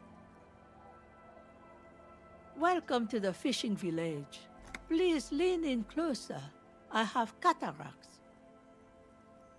Oh, welcome, police officer. We don't cause any trouble around here. And we don't want any trouble either. We are not here to cause any trouble, madame. Trouble? Say the second thing, Bratan. Shows you got style.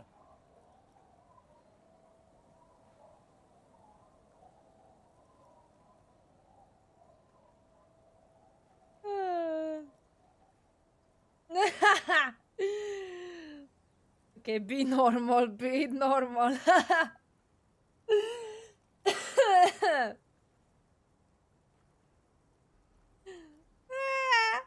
Do I want to be normal or not? That's my question.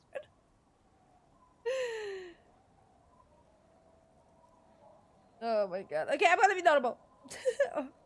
What he said, we are cops, we don't cause trouble, we take care of trouble. Oh, of course. Last time we saw you around here was 12 years ago. You also came to take care of trouble then. Wish you did. But still, in Martinez, you're considered an ill omen. Wait, I've been here before? No, Not you personally. I meant the RCM. Some of the men got into a fight. One of them killed another, locked himself in that woodshed over there. He was brooding, needed some help opening the door. You got it open for him and took him to think about what he'd done in a more secluded place, somewhere more quiet. She says it as if he was on some kind of spiritual retreat. What kind of ill omen are we talking about? Oh, the usual. Dark tidings. Black hound. That's you, all right. A black hound licking your own heels.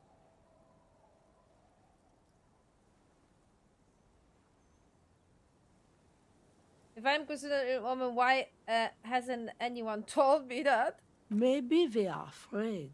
Why? Because you're an ill omen. But you're still welcome here. As long as men with guns aren't chasing you. And maybe even then. Because that's the kind of fishing village we've built. Is the word bratan in Polish? No, we have brat. That would be brother.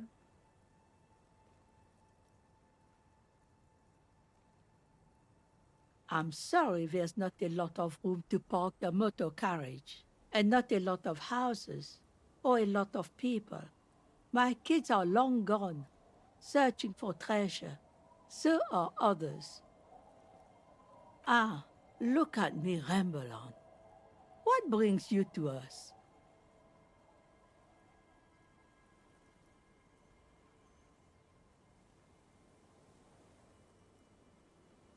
What's further down the coast? Not much. There's the abandoned church, the DeLorean Church of Humanity. It's been there since before my time, even. Why is it abandoned? Some things just don't fly, officer. Look around. Who'd go to church here? They built it 300 years ago. Must have been nicer then.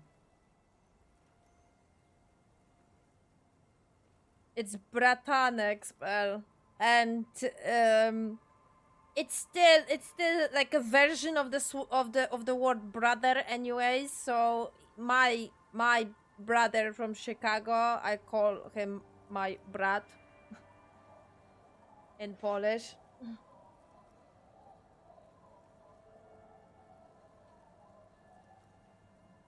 That's basically brother. So it is still like a same, like it is still the same core, because we do have Slovak have the same core of the language in general. So, they don't hold services there anymore? The Ecclesiastes? No, we've tried, but things just keep happening. Crime, accidents, other things. The place never stays open. It's a pity. It used to be such a nice church. Oh, we don't have a word like that in that case. Like we don't have like an equivalent of a bro, if that makes any sense. Like in English, I would say, I think you would call it a bro, right? But in Polish, we don't have equivalent of a word bro. Would still be a brother, I guess, but you wouldn't refer to that to your like homies, for example.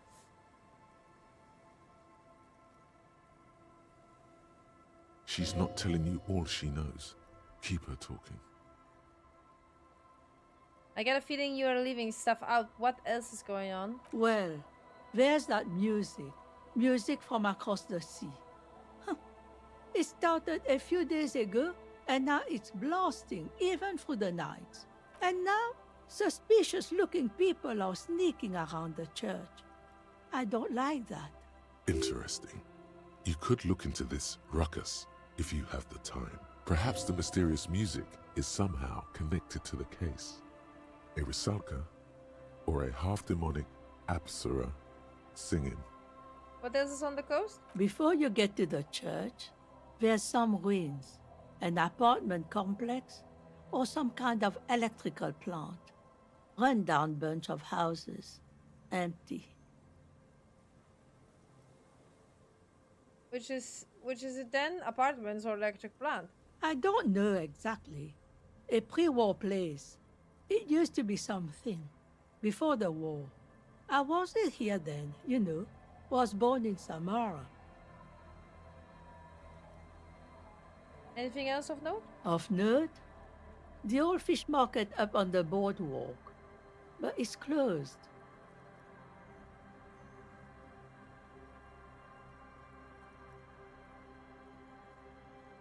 Alright, got it. As I said, it's a peninsula.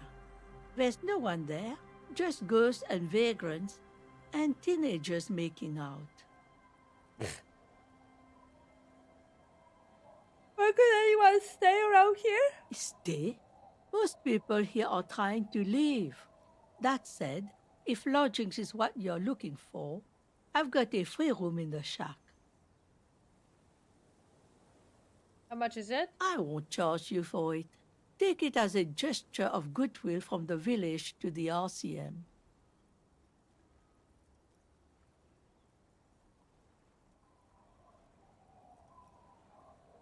Yes, please.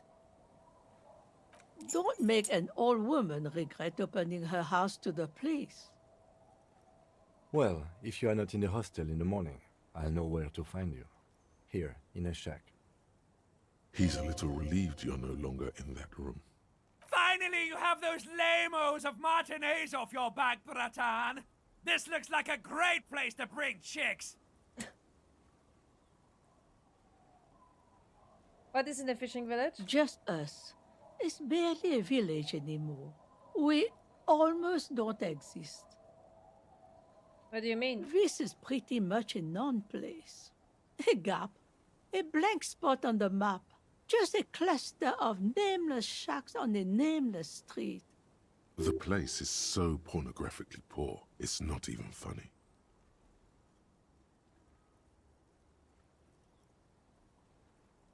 Who lives in this village? Well, there's Lillian and her kids.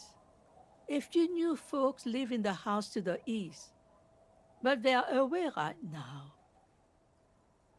And then there's the drunks. Not a pretty sight, but there's little we can do about it. Home is home, even for them.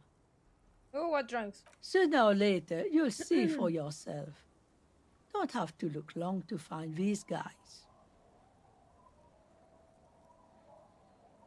This place is pornography poor. The phrasing, Harry, phrasing. The lack of wealth is the one thing we've got in abundance. Riddles. Fits with the general ambiance here. Lieutenant marks dryly and looks around. Aye. Sometimes it's as though I'm also gotten lost inside this nameless nothing. I'm lost too. Oh, it seems to be a common theme these days. I think I am in the process of finding myself again. Isn't that what people always think when they are lost? Something I can do for you to find your way, officer? Is there a little way to make money around here? Here? For you? No, officer. The only money we have here is some coins the drunks tried hiding from their women and then forgot about. Under carts, boats, in little boxes. It's not hard to find. There has to be something here, tell me. Over there, you can find more of the same. Shacks and trees growing wild. That's the Pox. The Pox, what's that? An old military hospital and its surroundings. Or it used to be, during the time of the suzerain.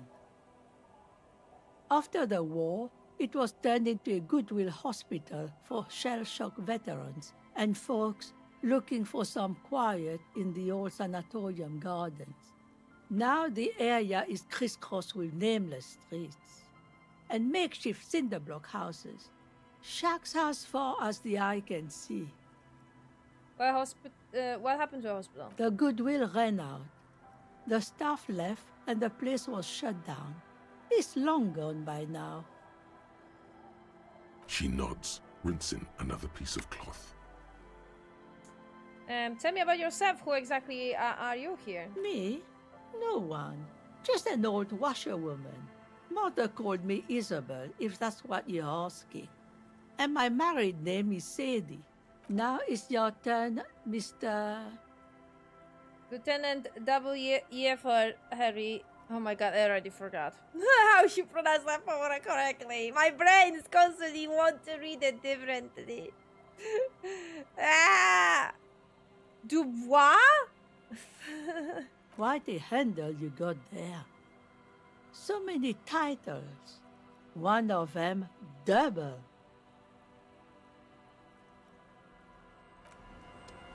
That's it?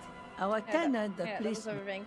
Okay, so is that the plan? Are we sticking to? Is the plan to stick to leveling up the what was it? Physique. And we are actually trying to fight Measurehead. Is that what you're trying to do now? Oh my god.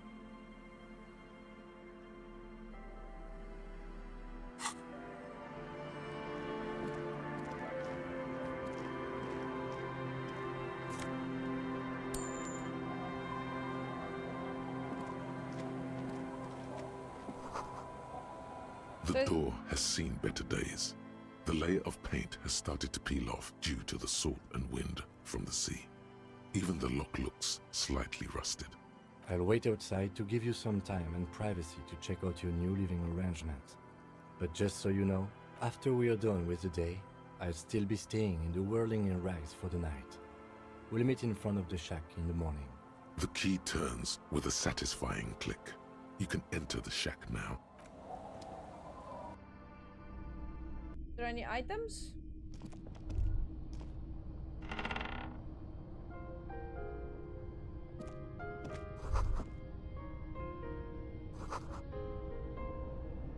Oh.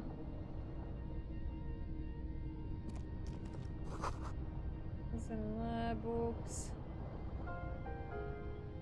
Oh, there's a mirror there.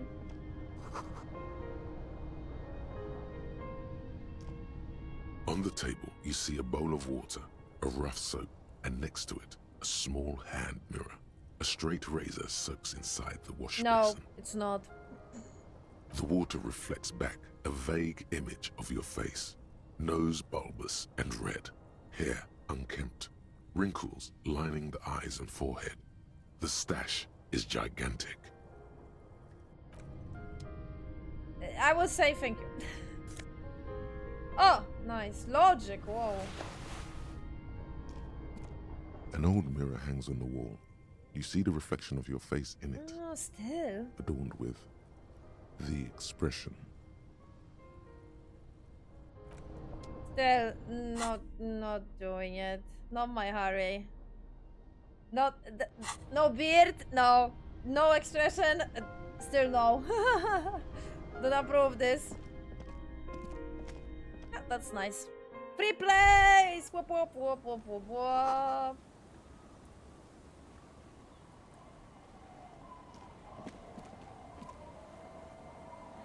Oh, praise the Lord, I can save money.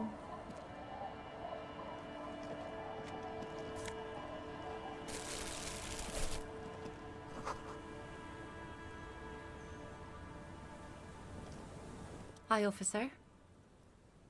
Woman in the raincoat stands on the query considering an overturned... No, really? Considering an overturned boat? Sword in a... Scamber hangs from her hip. Oh! She has a machete? Anything I can help you with?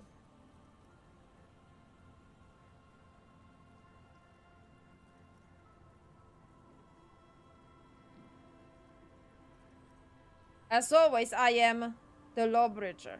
You've graduated to Lawbringer now? Lawbringer, sorry. Men with authority have their quirks. Comes with never being second-guessed about anything. That is true. I was the law. I was the law. Now I am lawbringer. Wow. Yeah, they did level up. You're right. So what brings you here, Lawbringer? Bring off the law, Lawjaw.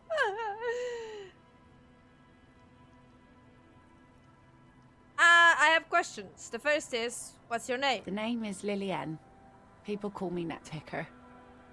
I think I have time for questions. What are the other ones? Ask her about the cool sword. Helps to break the ice. Nice sword. Does it come with a story? Unfortunately, the factory sold this one with a 3-year warranty instead of a story. It's to intimidate folks, mostly. Although, do you know how to use it? Not really. I know some basic moves, and I know it sure as hell beats a knife when you're in a tough spot. Is it... It is... imposing. It's a regular mass-produced sword, like a shovel or an axe. Nothing fancy, just for intimidation. What do you need intimidation tactics? From time to time, people need a lesson in respect. That's just the way it is. Back in the day, I caught the eyes of many men. And believe me, men need a lesson in manners from time to time.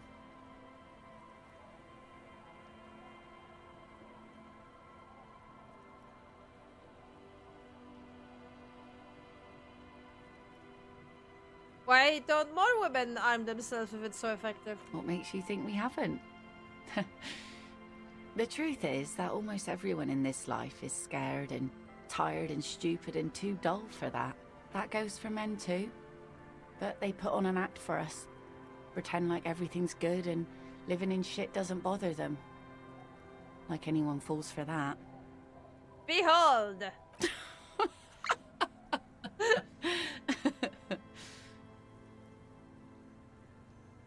Do you like it? Sure. It looks as if you could face down any horror in the world with that same unchanging grin. It's like a shield. Can I borrow that sword? No, I'm afraid not. Tempting to confiscate the blade I used to keep these animals in check. You would put me in an early grave.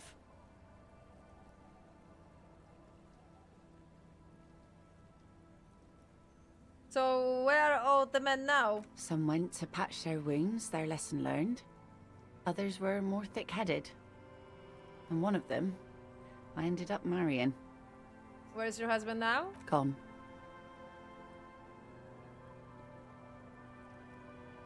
Gone where? To the waves. The sea took him. It was a long time ago. That's bad. What happened? Who knows? Maybe he fell over. He didn't respect the sea. Went out there, drunk like a skunk, and sure enough, one day the boat was found floating empty. The bloated corpse turned up 2 weeks later. Now, before you tell me how sorry you are for my loss, know that it was 4 years ago, and I've moved on. There's only so much mourning you can do for a drunk with sinewy muscles. The time really is the best cure for sorrow, isn't it? Us working folk don't have the luxury to be bedsick with melancholy. I buried him, mourned for an appropriate amount of time, and went on. Life didn't really change that much for me and the kids. He glances at the village where 2 little kids are playing. Oh, those are your sons! This is neither a touchy nor a very interesting topic for her. She looks like she's ready to go on a date with another, better, drunk. Ask her. Both of you could need some action. Do it! Hit on the widow! It's the right thing to do! I hate my brain. Ha! Kim presence makes it awkward. Don't know the good spot. Ooh, okay, okay. Is that your boat? Sure is. The sun, I call her, coated with a fresh layer of tar just yesterday. It'll take some time for it to dry, assuming the sunny days continue. Do it. No. No. You know why? Kim is my boyfriend. Nothing can change that, man. Not the creators even can change it. It's my canon, okay? And nothing. It's nothing. You can't convince me otherwise. Sunny days? Aye. Sunny days. You got a problem with that? No, ma'am. We have no quarrel with sunny days. Good. It would have been bad news had it turned out it wasn't a sunny day. Bad news for the skiff, bad news for the nets, bad news for the kids. There's a moment's silence. She looks at the slushy snow melt on the yellow belly of the boat. When do you think the boat will be ready? In time, when the sea turns and the winds settle, she will be ready. My prediction, it will be at least 2 days. I'm looking for someone, maybe you can help? Let's see. Who are you looking for? What about that child? Hello? Okay, I'm looking for a missing cryptozoologist. I don't think I know what these are. Care to elaborate?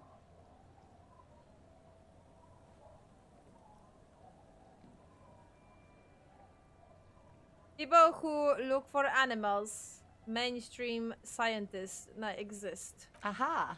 Like snowmen. Snowmen? I haven't heard about those. 2 odd guys have been wandering around here. Nose in sand, talking nonsense about snowmen and the like. Where did they go? Don't really know. Further down the peninsula, I guess. I mean, that's where they were heading. Who else are you looking for besides snowmen? A working class husband? Yeah, I'm not really looking for that anymore. Not much into the middle class ones either. Could do with some landed gentry, but apparently they don't make those anymore. The husband isn't for me. I am looking for him, for his wife. I wish I could help you with that, but I haven't seen your working class husband. Maybe I can help you find someone else. She seems genuinely sorry for not being able to help you. Aww. Well, how can I assist you then, officer? What do you do around here? Like I said, fish mostly. Sail the waves, take care of the kids, pick nets. Right now I'm tarring a little skiff. Is that enough to make a living? Sometimes I also walk to the beach to see what the sea has given up. The sea is full of surprises. Keep it professional, man. Don't make it sound like you're hitting on her.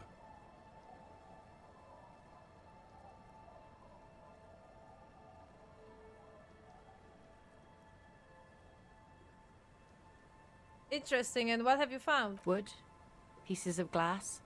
Every once in a while we see dead bodies. Human, animal, fish, other odd sea creatures. A mine washed ashore once.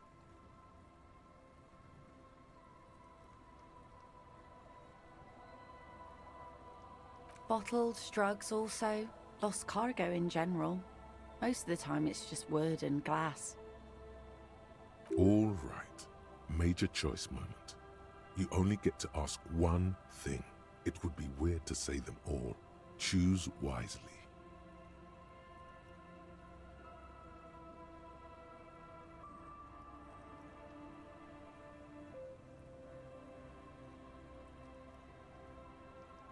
Human bodies? Well, you're barking under the wrong tree then, officer. I have no interest in floaters. Seen enough of them in my life already. Very unattractive bunch. Okay, I think I could find some free drugs, but I don't want that.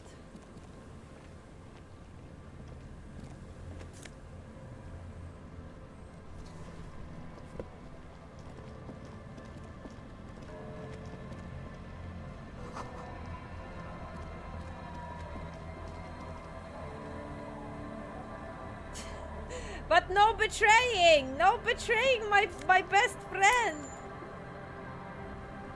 And support of my life! The best character. Kim is love, Kim is life. No, no.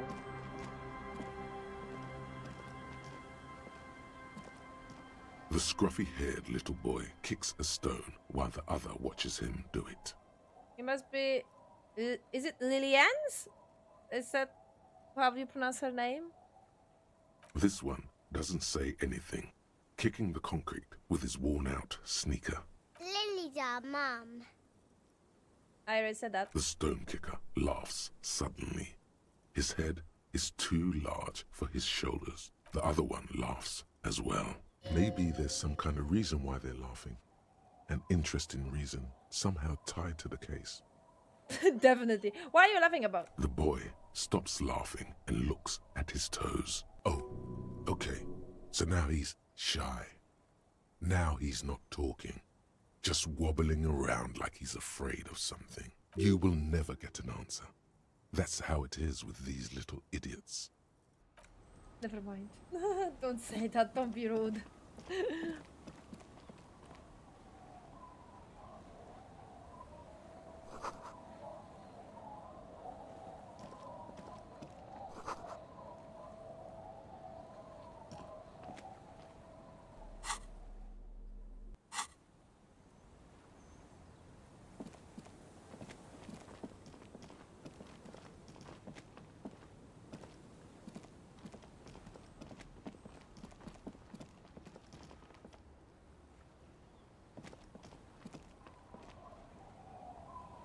Absolutely not. Exactly. No, no, no, no. Out of the question.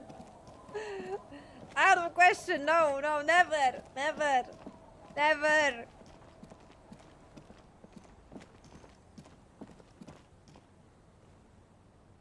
Before marriage, don't mention. It's an established relationship. I can speak. This is it. The scene of the party. The fire pit. Cigarettes and empty bottles all evidence it. Hold up, don't you mean the scene of the crime? Not as such. I'm talking about what came after the party scene. It looks like a lot of folks party here. Looks like they were here a while, judging from all the bottles. The sunken motor carriage provided them a focal point, like a goose ice sculpture or a chocolate fountain. Hey Kim, looks like we had a couple of party goozers here. Looks like it.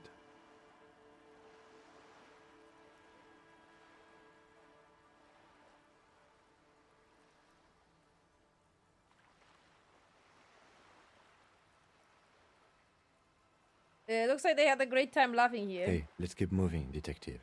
Somehow, he doesn't want to dwell on it. They were laughing at me.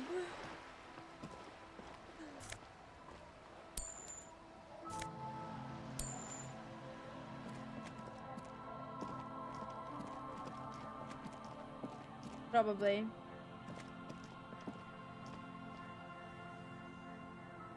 It feels like Kim would never date women who work though. Shh, shh, shh, shh, summer child, shh, shh, don't think about it, don't think about it. Don't, shh, shh, shh, it's fine, it's fine. We can sort it out, we can sort it out, it's fine.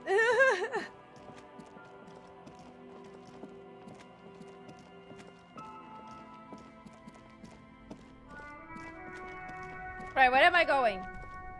Ah, right. I wanted to level up the physical instrument, right? That's what I'm trying to do.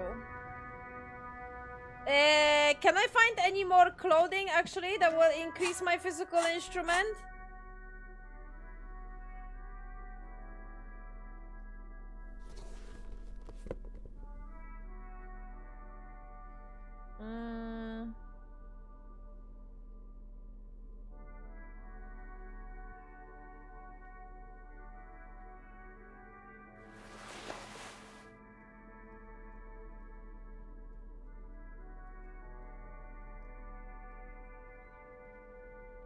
Oh, but I have to spend money on that, do I?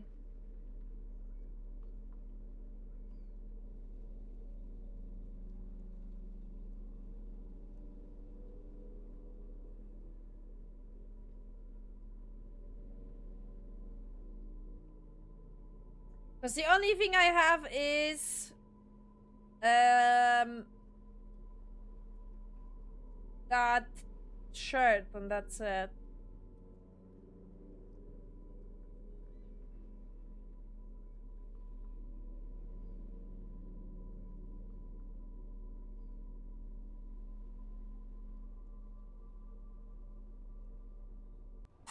I have no clue.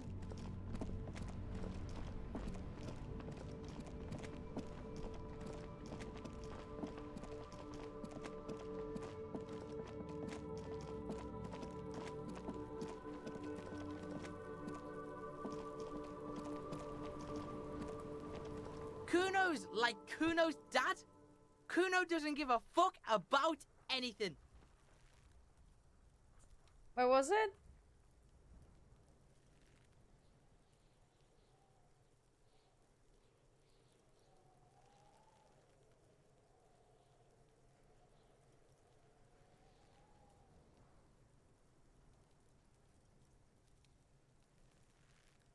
No, but which dialogue was that about the... Fuck about it.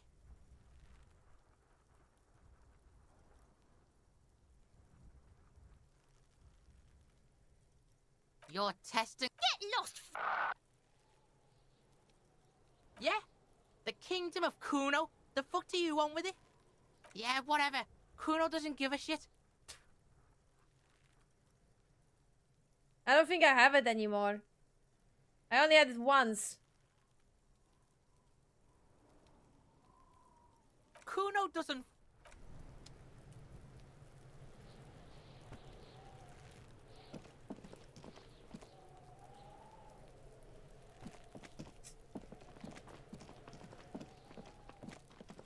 I only had it once, and I actually said no.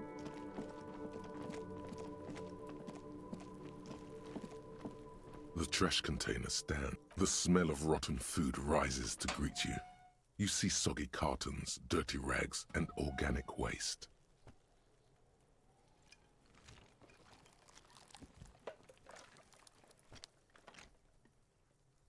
Not much to see here anymore.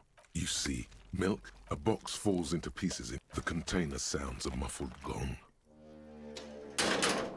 No, because I think I have it blocked now because I said no to him when he was suggesting that. Because I really didn't want to buy anything from him. I didn't want to be like in any way in debt to him.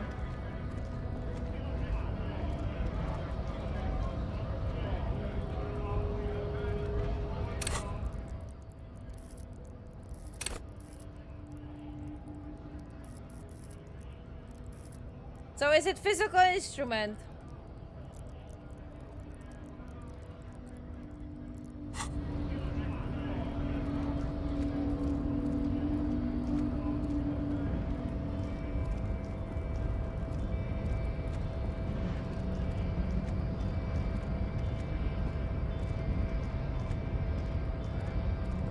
Your race descent has only worsened since our last.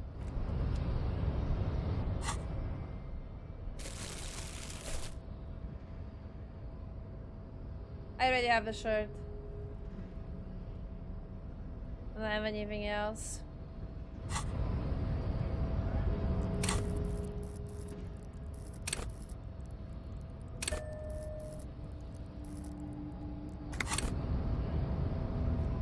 I am not a big fan of this, not gonna lie.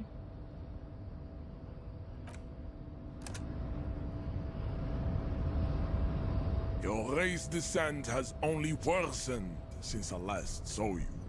You have really let yourself go. I am investing in stuff that I really don't want to.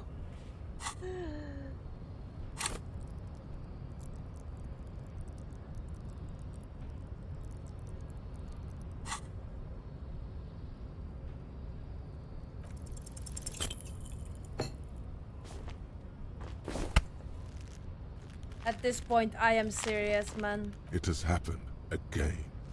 The Titan has your fist locked in his hand, and he's twisting it. Another fit of criminal rage. Who are you, in your own words? Good. Now go, before you enter cardiac arrest. Please, stop doing this.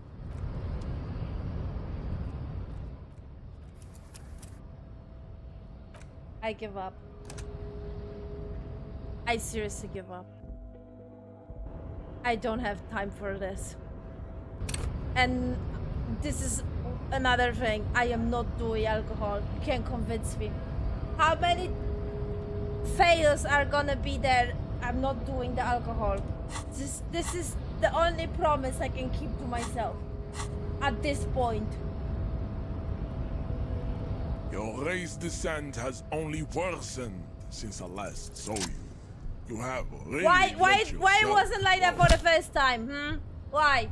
Why it had to be shit? Just like that, instinct took over.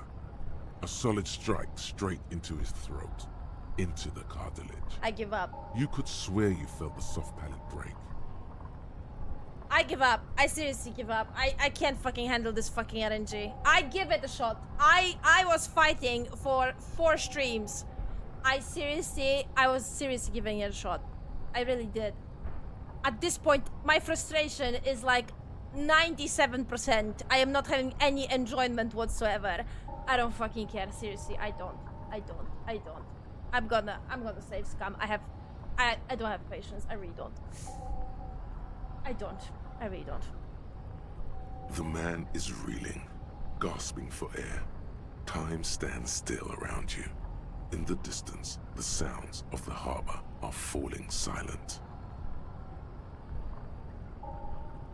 Because there would be a different story if that fucking card was still there. Like, I could steal that fucking card. The ID card. But no! You can only steal it in a day 1. Like, who the fuck? Seriously? Like... Wow. Like, I don't know. At this point, I'm trying to find some kind of excuse for myself because, like, I am so pissed. You can't even imagine. All you hear is a small gurgling sound as a trickle of blood appears on the man's lip. Now's the time for a spin kick. He expects the 1-2, not the 1-3-60.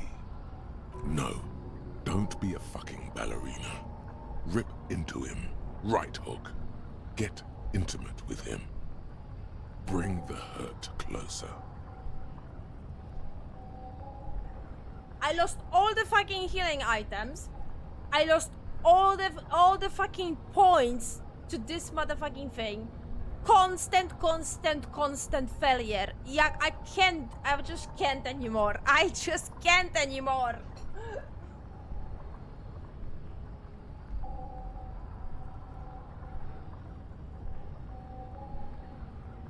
Wait, what should I do? Don't wait. You've only got a millisecond. He's coming too. I want a From 360. the stupor. His left hand curls up into a fist.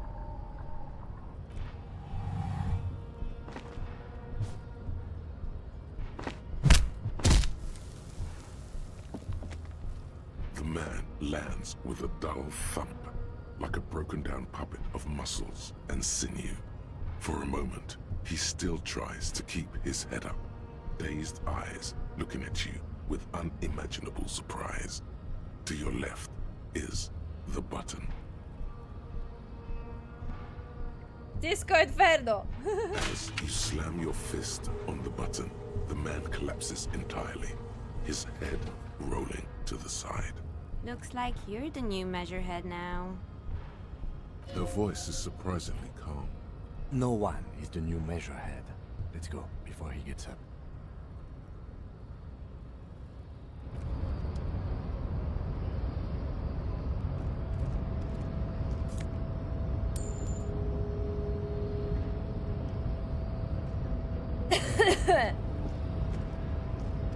Like, I can do something to him?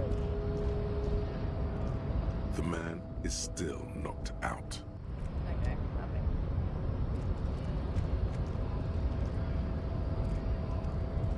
I just fucking can't handle how much the game was fucking me over. I seriously can't fucking handle that.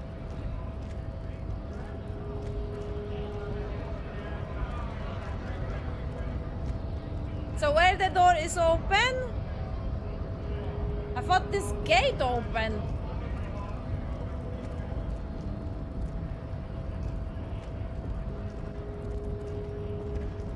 Ah, this door.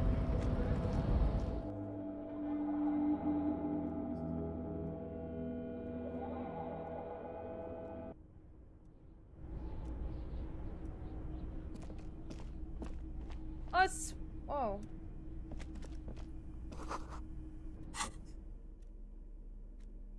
Ay, ay, ay.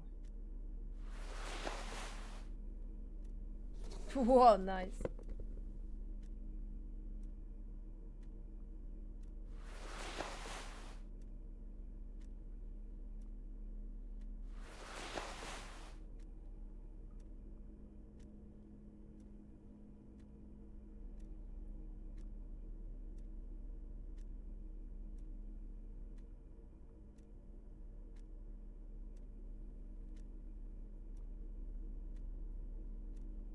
Actually, why not?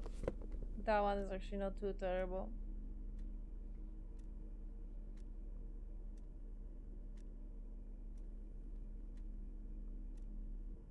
Let's have it that way.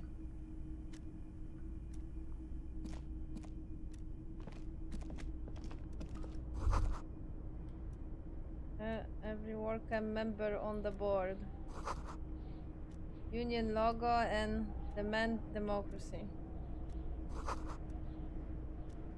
The model name is on the back. We? Oh, book, okay.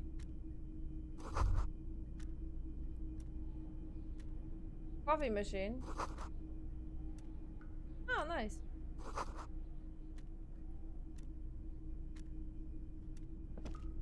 On second glance, someone has forgotten to properly close one of the drawers. It's unfortunate for the Union to just leave their paperwork lying around like this. Let's see what's inside, he thinks. The drawer opens smoothly. Inside is a well-organized selection of brown folders. Hundreds of documents containing logistical data. Two kinds of transactions stand out. Materials coming into Revachol from the outside world, from Muindi, Grad, and even Ilmara. And the same materials being handed over to companies inside Revachol. Kuron, Coal City, La Delta, and Jamrock are listed among the many districts where the imports are being sold.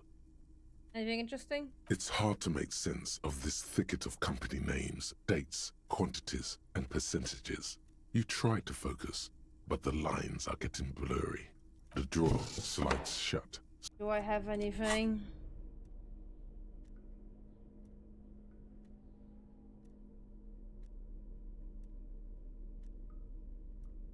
No, I don't think so.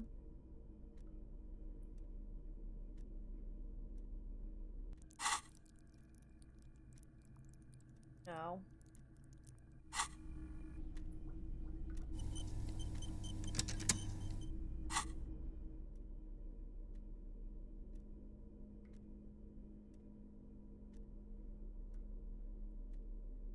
I don't have any damage to...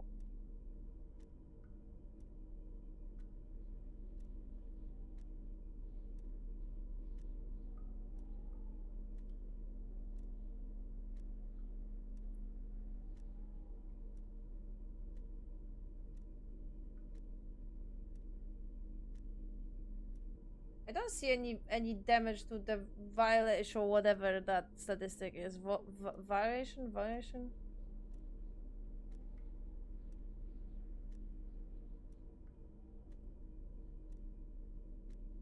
Ah, my morale.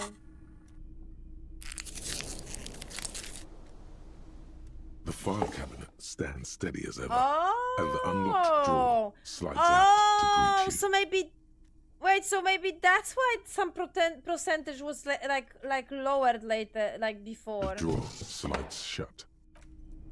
I didn't know that's the thing. Oh yo. $50 and a game is gonna fuck me over, and 72% is gonna be fail. The file cabinet stands steady as ever, and whatever's hidden here is hidden well. Concentration isn't enough. Only a trained accountant with a background in logistics would be able to really make sense of it. However, there is a little handwritten note stuck on the side of the drawer. It appears to be a to-do list written in large, uneven capital letters. Remember, Leo, Everard's shoes, special whirling borscht, water Everard's plants, sweep office floor, more banners. All items on the list have been crossed out, and the note itself is crumpled. Look, Kim, a to-do note with a list of ends for Everard. Everard Clare, probably. The head of the Debarders Union. One of his aides must have left it. Nothing incriminating here. The special borscht seems a bit odd in the list. Remember, Leo, all items on the list have been crossed out, and the note itself is crumpled. The drawer slides. I think too insane.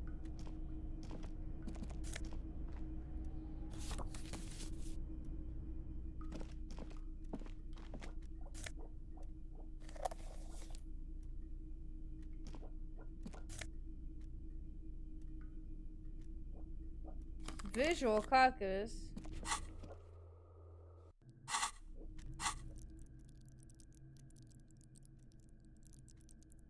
What? Okay, nice. Sometimes the camera is freaking out like crazy. Minus the drama.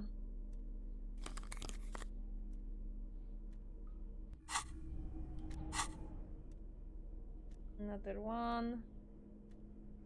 I have this book. The front of this quarterly journal features a large satirical portrait of the late King Friesel. From the sides of his head, a pair of white antlers spread to the corners of the cover.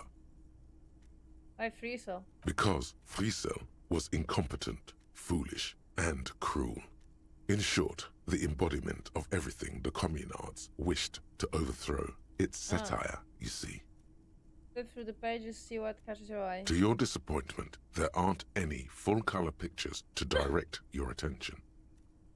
Just column after column of closely set text, interrupted occasionally by little doodles in black and white. No advertisements, you notice. So who's funding this radical commentary? After rifling the pages with your thumb several times, you return to the table of contents. The magazine is divided into several sections. International development, Kunst und Kultur, and local concerns. Just inside the cover, there's also an editor's note. What is Kunst und Kultur? It takes a moment, but gradually it dawns on you that Kunst und Kultur must mean arts and culture. Ah, I guess that makes sense. Why they decided to title this one section in Volda is beyond you. Obviously, because it's cool to drop random phrases in foreign languages.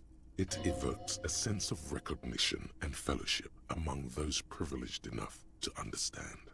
As you leaf through this section, you come across several reviews of recent radio plays, as well as a brief artist spotlight featuring a local artist identified only as CS. The main feature, though, is a long essay titled Tip Top Tournée, a critical Mazovian perspective. The Tip Top Tournée is an inter-Isolari racing series, mostly known for its high speeds, ludicrous sponsorship deals, and high death toll. In Revachol, it's held quadrennially on the prestigious Zero Carousel racing circuit. Let's see what those communists have to say about tiptoe. You think you're settling in for a relaxing recap of the most recent season. Definitely. Maybe sprinkled with some nice anecdotes about a few of the more colorful drivers. Instead, you find yourself skimming a 10,000-word feature about all the politically problematic aspects of Tip Top Tourney. What? Wait, what's wrong with Tip Top? Where to even start? For one, there's the crass commercialism of its sponsorships. And then there's the practically criminal emphasis on deadly motor crashes. So, all of it, basically.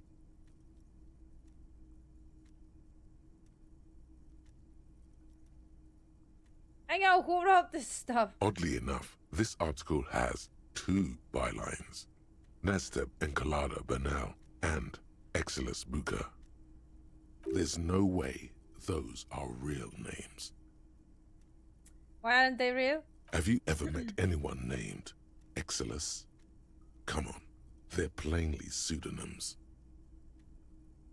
What's wrong with a good motor crash? They just keep it interesting. And that precisely is what's problematic about it. Were it not for the promise of random, spectacular violence, audiences would quickly lose interest. At the end of the day, it's the destruction of these 750,000 real races that you're really watching for.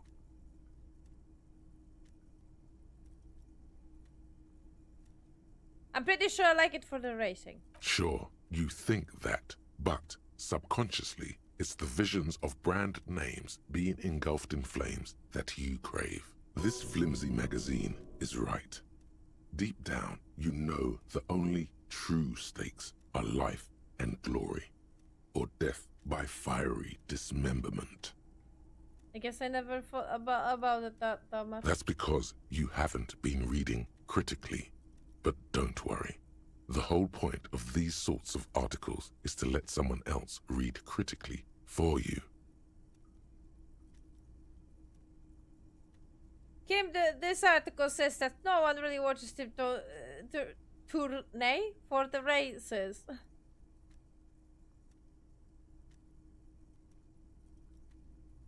Oh, come on. Can this article read your mind? It seems to think so. A certain kind of young man reads 1 or 2 books and suddenly thinks he understands the secret structures of reality. If I had to wager, I'd say they've never even seen the inside of a motor, much less a motor race. I take whatever they write with a large grain of salt. You flip back to the front of the magazine. The table of contents unfolds before you. Read the editor's note. Comrade, as you know, this journal takes its name from Mazov's immortal expression, Du cristal a la fumée. This was his way of describing the way the rigid, crystalline structures of capitalist ideology turn to smoke under communism. But, like the structures of capitalist ideology, we too are at risk of going à la fumée, unlike many publications which are content to spoon-feed their readers reassuring drivel. La Fumée is committed to telling the radical truth, even when that truth may drive away potential subscribers. Only 4 issues in, and it sounds like they've already alienated their readership. Perhaps they've overestimated the market demand for this kind of commentary. So please, if you value our radical Mazovian perspective on contemporary politics, culture, and international affairs, please consider subscribing today. Yours in struggle, the editors. Yours in struggle. Kim, I think this is a communist magazine. What do you expect? It was laying around the office of the Debarders Union. They're probably bankrolling the thing. You flip back to the front of the magazine. The table of contents unfolds before you. I want to catch up on international developments. This section includes a long, tedious critique of the latest round of free trade negotiations between the EPIS nations and the Free State of Semenine. You also skip over an article about heavy fuel oil smuggling along the Messina border, something about bear wrestling in Samara, book riots in Yugograd. Face it, you really aren't interested in foreign affairs. You're not even sure where most of these countries are. You flip back to the front of the magazine. The table of contents unfolds before you. See what they mean by local concerns. Unsurprisingly, much of this section is taken up with articles declaring unqualified support for the dock workers' strike. You skim the headlines. Paint the harbor red and white. Martinez tames the wild pines. A city in revolt. First we take Martinez, then we take La Delta. Finally, there's a brief article by the writer, G. Martin, accusing the owner of the Capeside apartments of illegally attempting to evict certain communist tenants simply for not having paid their rent.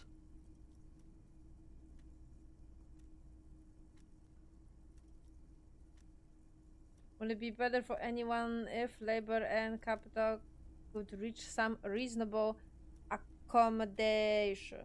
According to these editorials, there can be no accommodation with the forces of international capital or their mucilaginous allies in the coalition. Why do communists love puerile insults? And they wonder why they're always being left out in the cold. Hold on, what's this about the coalition? Judging from the context, it's something very large and fundamental. You should probably know about it already, honestly. Current government. You flip back to the front of the magazine. The table of contents unfolds before you. Guess that is all. Me an hour in a game.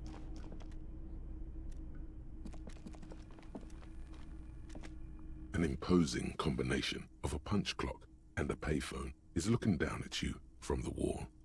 A note on the side says, "Tokens unavailable due to strike. Use change." No, it's all my money.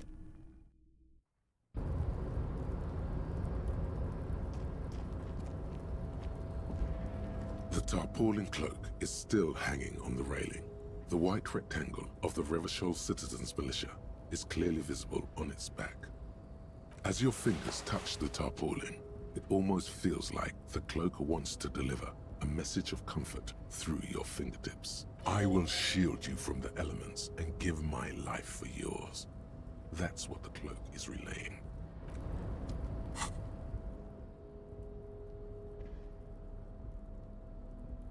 Ooh, nice.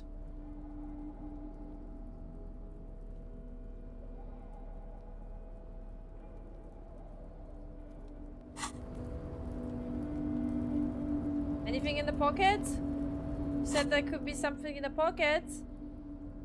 No? God damn it.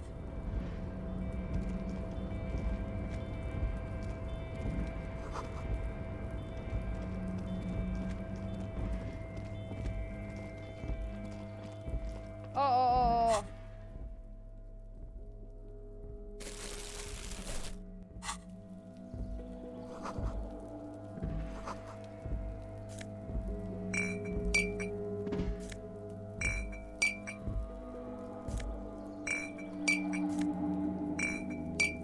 Oh, are you fucking kidding me?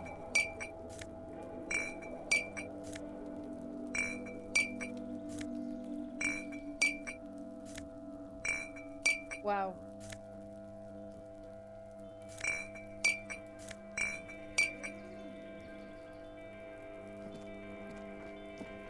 Oh, it's here. All those empty wine bottles and cigarette butts on the ground. Someone partied really, really hard here. Wait, how hard? Well, they went through 6 bottles of potent Pilsner, 3 bottles of Commodore Red, and almost 4 packs of cigarettes. It must have been pretty hard. Did I do this? Well, yes, I think we can say with relative confidence that it was you. Was me?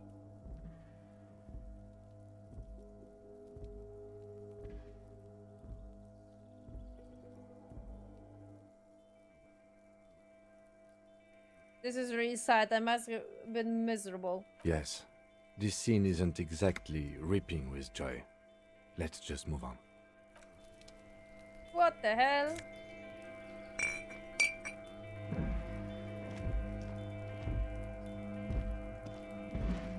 This is the night watchman's booth. The name on the door reads Rene Arnaud. So this is where Rene works. I'm gonna look around. If you must. But please hurry. We are pretty easy to spot up here. Nothing incriminating catches your eye. The cabinets are clean and their sparse contents meticulously organized. There's a framed photograph on the table. Looks like the inhabitant is rather pedantic when it comes to order. It's a black and white photo of a young couple out in a street fair. The man, Rene, is dressed in a Royal Carabinier uniform. The girl is young and very pretty. She is smiling playfully at the camera. Rene looks like he's about to smile. This photo must be tied to some good memories. Why did you take that picture of Rene?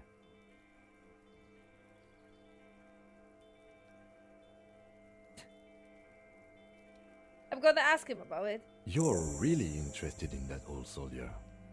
Not sure I understand your fascination, but sure, as long as it doesn't take up a whole lot of time. It's a quest, man. It's a quest. More lore and shit. This is the night watchman.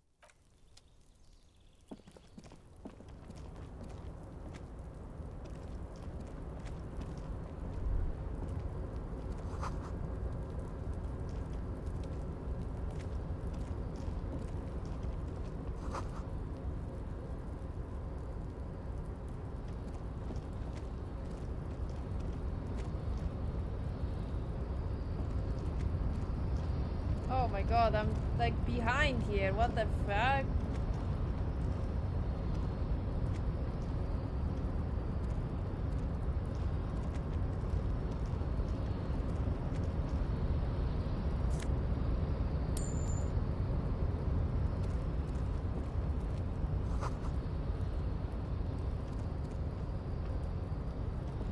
Where can I go? I can go everywhere. Confusing. A rusting control panel with several knobs. 2 buttons marked Marche and Arrête are faded with use. It seems to control the large crane above. A container is attached to its hook block. Marche. On. Arrête. Off. With a loud grind, the crane shifts overhead, moving a massive metal container through the air.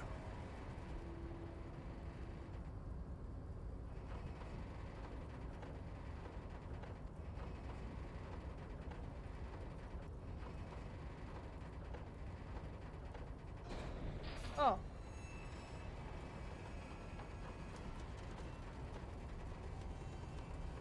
Whoa, whoa, whoa, whoa, whoa, why is it? And, with a surprisingly quiet thunk, the crane places the container down. This crane was built with a purpose, which has now been fulfilled. To move this container. What's inside the container? Who can say? All you know is, it's special. I can't see how that was worth the wreckers, except for seeing the crane in action, which I admit was satisfying.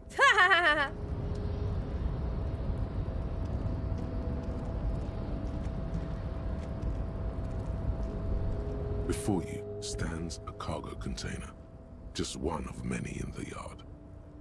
Lieutenant, I think there's something special about this container. You do? Because I don't. Why? Why not? There are a million containers here. Why are you fixating on this one?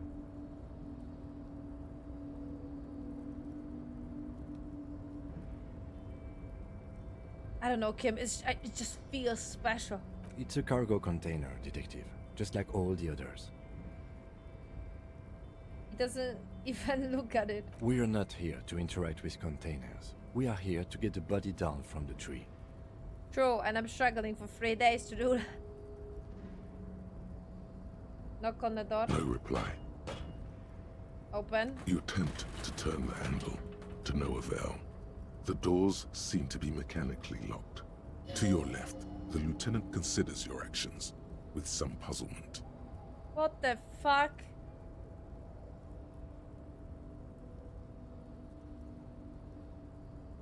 Still. Rhetoric? Oh my god.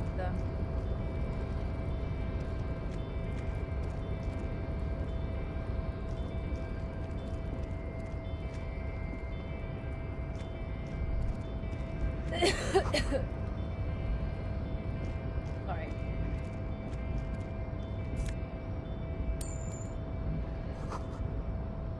Speaker, a sign that is no work to organize in the yard below.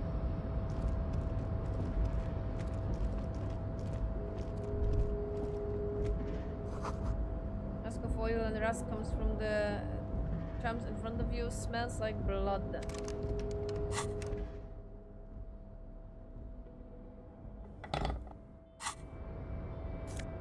Woo! Half-Life? Jesus, Half-Life. What? Fascinating.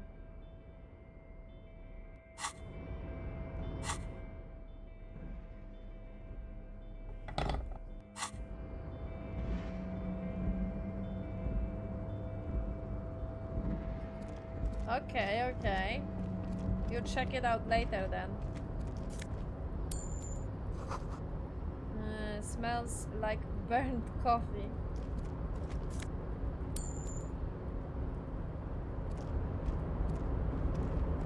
Hello?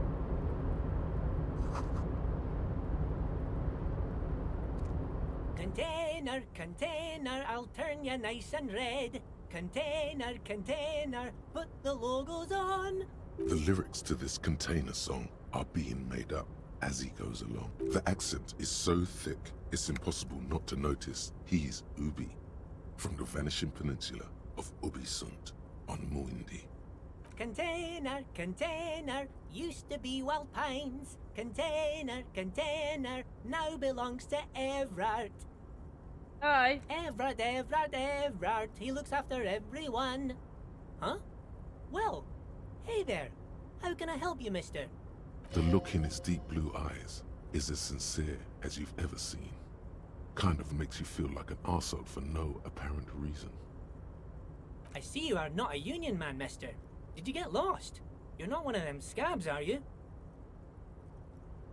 What is with you people and scabs? I mean, I don't personally mind. Folks is just folks, you know, and folks gotta eat. Just some of the other guys don't look too kindly on the scabbing kind, if you know what I mean, mister. You're Yubi, right? Oh, yes. Born and raised in Arish, mister. Mum had to leave my dad after he got a bit violent. Took us here to the new world. I was about 10 then. Too old to lose my accent then. People say us Ubis are up to all sorts of trouble with sheep and other animals and whatnot. I just want you to know there was never any of that where I come from. No, sir. Those are just nasty rumors. Thank you for clarifying that, sir. What are you doing with the containers? Oh, I'm just making some covers for them containers here. Yes, I am. Yes, I am. So it's easier for the crane operators to spot them. What's going on here? Look up the mountains of containers, rusting behind him. The containers in the yard are green in Wild Pine's livery, and the mountains rising behind Leo is all red in Union colors. It's like some red infection was spreading outwards from the container yard's core. Looks like a massive co-rating operation camp. Yes, they are hiding it from the inside. All the red containers have the Debarders Union logo on them. Leo, has anyone told you why you need to change the covers? No, not really. Mr. Everett doesn't tell me all the big things. Says I go and tell them to everyone. Thanks, Leo, you've been very helpful. Oh, no trouble at all, mister. No trouble at all. Where's everyone? The harbor is empty. Oh, most of the guys are down at the gates. keeping the scabs from coming in. We're on a strike. The whole union is. You don't have to work when you're on strike. Ha! We haven't worked for 2 months now. So no one is working? Not everyone is down there, of course. Mr. Evrard is in his office, where he always is. And Jean-Luc is guarding the gate. But Titus and his boys got into some drunken trouble and Evrard sent them on a nice vacation. For a week or so. What trouble did Titus and his friends get into? Oh, I'm not really supposed to talk about that. That's union business. Him and his boys stirred up something in town. Probably drank too much and got into a fight or something. I heard Mr. Evrard telling them to take some time off. Really? Did they kill someone? No, I don't think they killed anyone. Let's better talk about something else. Titus and his boys do good work. I don't want to get them in trouble over a little drinking. He probably doesn't know anything anyway. Who in their right mind would tell him? Do you work here? Yes, yes. Everybody needs a job, and this is mine. I'm Leonard, by the way. Leonard Bellick. But everyone calls me Leo. I'm like Mr. Everett's right-hand man when Mr. Edgar is out of town, and Mr. Edgar's right-hand man when Mr. Everett is away. Actually, Miss Beaufort is the right-hand man, but she's a lady. Who is this, Miss Beaufort? A real pretty lady with a skin like those Douai Sucre candy bars my missus likes so much. Them are real nice to suckle on once the dinner is done and me and the missus sit down beside the radio. But I can't listen to the radio all the time. There's so much to do around here and I'm always busy keeping things running here. Yes I am, yes I am. Stay on this Miss Beaufort topic. Hold on, who is this Miss Beaufort you mentioned? Oh, Lizzie. She is a real sharp tool. Mr. Everett put her through some fancy school and everything, east of the river. 4 years she was gone, and when she came back, she was all fancy and lawyerly. He respects that word. That's obvious. But she's a real nice girl. Grew up in this here neighborhood. Knows everybody and gets along with everyone. Real pillar of the community one day, I'm sure. For a fraction of a second, there's sadness in his eyes. If me missus and me was to have a child, I'd be real happy if she turned out like her. But she can't have kids. Dr. Lemaitre said so, and she knows about such things. Been a doctor for almost 50 years, she has. Law school? Could she be talking about the union fixer, aka the gardener?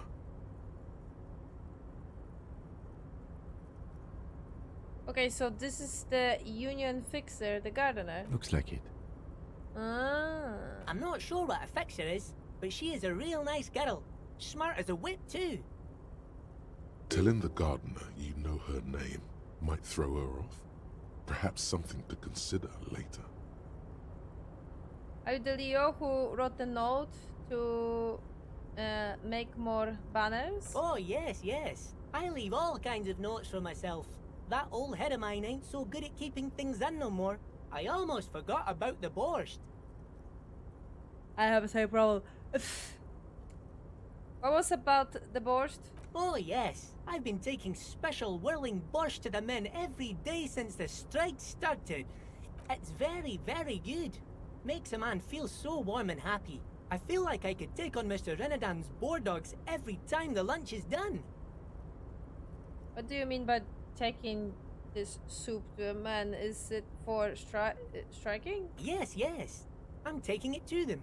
The borscht keeps them happy and in fighting spirits. Makes you all warm inside. They brew it in the whirling in rags. Hold up, who makes it at the whirling? Oh, the whirling's cook. He makes it. Them is always talking with Mr. Manana in that weird language and laughing together. He doesn't speak what we speak. He's from Grad. Gorący kubek guy. Oh, sure, mister. Sure. You do that. Yes, sir. Oh. What's so special about the borscht? So in eating, the cook in the ring is making it. You can find him in the kitchen. Look into it. Okay. What's the container over there? Oh, that one. That should be empty as far as I know. Lots of containers here have nothing in them. They're just waiting to be loaded up. Told you. No! I'm looking for the leader of the Dock Workers Union. Oh, you want Mr. Everett then? He's an awfully nice fellow, he is. Him and his brother are both nice fellows. They've lived their entire lives in this here neighborhood. Guys like Mr. Everett and Mr. Edgar, his brother, are real good guys. Made Martinez what it is today. Are they? Mr. Everett and Mr. Edgar and I went to the same school we did when we were boys. Easy now, Leo. I just want to know where I can find this man. Oh, Mr. Everett is where he always is. In his office, of course. He points to the 2 joint containers on your right. Okay, I'm off. Bye-bye now.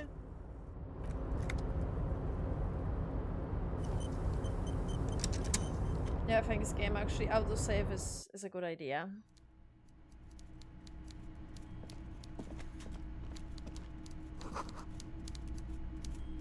The coffee. Okay. Go warm.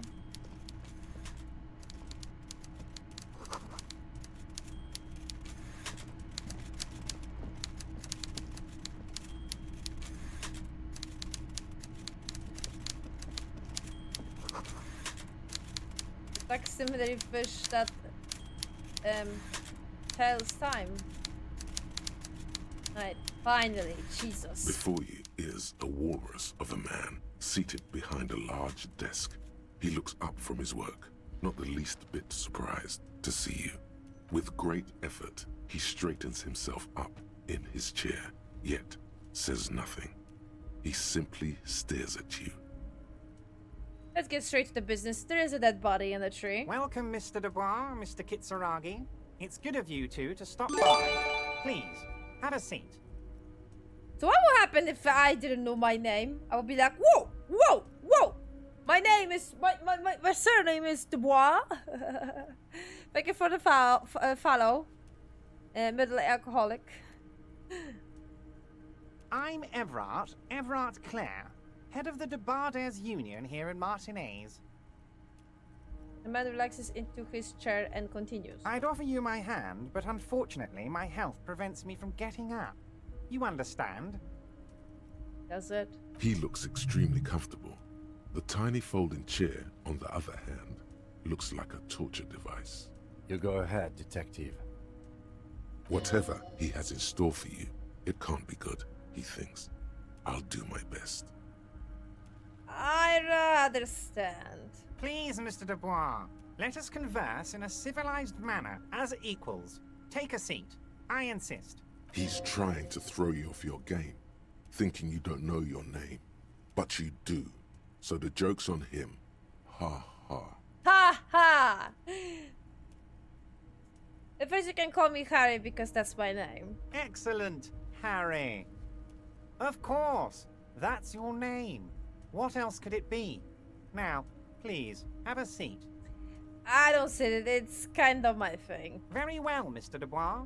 I respect a man with strong convictions. As he nods, his multiple chins move like an ocean wave. I, too, have convictions. One of which is that I will not engage with any man who won't face me at eye level. Should you find yourself more amenable in the future, I'd gladly resume our conversation.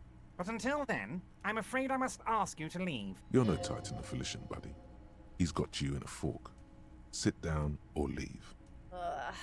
Excellent, Mr. Dubois. I can see that you're a reasonable man, and reasonable men can be of great use to one another.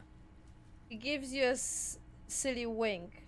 Okay, let's keep our cool. So tell me, how can the head of the Debarders Union help a representative of the Revachol Citizens Militia today? The chair you're sitting on has got to be the most uncomfortable chair in the world. It's violating your backside. Oh, by the way, I heard you got a rather rude reception from a certain Lawrence Gart. Some people have no manners, it pains me to say. This should take care of that nonsense. Points to a giant novelty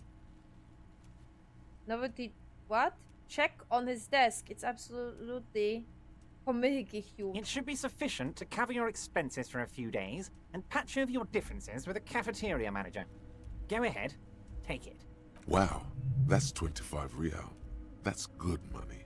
You need it. But you know Garrett? Yes, I know Lawrence. He's a real character. No union man in him. A real piece of work, that boy is. With a grin, he points to the checker game. It's like you're on a game show. At least don't thank him for it. Okay, I wouldn't then.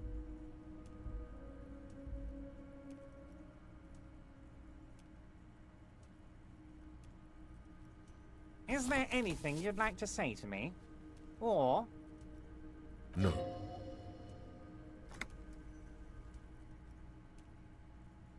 Why Violet says that? Violation, actually.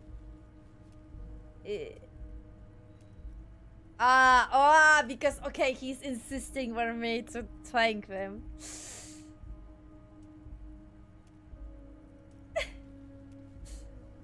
No, it's cool. Cool? I wouldn't go that far. I'm sure there are cooler things than delivering a comically oversized novelty check to a cafeteria manager. But, sure, if that's what's cool nowadays. Now, I'd like to set your mind at ease about one other matter. Your lost gun. Let me assure you, Union people are on it as we speak. I've got my best hounds looking for that lost gun. His slug-like lips move, but all you hear is an echo. Lost gun, lost gun, lost gun. The world is swallowed by a black hole of fear. Only two words escape its gravitational pull. Lost and gun.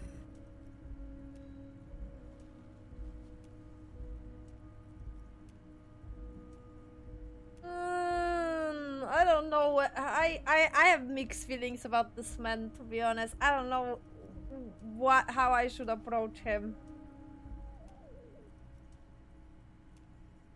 I mean, let's be nice. I would appreciate any help you could provide. Are you all right, Harry? You seem anxious. Don't be. Everything's going to be all right. It's not like you left it loaded. You didn't lose a loaded gun. Local children aren't out there playing with it right now, pointing it into their own mouths. It's in a safe place. I just know it. I have a feeling everything's going to be all right. It was loaded. There were 2 bullets in it. You always keep at least 2 barrels loaded. Ooh.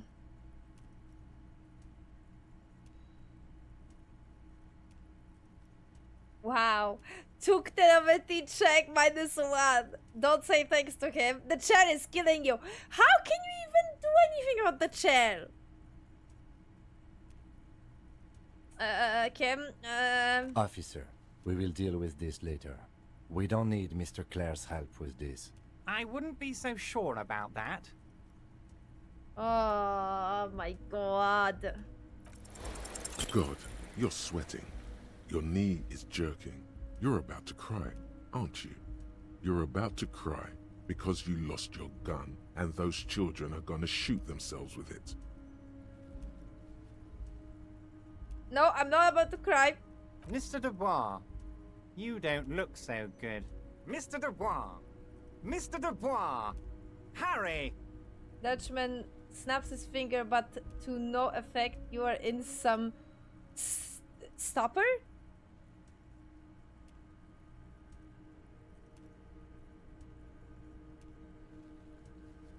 There are no Harriers. Let your mind go to your safe place. Mr. Dubois, are you okay? Can I get you a glass of water or something? Are you having some kind of medical emergency?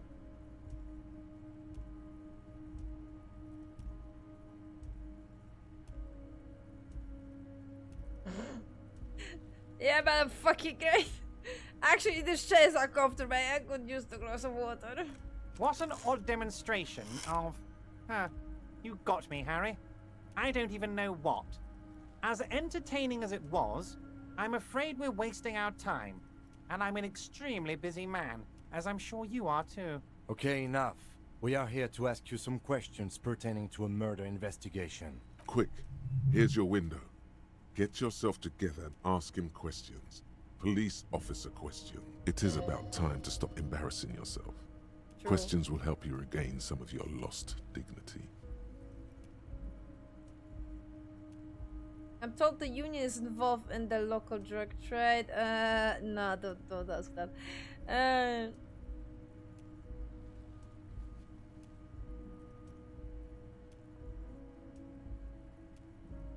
How do you know my name? Oh, I know everything about you, Harry. I have a big fat folder on you. Very juicy stuff. And the word on the street is your memory is a bit hazy. If that's true, maybe I can help you out. Do you a little favor, so to speak. It might be a good idea to hide your confusion. I mean, see what his game is first. True. My memory is fine, don't worry about it. So good to hear that, Harry. Apparently my sources were wrong. However, if you would have a spot of memory trouble, well, let's just say a fat juicy folder could really fill in the blanks. Words flow like a river of honey from his lips. I guess word has already reached him. No matter. No harm done. Are you trying to tell me you've gotten hold of some of our documents? Mr. Kitsuragi, would you mind? Harry has some questions he needs answers to. Asking too many questions will make you look weak. You should maybe focus on the folder. Don't just jump to the folder. That's not smart. Shows you're on the edge. Do some probing first.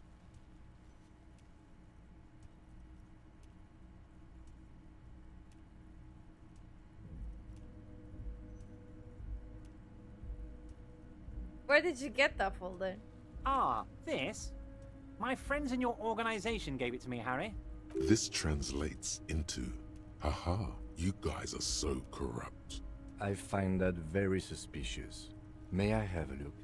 I'm afraid this is meant for Union eyes only, Mr. Kitsuragi. I'm sure you understand. Please continue, Harry. 70. Let's go. As you look at the folder, Everard covers it with his hand and pets it. He's hiding it from you because it's not a real RCM folder. It's just another one of those brown folders you saw in the file cabinet. That's not the RCM folder. Okay, Harry, you got me. This is from the Census Bureau, not the RCM. Those Census Bureau people are absolutely corrupt. You should do something about them. He got the name from the Census Bureau, and everything else from your actions here in Martinez. Yes, Mr. Kitsuragi, from the Census Bureau. Like I said, now I'm actually a very busy man, so is there anything else I can do for you, Harry? That means he doesn't really know anything about you. A pity. The mystery of you will have to remain a mystery for the time being. So the Census Bureau says my name is Harry. I already forgot the pronunciation. Dubois. Yes, that's what I said. Try to keep up, okay? Let's move on.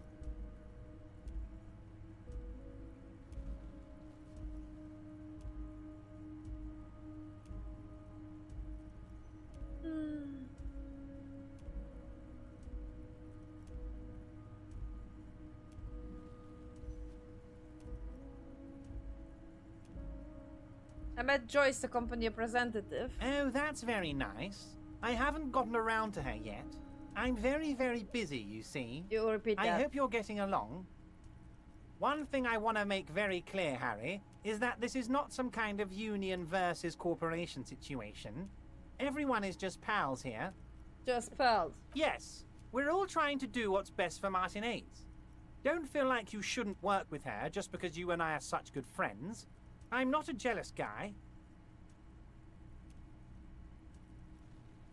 Joyce said that the previous union leader vanished under suspicious circumstances. Vanished? Harry, the woman left her casserole in the oven and couldn't make it here in time for the voting. Oh, did I leave my casserole on? Better go home and check. The election can wait. When she got back, the whole thing was over. Wait, there was no mention of a casserole from Joyce. Funny, Joyce didn't mention any casserole. Harry. Do not fixate on this little matter. Maybe it was a rabbit stew, or a hairdryer, or an iron. The point is, her heart wasn't in it. Mine was. That much is true. His heart truly is in it, though you wouldn't think so by looking at him. If it's spilled blood you're looking for, then there certainly isn't any in his expression or demeanor now.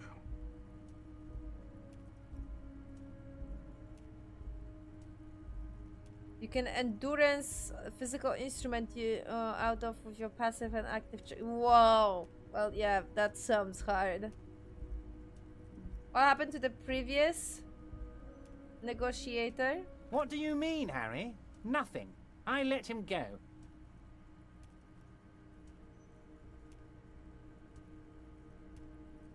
He made connections for the company in previous negotiations. Why would you let an Ella like that go? He's an old man, Harry. I wanted him to spend more time with his family. God knows how long he's got left. Call him a midget. Harry! I have little people in my organization. I would never call someone a midget. What is this? Honestly, I'm beginning to think you're a midget, Harry. I'm only kidding, Harry. You're not a midget. No one is. We're pals. It's hard to say if he really lost his temper, or if this is another one of his tricks. This man almost never angers visibly. Why haven't you let her in to see you? If she actually wants to see me, she will find a way. Any good negotiator would. And I just don't have anything to discuss with a bad negotiator. It's a fortress. He knows she can't get in here. He doesn't want to see her. It's as simple as that. Okay. Of course, Harry. Let me just assure you one more time. It's perfectly okay to share anything we discuss here with this Joyce. This is a completely transparent organization. I have no interest in what she is doing, but I myself have nothing to hide. Your business is your business, and I respect your privacy. Just remember, none of this is secret. Tell her about all of it. My brother's picture, my singing swordfish clock. Tell her how overweight I am and how I'm helping you find your lost gun. Tell her about everything. Everett doesn't mind. It is rather interesting to tell people things about each other, isn't it? It was nice telling him about her right now. This is weird. Not nice weird, but okay. It is fucking weird.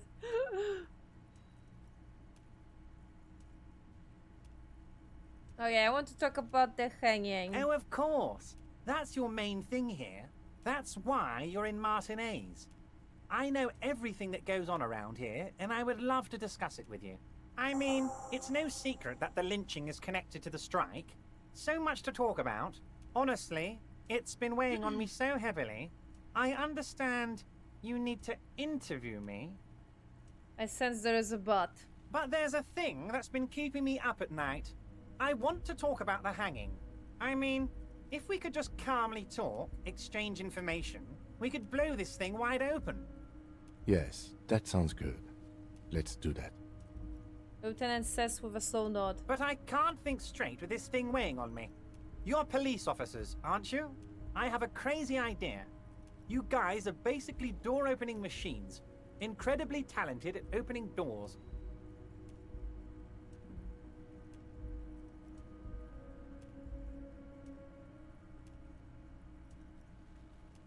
You're wrong, Everett. We are not. Oh, you're being too modest, my friend. But don't worry. This annoying thing I have is completely legal. I just need you to open a door. Keep it cool, baby boy. You can use this.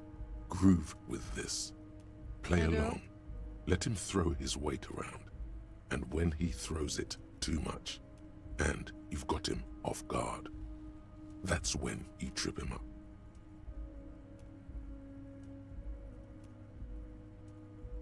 I bet you don't even know anything about the hanging. Harry, my dear friend, I am what people call a local bigwig. I know everything that goes on in Martinez. Whose door is it? Oh, no one's. It's just a weasel. A weasel lives there. Nothing for you to worry about. What do you mean by weasel? A loud blabbering weasel. When weasels feel no one is watching, they start acting foolishly. He removes his glasses and wraps his nose. Just go there, unlock the door, and leave it open. It's been such a burden on me, Harry. I just want this to be over so I can discuss business with you. Why don't you just open it yourself? Harry, I'm a very busy man, and more importantly, I don't have that extraordinary physique you do. You look like you could run around all day. You want to send someone a message that the police are working for you. I repeat, I'm a very, very busy man, Mr. Kitsuragi, and therefore I must occasionally enlist outside help. So what will it be, Harry? I don't know. Guys? Guys, what do you think?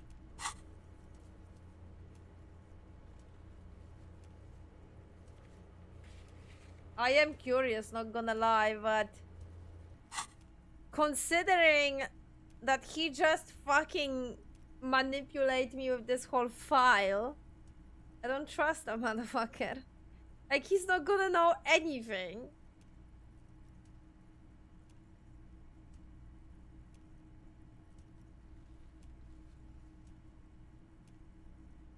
Refuse the task for now. Oh, I can I can't accept this. Of course, Harry, I understand. But if that's the case, I don't think we'll ever find your gun. Even worse, we won't be able to speak like equals about the murder. Perhaps this was just bad timing for you. Know that you can always come back to me. I really hope you do. For your sake, my sake, and for your gun's sake too. Yes, we both understand what you meant. This may be the only way, he thinks. I won't hold it against you. In fact, we probably should reconsider later.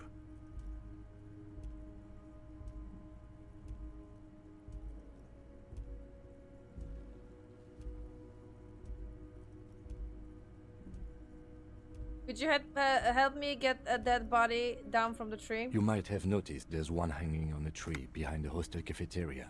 Oh my. Don't take this question personally, but why would I get involved in this matter?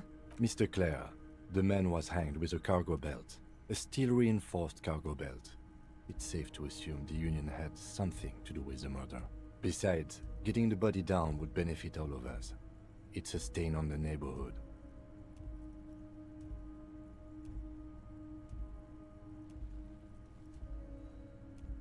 Also, I studied the footprints at the crime scene. Worker boots. I can certainly see how having him up there might start affecting some real estate values.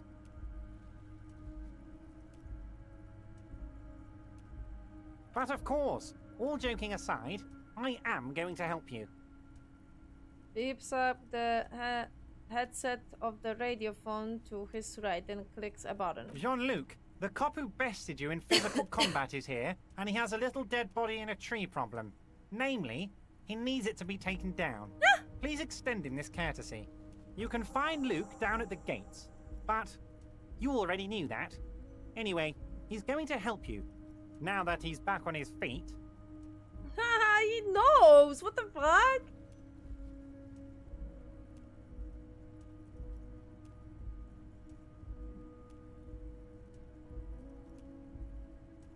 Aren't you going to ask me how I got in? Am I going to ask?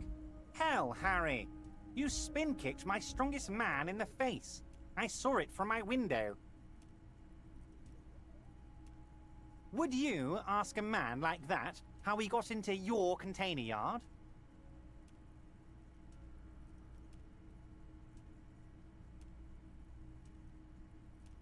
I don't even know how I was able to do that. Don't worry, Harry. Between you and me, I'm not a huge fan of his race thing, but the Union did not get where we are today by frowning on eccentricity. Anyway, I assure you, I am a very well-informed man. I can see Information reaches me before I even get the chance to request it. I can see that. Suddenly, as far as I know, he's the only way to get your gun back? Really?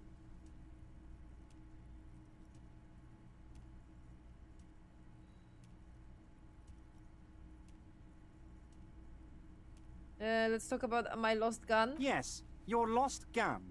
My best men are on it. They're turning every stone, searching every playground, asking kids, grandmas, everyone. Your gun will be found, Harry. Let me assure you of that. It's just a matter of time and effort. The only way to find it seems to be working with him. He might even be holding your gun hostage. Hold on, he could really hold my gun hostage? Who knows? Only one thing is certain. If you work with him, you're going to get it back. And working with him might be the only way to do it.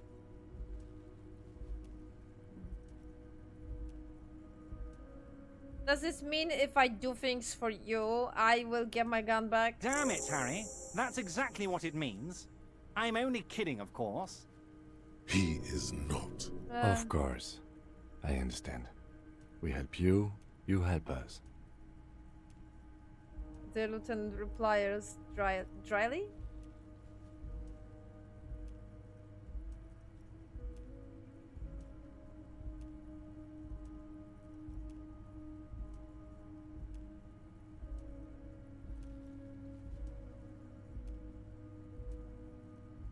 What's in the container that's outside your office? My dear Harry, there are literally millions of containers in this harbor.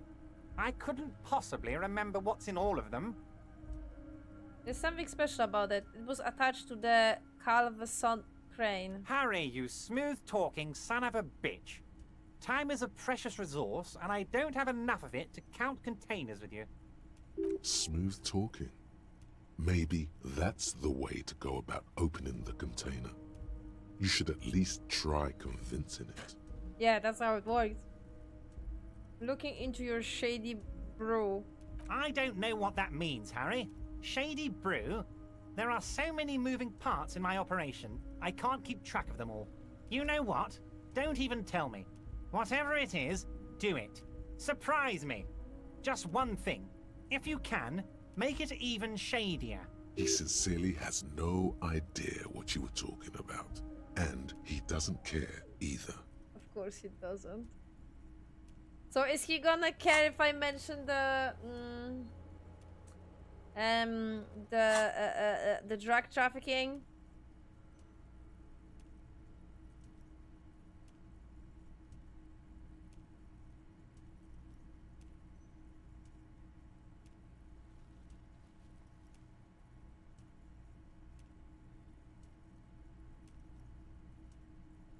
Just finished visiting the local drug trade. You've got a lot of spirit clearing up the drug problem alongside this murder. I'll talk to the mayor and see if I can get you the key to the city, Harry. Now, let's talk real business. Actually, Rivershell doesn't have a mayor. He refuses to discuss it further. It's probably just a small nuisance to him. Not even a speck of anger in his voice. That's that then. He's not gonna say shit about it. I'm considering opening that. Okay, so that's for that quest, right? I guess I need to accept it if you say it. A fantastic change of heart, Harry. Go talk to Manana down by the gates. He'll brief you and give you the key. Just open one little door. You don't need to go in or anything. I just want that weasel to come home and see the unlocked door. That's it. Anything else we should discuss? Wait. You need this to get in and out through the gate.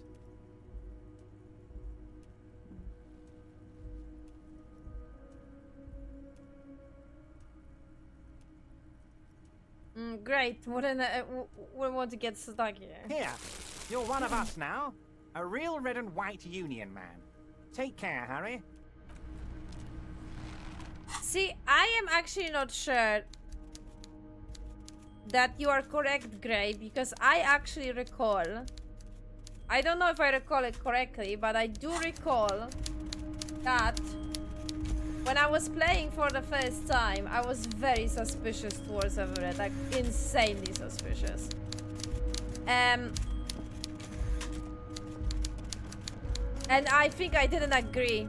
I didn't agree for this bargain, if I remember correctly.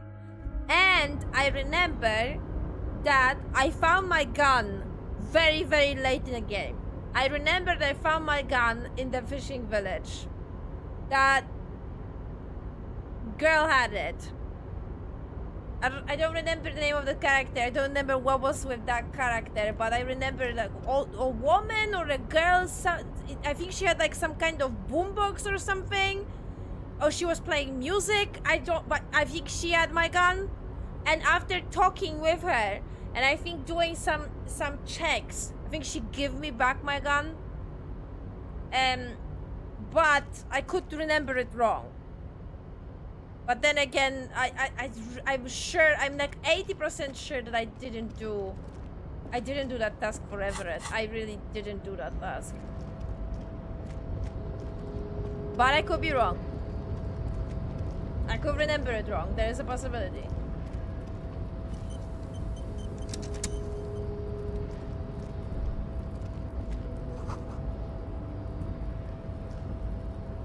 You're back before the cargo container. It's drawn. Still 3%.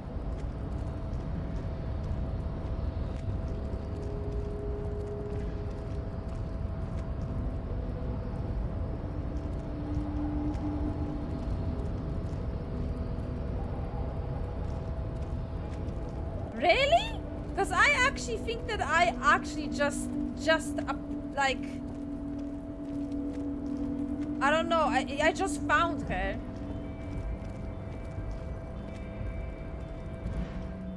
I don't know, I could remember it wrong though. You never know. Maybe that's the thing. I remember pictures. I remember pieces of information.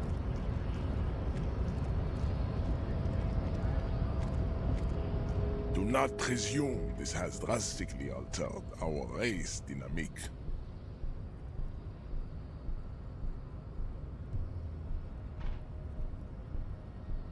I knock you out like a good of martial arts. True. I said nothing about our personal dynamic. That has altered. A little. He means very little.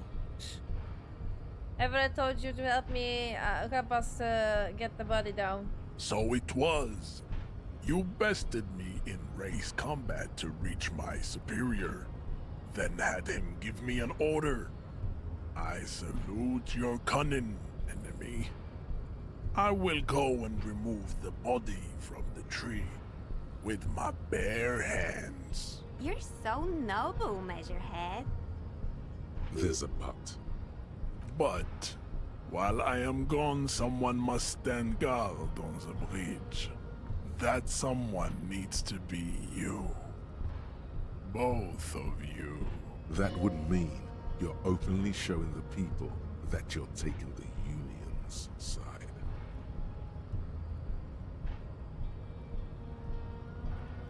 Lieutenant, what if we don't want to do that? This is the uncomfortable result of not taking it on ourselves. I can live with a compromise. Listen to your little friend. He is wise in his childlike way. His mysterious race may yet prove fierce competition to my heroic haplogroup. Do I have any other choice? I don't think I do. Babe, see that they stay here the whole time. At this point, I am running out of options. The only option that I have left.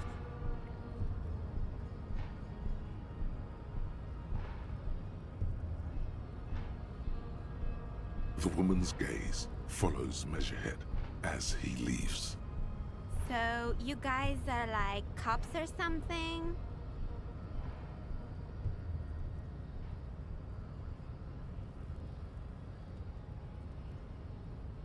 Yeah, we are the law around here. Cool. I like men with guns and power.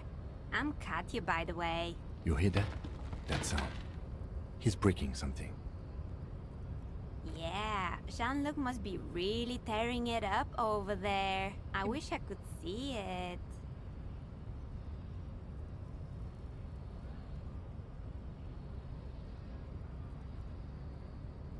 I see enough of dead bodies already. Look at you! RCM rent-a-cops! Guarding that bridge like Everott's lapdogs! Is this where it's at now?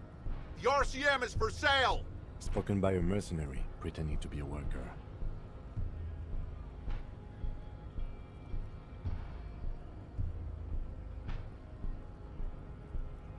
That's none of your business.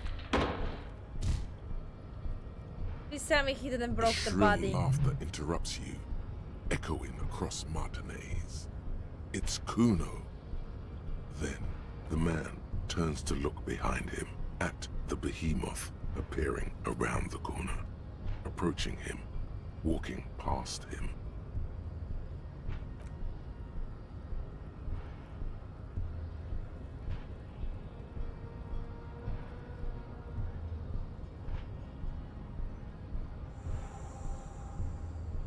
The corpse has been removed from the tree. Stand down and congratulate yourself. You have sided with Ray's victory today. As there has been no side choosing. We did what we had to keep order. And what you had to do was to become a Union man for all to see. Fuck you.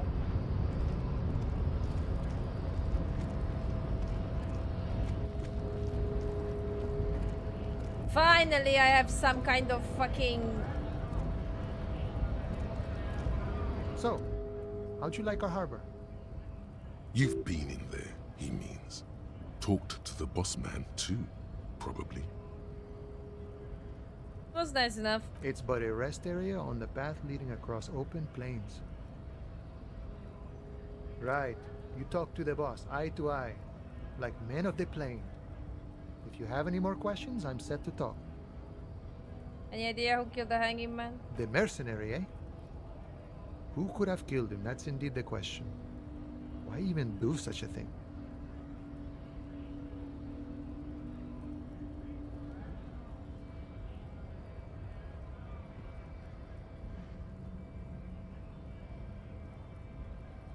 The harbor is a prime area of suspicion. In your opinion, are the dock workers involved in the killing? What a thought! Why would noble workers resort to such a thing? Unless they were pushed, of course. Pushed how? Your dead guy was an enemy combatant. What does that mean? I ain't the murdering type. Ah, but fuck, that's I just me. clicked the wrong one. Large I think organizations like our union have all sorts of men. With I all think sorts of skills. I think still my sensitivity is broken. I'm gonna have to check it later after stream. He means a more violent faction could easily take care of such a thing. Understood. This has been of limited use.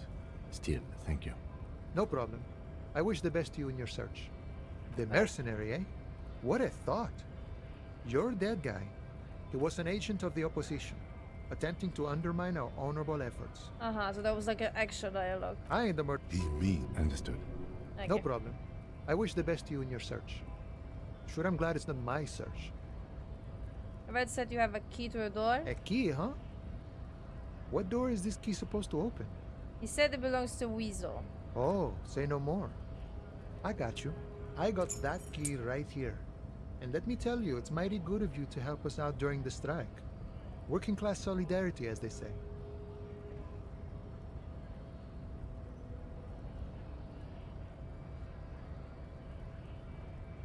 I'm not really doing it for political reasons. Oh, so the none of the above type, are you?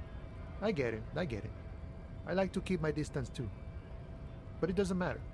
It's a good thing you're doing. Thanks. What you're looking for is a basement door behind the greenhouse. Oh, That's that behind one. the whirling in rags. That's all I know. Our organization is what you call compartmentalized. Means we keep out of each other's business. Okay, but where did you get the key from? The janitor gave it to me. Nice fella. We talked about life and things that really, truly matter. None of this mess we're in. This jiving and juggling. What's it for? To feed our children, I guess. Anything else I should know about this task? This Weasel person? When he will be home? I'm more of a philosophical dock worker. I like to talk about the big picture stuff. Who I am, who you are, what we are fighting for. He means he's not going to tell you cause he doesn't know. But he will shoot his mouth off with you now that you're working for Everard.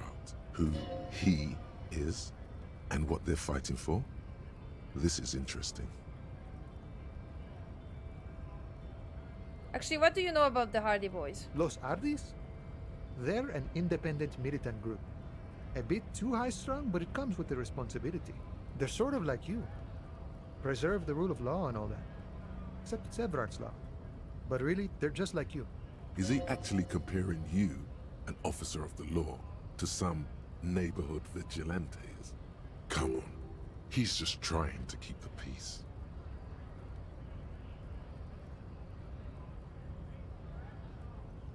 There's only one law friend, and that's me. Why not? Must be nice being something else for a change. The rest of us are just folks.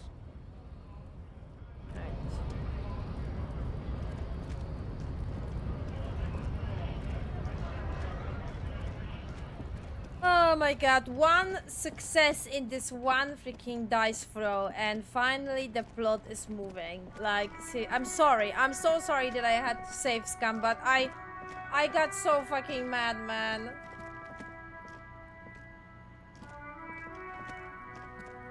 You see a set of tire tracks in the brown slush that covers the plaza mosaic. Wait, I didn't check that?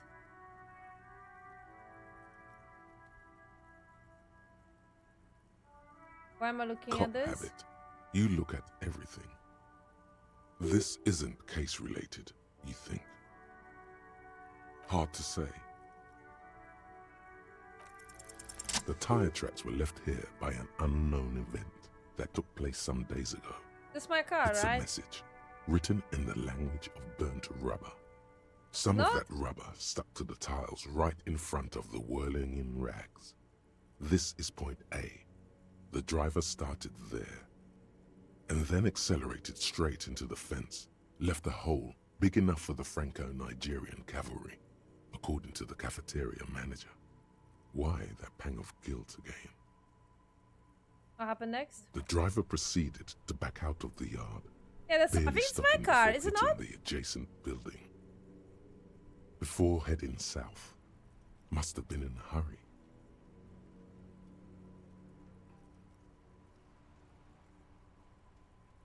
This is where I stand off with my motor carriage before sinking to sea.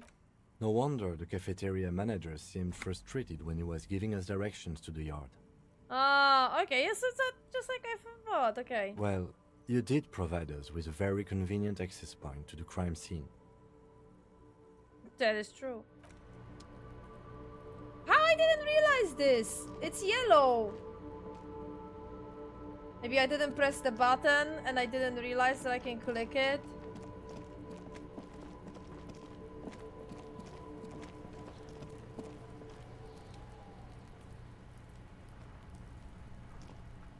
The corpse lies on the ground among the remains of an absolutely demolished pinewood branch. It's gently laid on one side. Beautiful? No, it's not beautiful because I didn't do it, man. Someone else did it for me.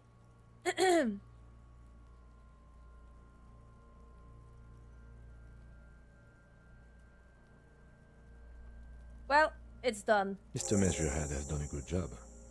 Nothing is too broken or compromised. The victim is ready for a field autopsy. Field autopsy. Yes. 1. Investigation of the scene. 2. Initial examination of the victim. 3. Field autopsy. 4. Transportation of the body to the morgue. We are on number 3. Yes, because I want to be a very fair player and I didn't want to save Scum, but unfortunately I fucking give up in the day 3 and I was fuck that reload because I can't fucking I've all the dice throws, all the fucking dice throws every fucking time fail. Every fucking time. I give up. I just give up. And yes, I just got to Everett because every fucking time when I did the jump, fail 4 times, 50-50, 4 fucking times, fail, every level, fail. Then I try to fight with Measurehead. I fight him first time, only 8% chance, understandable, definitely wouldn't work. Then I got that advice from one of the mercenaries, it jumped to 30 something, 48. Still even, I guess. Fail. One level. 50-50. Fail still. He breaks my hand. Another. Use all my fucking items. I don't have any fucking healing items. I barely have anything to heal my morale. Cool. After another level, when I leveled up my fucking physique, I give up because I failed again. It was 58%. Fail fucking throw. Again. And I'm like, fuck this shit. Because I am not doing the race fury. I don't agree for that. And I'm not doing alcohol. That's my main primer rules at the moment. And my third rule was I'm not safe scumming. Fortunately, I give up. I give up on that rule. Because game hates me. I love the game, and the game hates me. So, that's the long story short. Why on the day 3 I got to Everett? Fucking game. The RCM's 4-phase murder scene processing manual.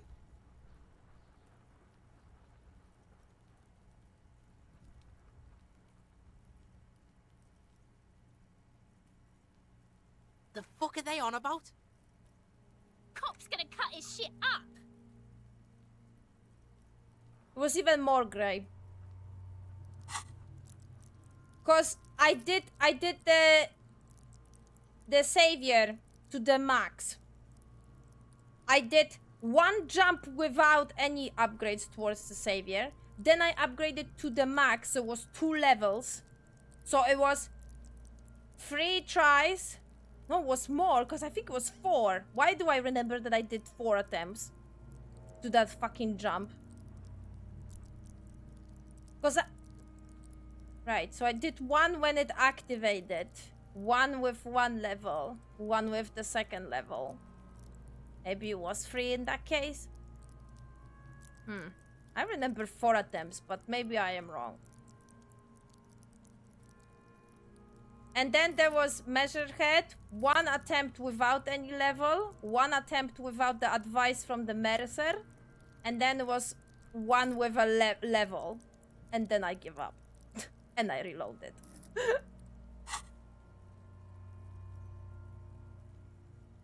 Oh yeah, RNG loves me.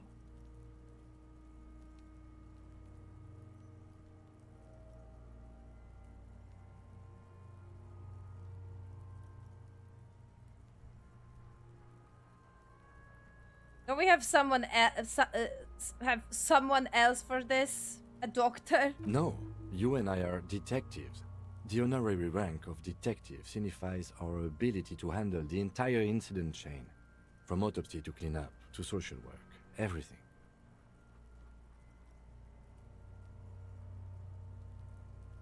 Wait, honorary rank of detective? An honor and a burden attached to your rank once you've proven yourself able. Usually after 5 to 8 years of field work. Mine is Lieutenant Detective. I feel like a detective. You are. Your station would not have assigned you on this case if you weren't. Now... The lieutenant adjusts his glasses and takes a deep breath.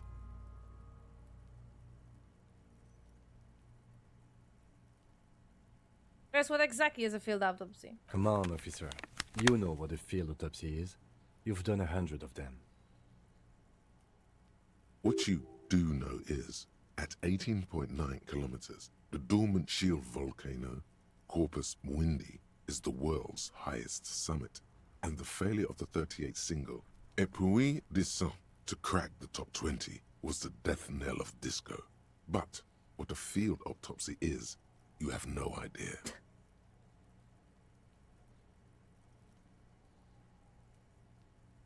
Why don't you know? What use are you? You must have me confused with the Copperpedia. What's the Copperpedia? You, sir, you are the Copperpedia. Oh. Wait, what? I think I need to talk to him. That's funny. Do you have another pair of gloves? Unfortunately, no. I do, actually.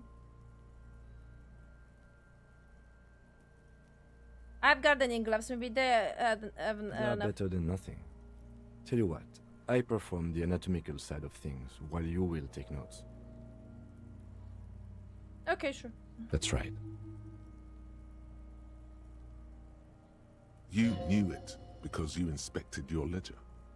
The lieutenant is relieved you know the protocol. Thank the god I did. Thank the god that at least didn't fuck me over.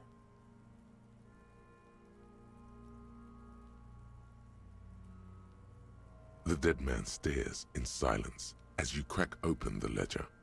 The bright red paper is covered in boxes and lists, describing the condition of his skin and organs in 3 parts. Above those, an 11-field info form needs filling out first. It begins with, That's you. That's me.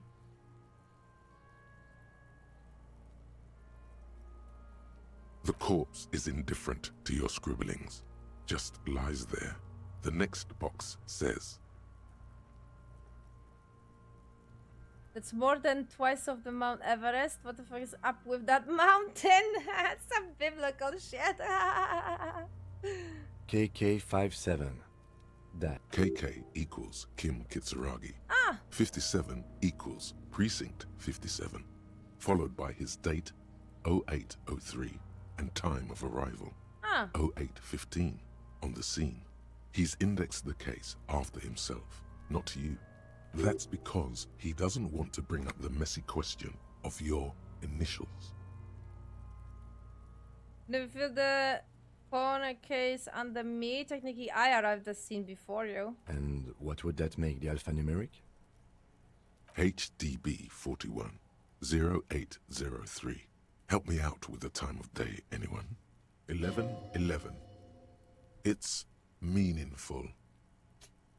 Is it meaningful in the way that it is, like, related to this case, though, Mr. Island Empire? Or is it relatable to my fucking past? That's the question. Good. Let's go with that. The lieutenant is quite surprised you managed to come up with an adequate case number. Yay! We've heard the nom de guerre. Lely. It's better than nothing. Write it down. Sure. What's next? Date of birth? NA. Age? Roughly 50. Try 40. The damage is so extensive, it's better to err on the young side. I'm gonna write 42. He nods. Race? Mondial.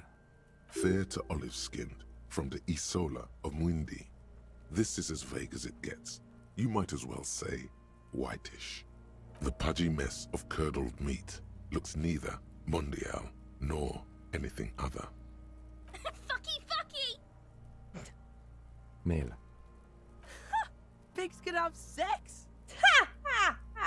Right, fucky, no! Right things. No, Kari, please.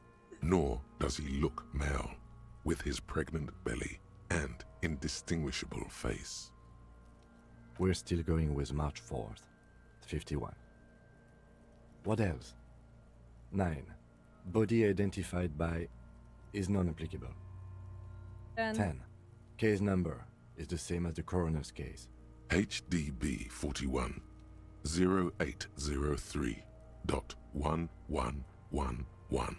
Listens, motionless, with the cargo belt still around his neck. Only one box remains.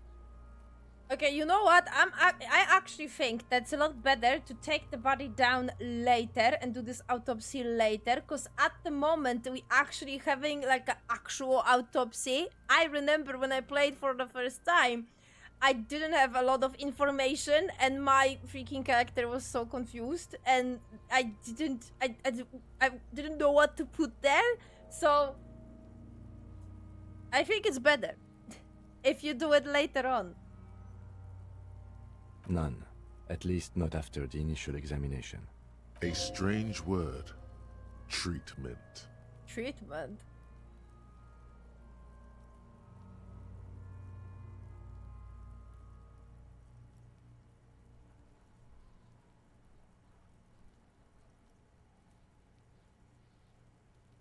I'm not sure.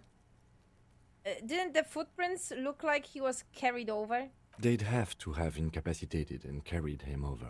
This man was more than a match for untrained dogwalkers. We should start the post-mortem. Yeah, the page. The corpse cannot feel Kim's hand on his chest. It no longer meaningfully interacts with its surroundings. A thicket of boxes and lists on red copier paper tries to answer why. Okay, stern examination. Clothes. The deceased wears armored boots and white briefs. The make of the briefs is Babrodine, I think. Let's see. There's a body onto the side to check the underwear label. See, it's happening. Babrodine, yes. Inexpensive. Size M. Color white. The disappointment is palpable. The red-haired thing was expecting something more lurid. Oh my god, those fucking kids. The rest of the clothes have been removed post-mortem by scavengers in order to get to the victim's ceramic armor. Officers are in search of the missing pieces. Removal of the boots is left for processing. It would be clever of you to omit the boots altogether, sire. If you are to keep them for yourself, as you ought to, you have deserved them more than anyone else. I don't want to. Kim is gonna be mad. Write it down. The boot has a serial number. It's E50.100.100. The lines between the plates are in the shape of the alphanumerical. The number is purposefully concealed by the design. Tattoos. He stands up, but implant on other side of the body. The upper torso is covered in a single, continuous tattoo, resembling a map of the night sky. It reaches from the right shoulder to the heart. The ink is blue and white. The assistant has a color photograph of the markings, to be added to the case files as document A1. The photo is taken on the scene, using a Trigat Mini. The deceased has a belt for airlifting cargo around his neck, tied with a hangman's knot. Color yellow. Length 3 meters. There is a buckle on the other end. Well-nourished, athletically built, measuring 1.8 meters. Generally consistent with age 42. Preservation is good. Ambient temperature below freezing. Body hair is light brown. Distribution is consistent with age. The deceased had male pattern baldness. Hair is combed back, short. Short, light brown, male pattern, baldness. Lividity is consistent with hanging. The head is congested. Contusions are present on the head, chest, and thighs. Consistent with stones thrown post-mortem. Low velocity. Fucking low velocity? You think Kuno doesn't know what you're talking about? Velocity was fucking max. Talking shit about Kuno's velocity. In addition, there are bite marks on the face, scalp, and chest. Consistent with predation. Ligature mark. Lieutenant produce a small produce what? That's a funny use of that word. A small holding knife with the other hand pulling on the belt. He starts cutting into the polyester. Stretch is hard. After a while, it's obvious the material cannot be cut. The steel wiring. There's too much of it. We need to remove the belt so we can get to the ligature mark. You got just the right tool for that. The chain cutters.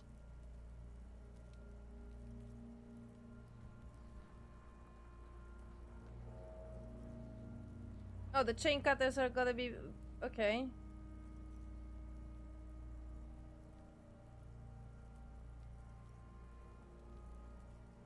Oh yeah, I'm prepared. The hanged man lets out a joyous little bubble of rot from his nose. Always good to think ahead. Now, He points to a rope squeezing the dead man's neck. we need to cut the belt to see the ligature mark below. Carefully, with as much precision as you can. See, my pig is gonna fuck his head off. No, he ain't. Your pig's a boring fuck.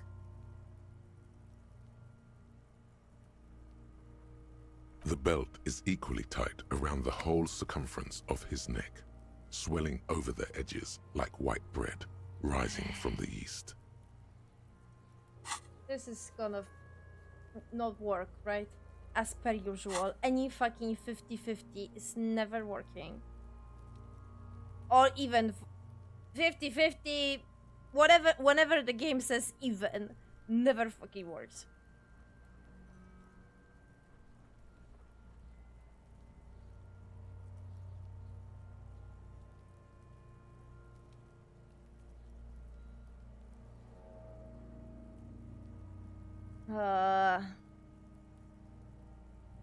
You are? You're Kuno's pig?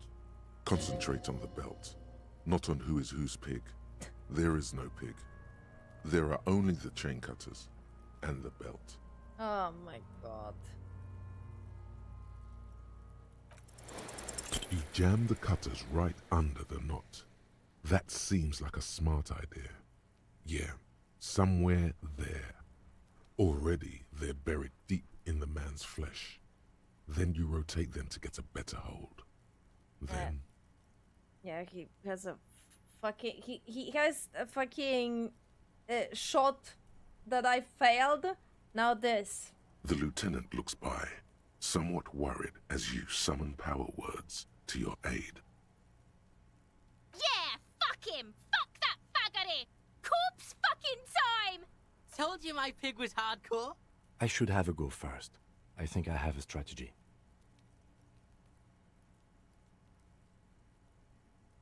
Give it back! I was got it off. No. Praise the Lord. He sinks Go. the cutters into the knot, preparing to perform the cuts, with his elbow to his knee for precision. Snap. The knot is slashed. Another cut and the belt falls apart like a flower bouquet, revealing the dead man's neck and the dark red ligature mark around it. Here. He hands you the chain cutters back and then knees closer to the body, running his fingers along the dark red groove until he comes to a gap. The rope rises to a point, leaving a gap in the ligature mark. The suspension point is in the back of the neck, on the nape. Hemorrhaging is observed on the skin, above and below the ligature mark. The mark is well pronounced, consistent with a drop from 1 or 1.5 meters. Chest is intact, normal contour. Abdomen is protuberant, pelvis intact, genitalia... Pulls down the man's underpants. No! Let's get out and see! I fucking knew it! This is clearly what they've been waiting for, ever since the autopsy began. The lieutenant is trying to make it as boring as possible. Genitalia is male and unremarkable. No evidence of injury.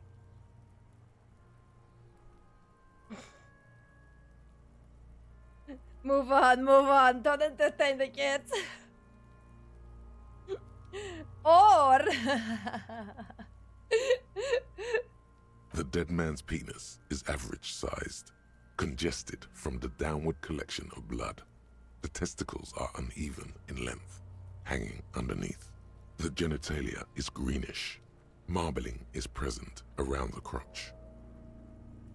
Okay, write it down. Back is symmetrical and intact. Upper and lower extremities are intact, but asymmetrical. There are combat injuries on the right hand, thigh, and hip. In addition, I see smaller, residual scars, too numerous to count, covering about 30% of his skin. From wounds sustained over 2, maybe more decades, dispersal and accumulation indicates long and active combat duty. The scarring is extensive, way more than a law officials. Mm-hmm. We have a real museum here. Of battles, wars. Okay. Last item. Hands. Pick up the hand. His flesh is cold, icy.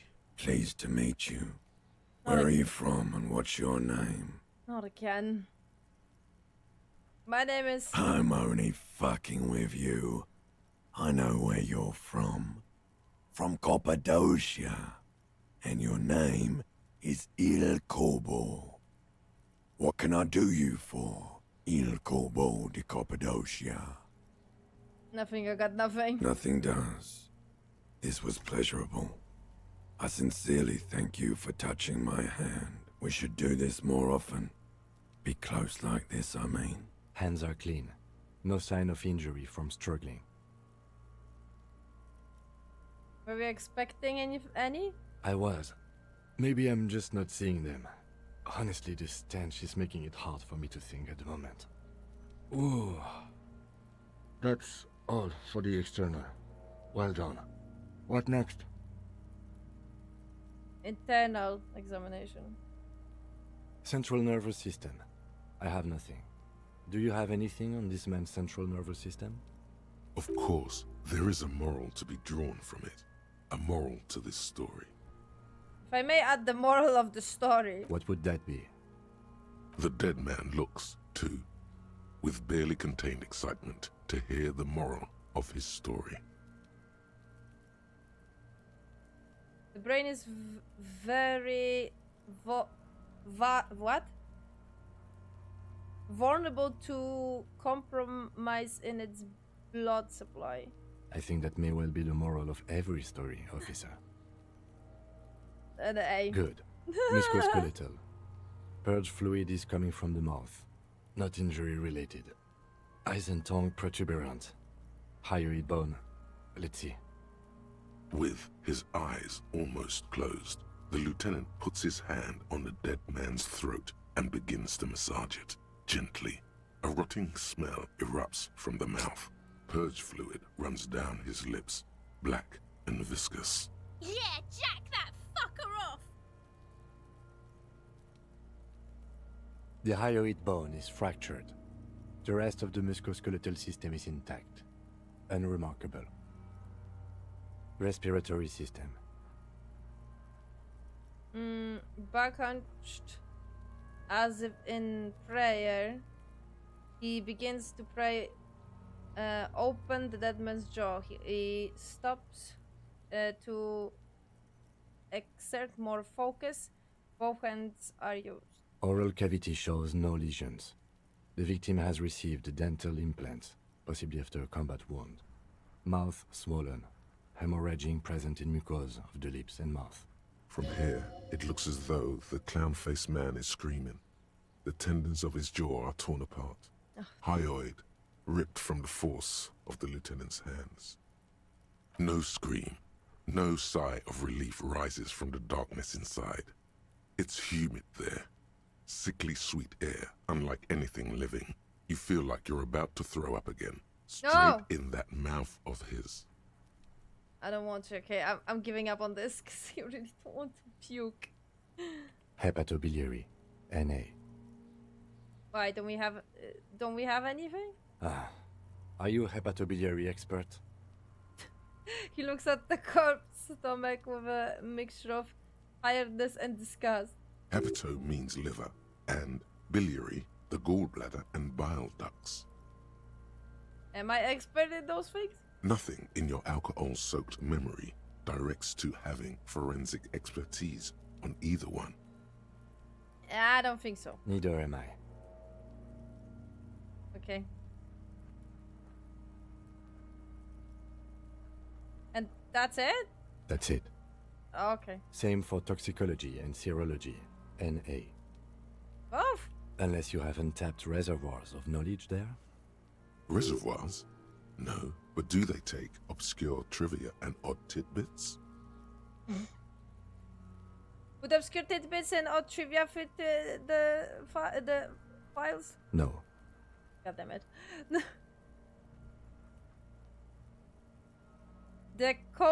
What?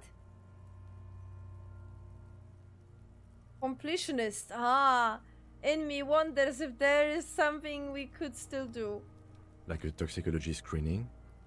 At this stage, I doubt processing will find anything, even if he was brimming with cocaine. But still, you should add a request. Gray, don't tell me that, man. Seriously, I can't do anything about it.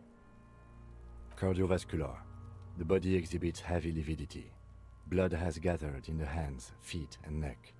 Hypostasis is visually consistent with the hanging. Gastrointestinal.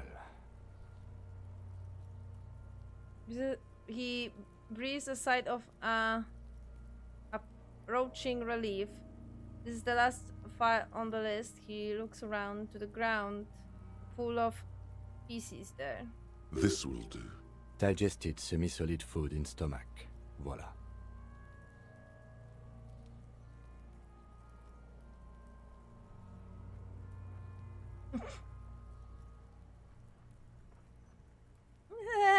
Right down the voila. What's next on the list? Description of injuries. Let's see. We have bite marks, contusions on the head and chest, and a ligature mark encircling the neck. You'll need 3 fields. Leave a 4th one too. What about the injuries we have inflicted? Oh, so we inflicted them?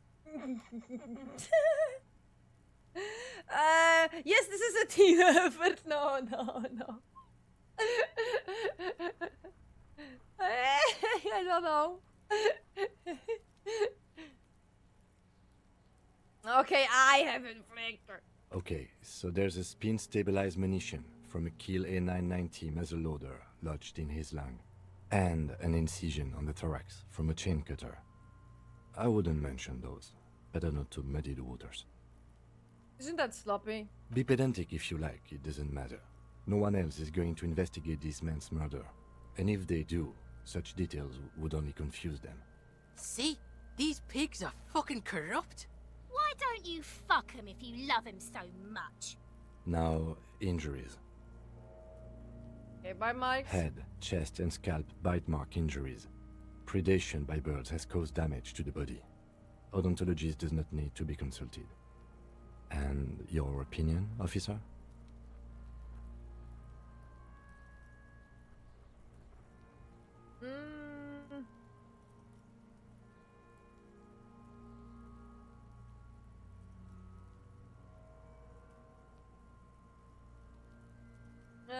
B, I guess.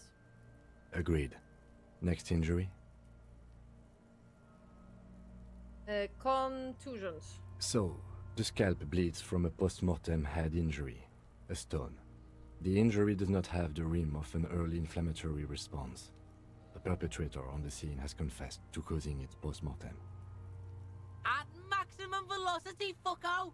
Has confessed to causing it at maximum velocity. Coagulated blood sticks to his scalp and chest, where the countless stones have hit the dead man. Beneath, the description of injury. 2 boxes. Post-mortem. Right. Next.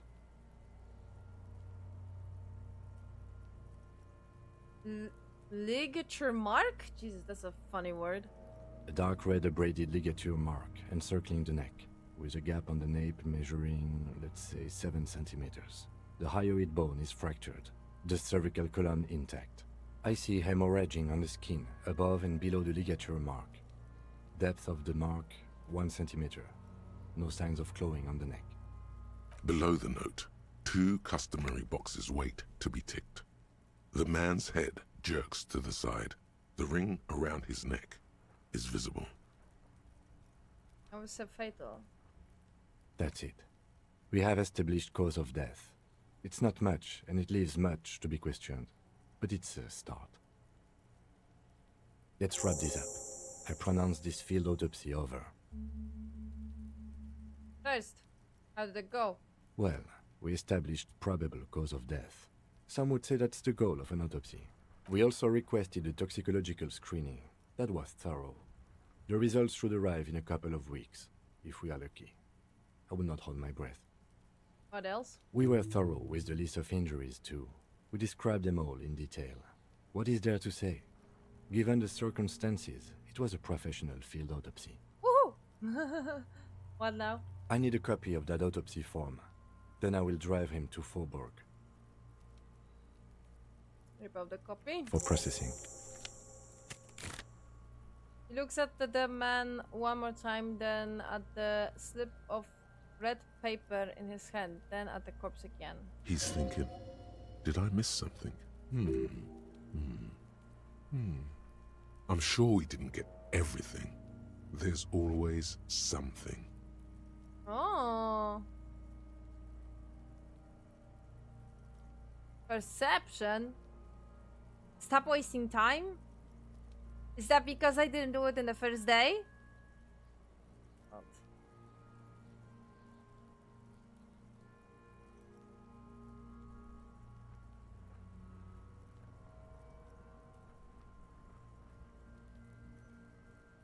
No chance, though.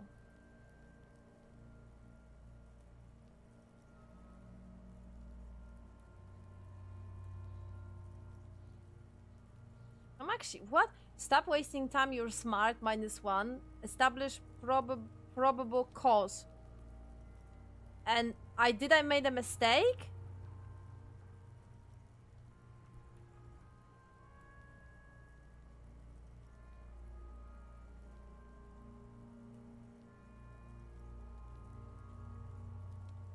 Fascinating.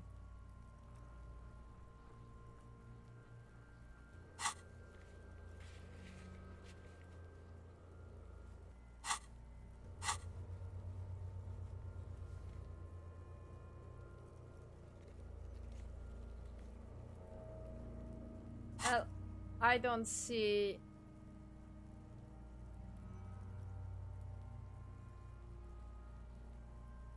I skipped the mouth? Oh no, so there was something in the mouth? Fuck! I was worried that I'm gonna puke. God damn it. To press all the buttons every fucking time. Shoot, Looney Rooney. Come back later, Corpo. Amuse yourself with my frank manners and my memento mori features. If possible, also, see me in your dreams. Oh, wait a minute. I actually remembered. I have flashbacks from my first playthrough. There was something inside his teeth, was it?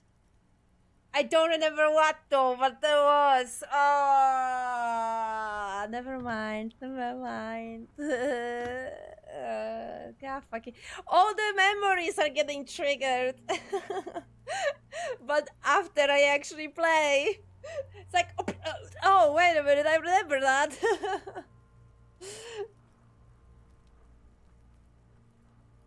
Fuck.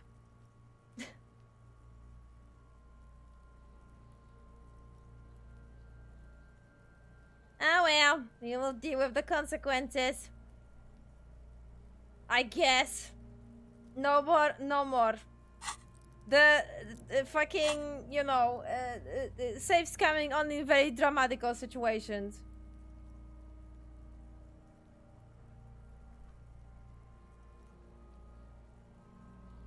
Well, either way the body goes, so...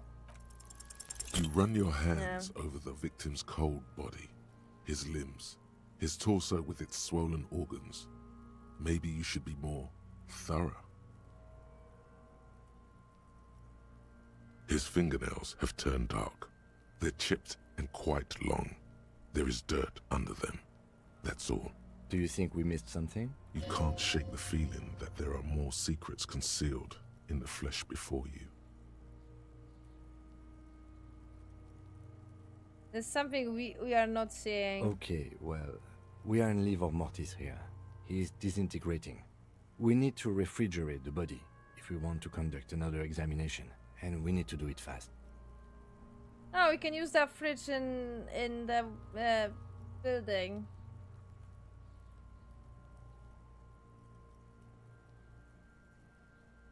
I don't know. Do I want to play around with this?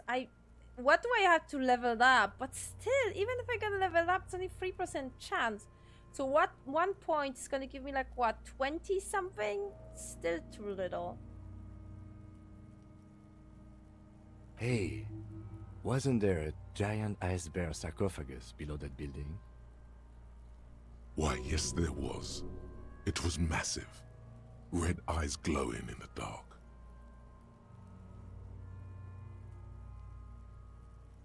Now, Detective, I've rarely been disappointed by the size of a giant ice bear fridge, but I think we should still take a look at it first. Make sure it's big enough before we carry him over. Let's move. With every hour, whatever we are looking for in the deceased will become harder to find.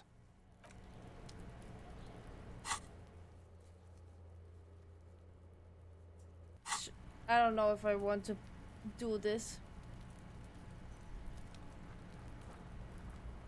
Cause like still. The man is The lieutenant adjusts his glasses and takes a deep breath.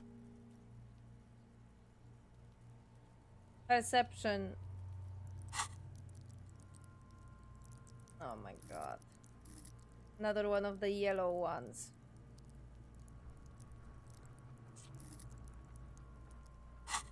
I want to just check something. I'd accept the reload in this circumstance. I just want to see how much percentage. Because I just got a level, so.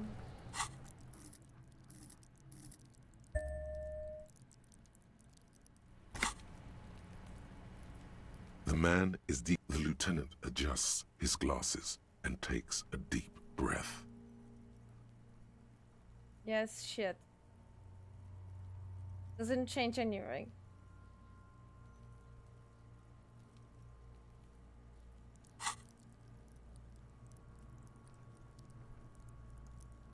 Yeah, I don't.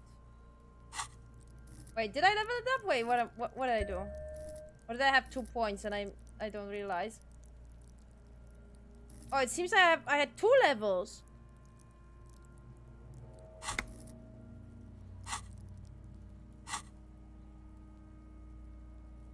No, fuck that. We are not doing this.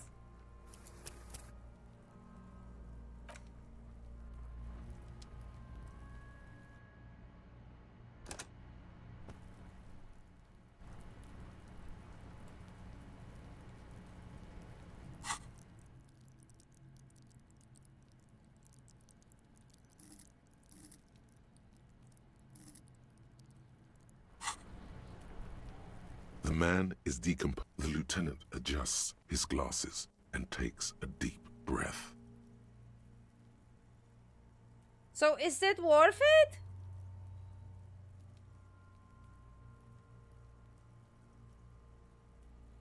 Is it worth it to keep the body?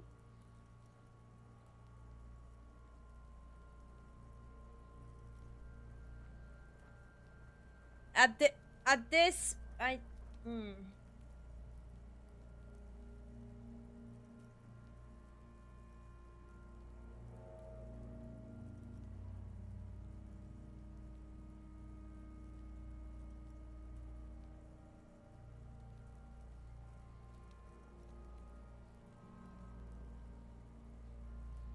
Yeah. Me neither. It's fascinating.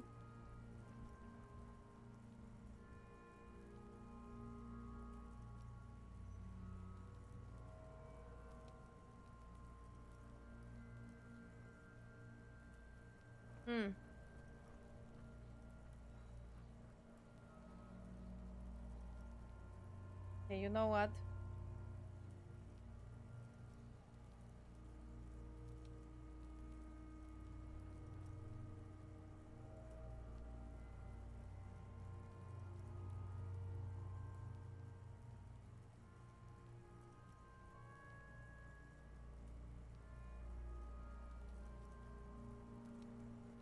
I will actually check.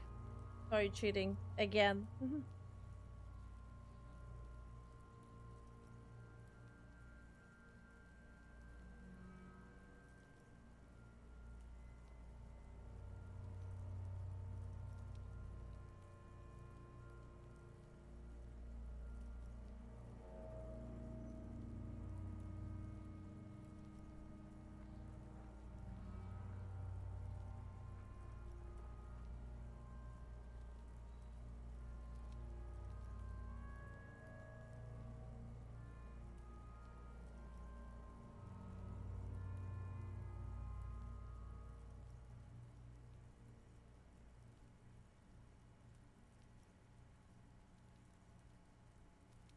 I see.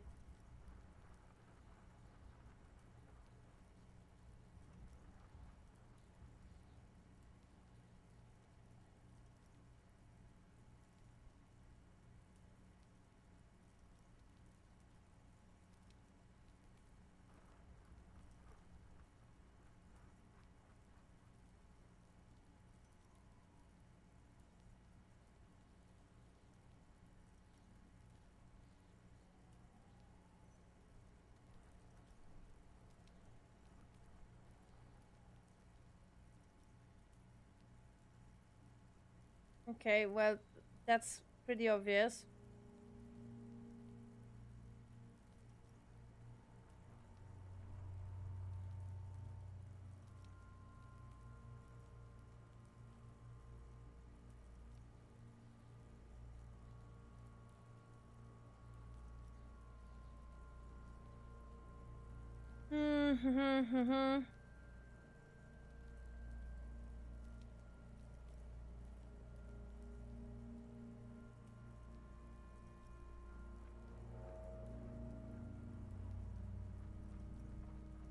You can find a large fridge, okay.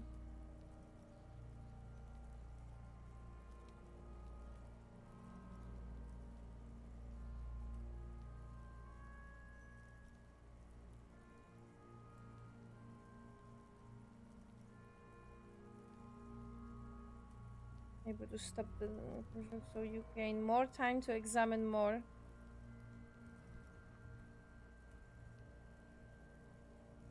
But I think this is just to buy you time for doing this check, which currently it seems that for me it's not complete. Like it's undoable. I can't do it.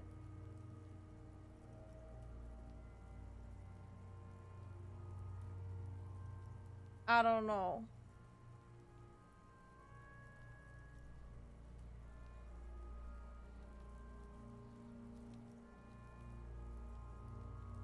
You know what? Whatever. I am sending the body. If you think so, officer, I'm not going to object. I need a little help for carrying him to the holding pen of my kinema. I'll take it from there. There go those beautiful enamel boots. May they rest in processing. What should I do in the Continue meanwhile? working here. The locals, the case, or attend to your own business.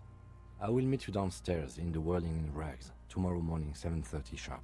Oh, he's leaving me! This means Lieutenant Kisuragi will leave the party until tomorrow morning. You're free to do side tasks, and even the main case, though it might be more difficult. If you have nothing to do, read books or sit on the bench on the plaza. Oh, in that case, I don't know if I want that. Oh no, it's not gonna be when we're gonna question the guy. No, wait, no, reload, reload, reload. Shit.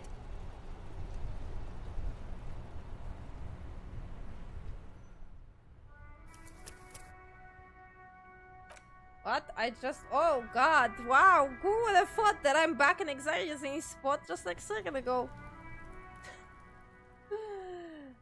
The man is decomposed. The lieutenant adjusts his glasses and takes a deep breath.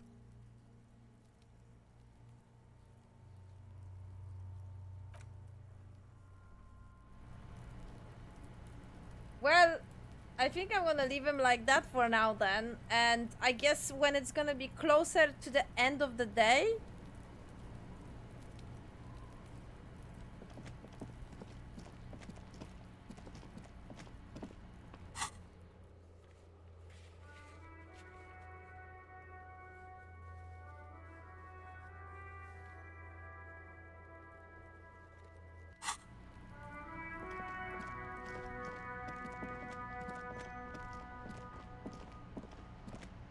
Alright, I guess we will end it here anyways. It's been an 8-hour stream. I actually survived. I can't believe it.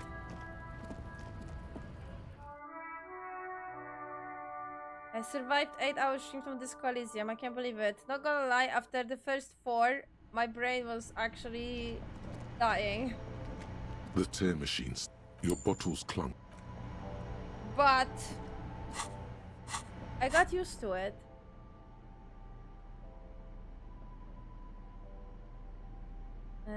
Okay, where do I need to go with this check?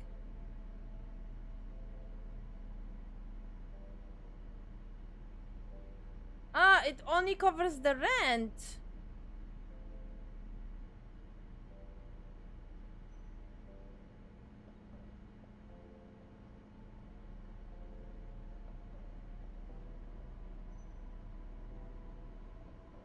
Please exchange for 25 rely at your locker. Ah, okay, I need to exchange it here, okay. Is this about the questions again? Wow. I didn't know you worked for the union, sir. Anything else I can do for you? No, you don't work for the union. The union works for you by supplying you with cash. I'm rich now.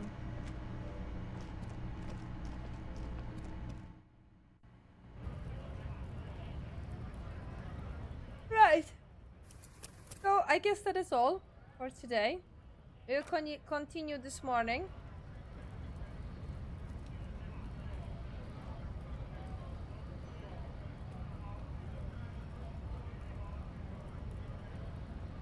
Sorry, I have a brain lag. I'm thinking about my work. I don't know why. But yeah, that is all for today, I guess. And we will continue in the morning, technically at 12, but everything depends on when I'm gonna wake up, because I didn't expect to stream for that long.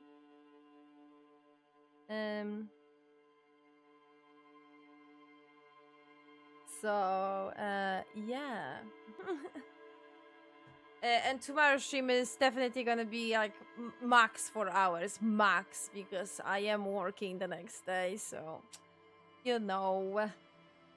But finally, progress, guys. Oh my god, I can't freaking believe it. I feel like the second day was such a fucking waste that it hurts my brain, seriously. I'm sorry. I'm sorry that I broke my own rule. I'm really sorry. I was fighting, okay? I was fighting for my dear life, and the game hates me. The game hates me, man. I no comment. Just basically no comment. Let's just accept this. This is not gonna be a reoccurring thing, mind you, okay? If I can, I will not do it. But I seriously was like, I'm running out of options. I don't know what else I can do. How can you fucking fail?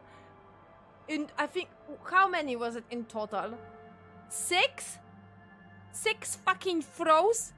6 fucking throws with your fucking dice that were 50-50. How the fuck? How the fuck? I can't. I can't. I am so fucking mad. You can't even imagine, but oh well. Oh well. Anyway, we will continue in the morning. And hopefully, RNG is gonna love me. Because I can't do this. I can't do this again, man.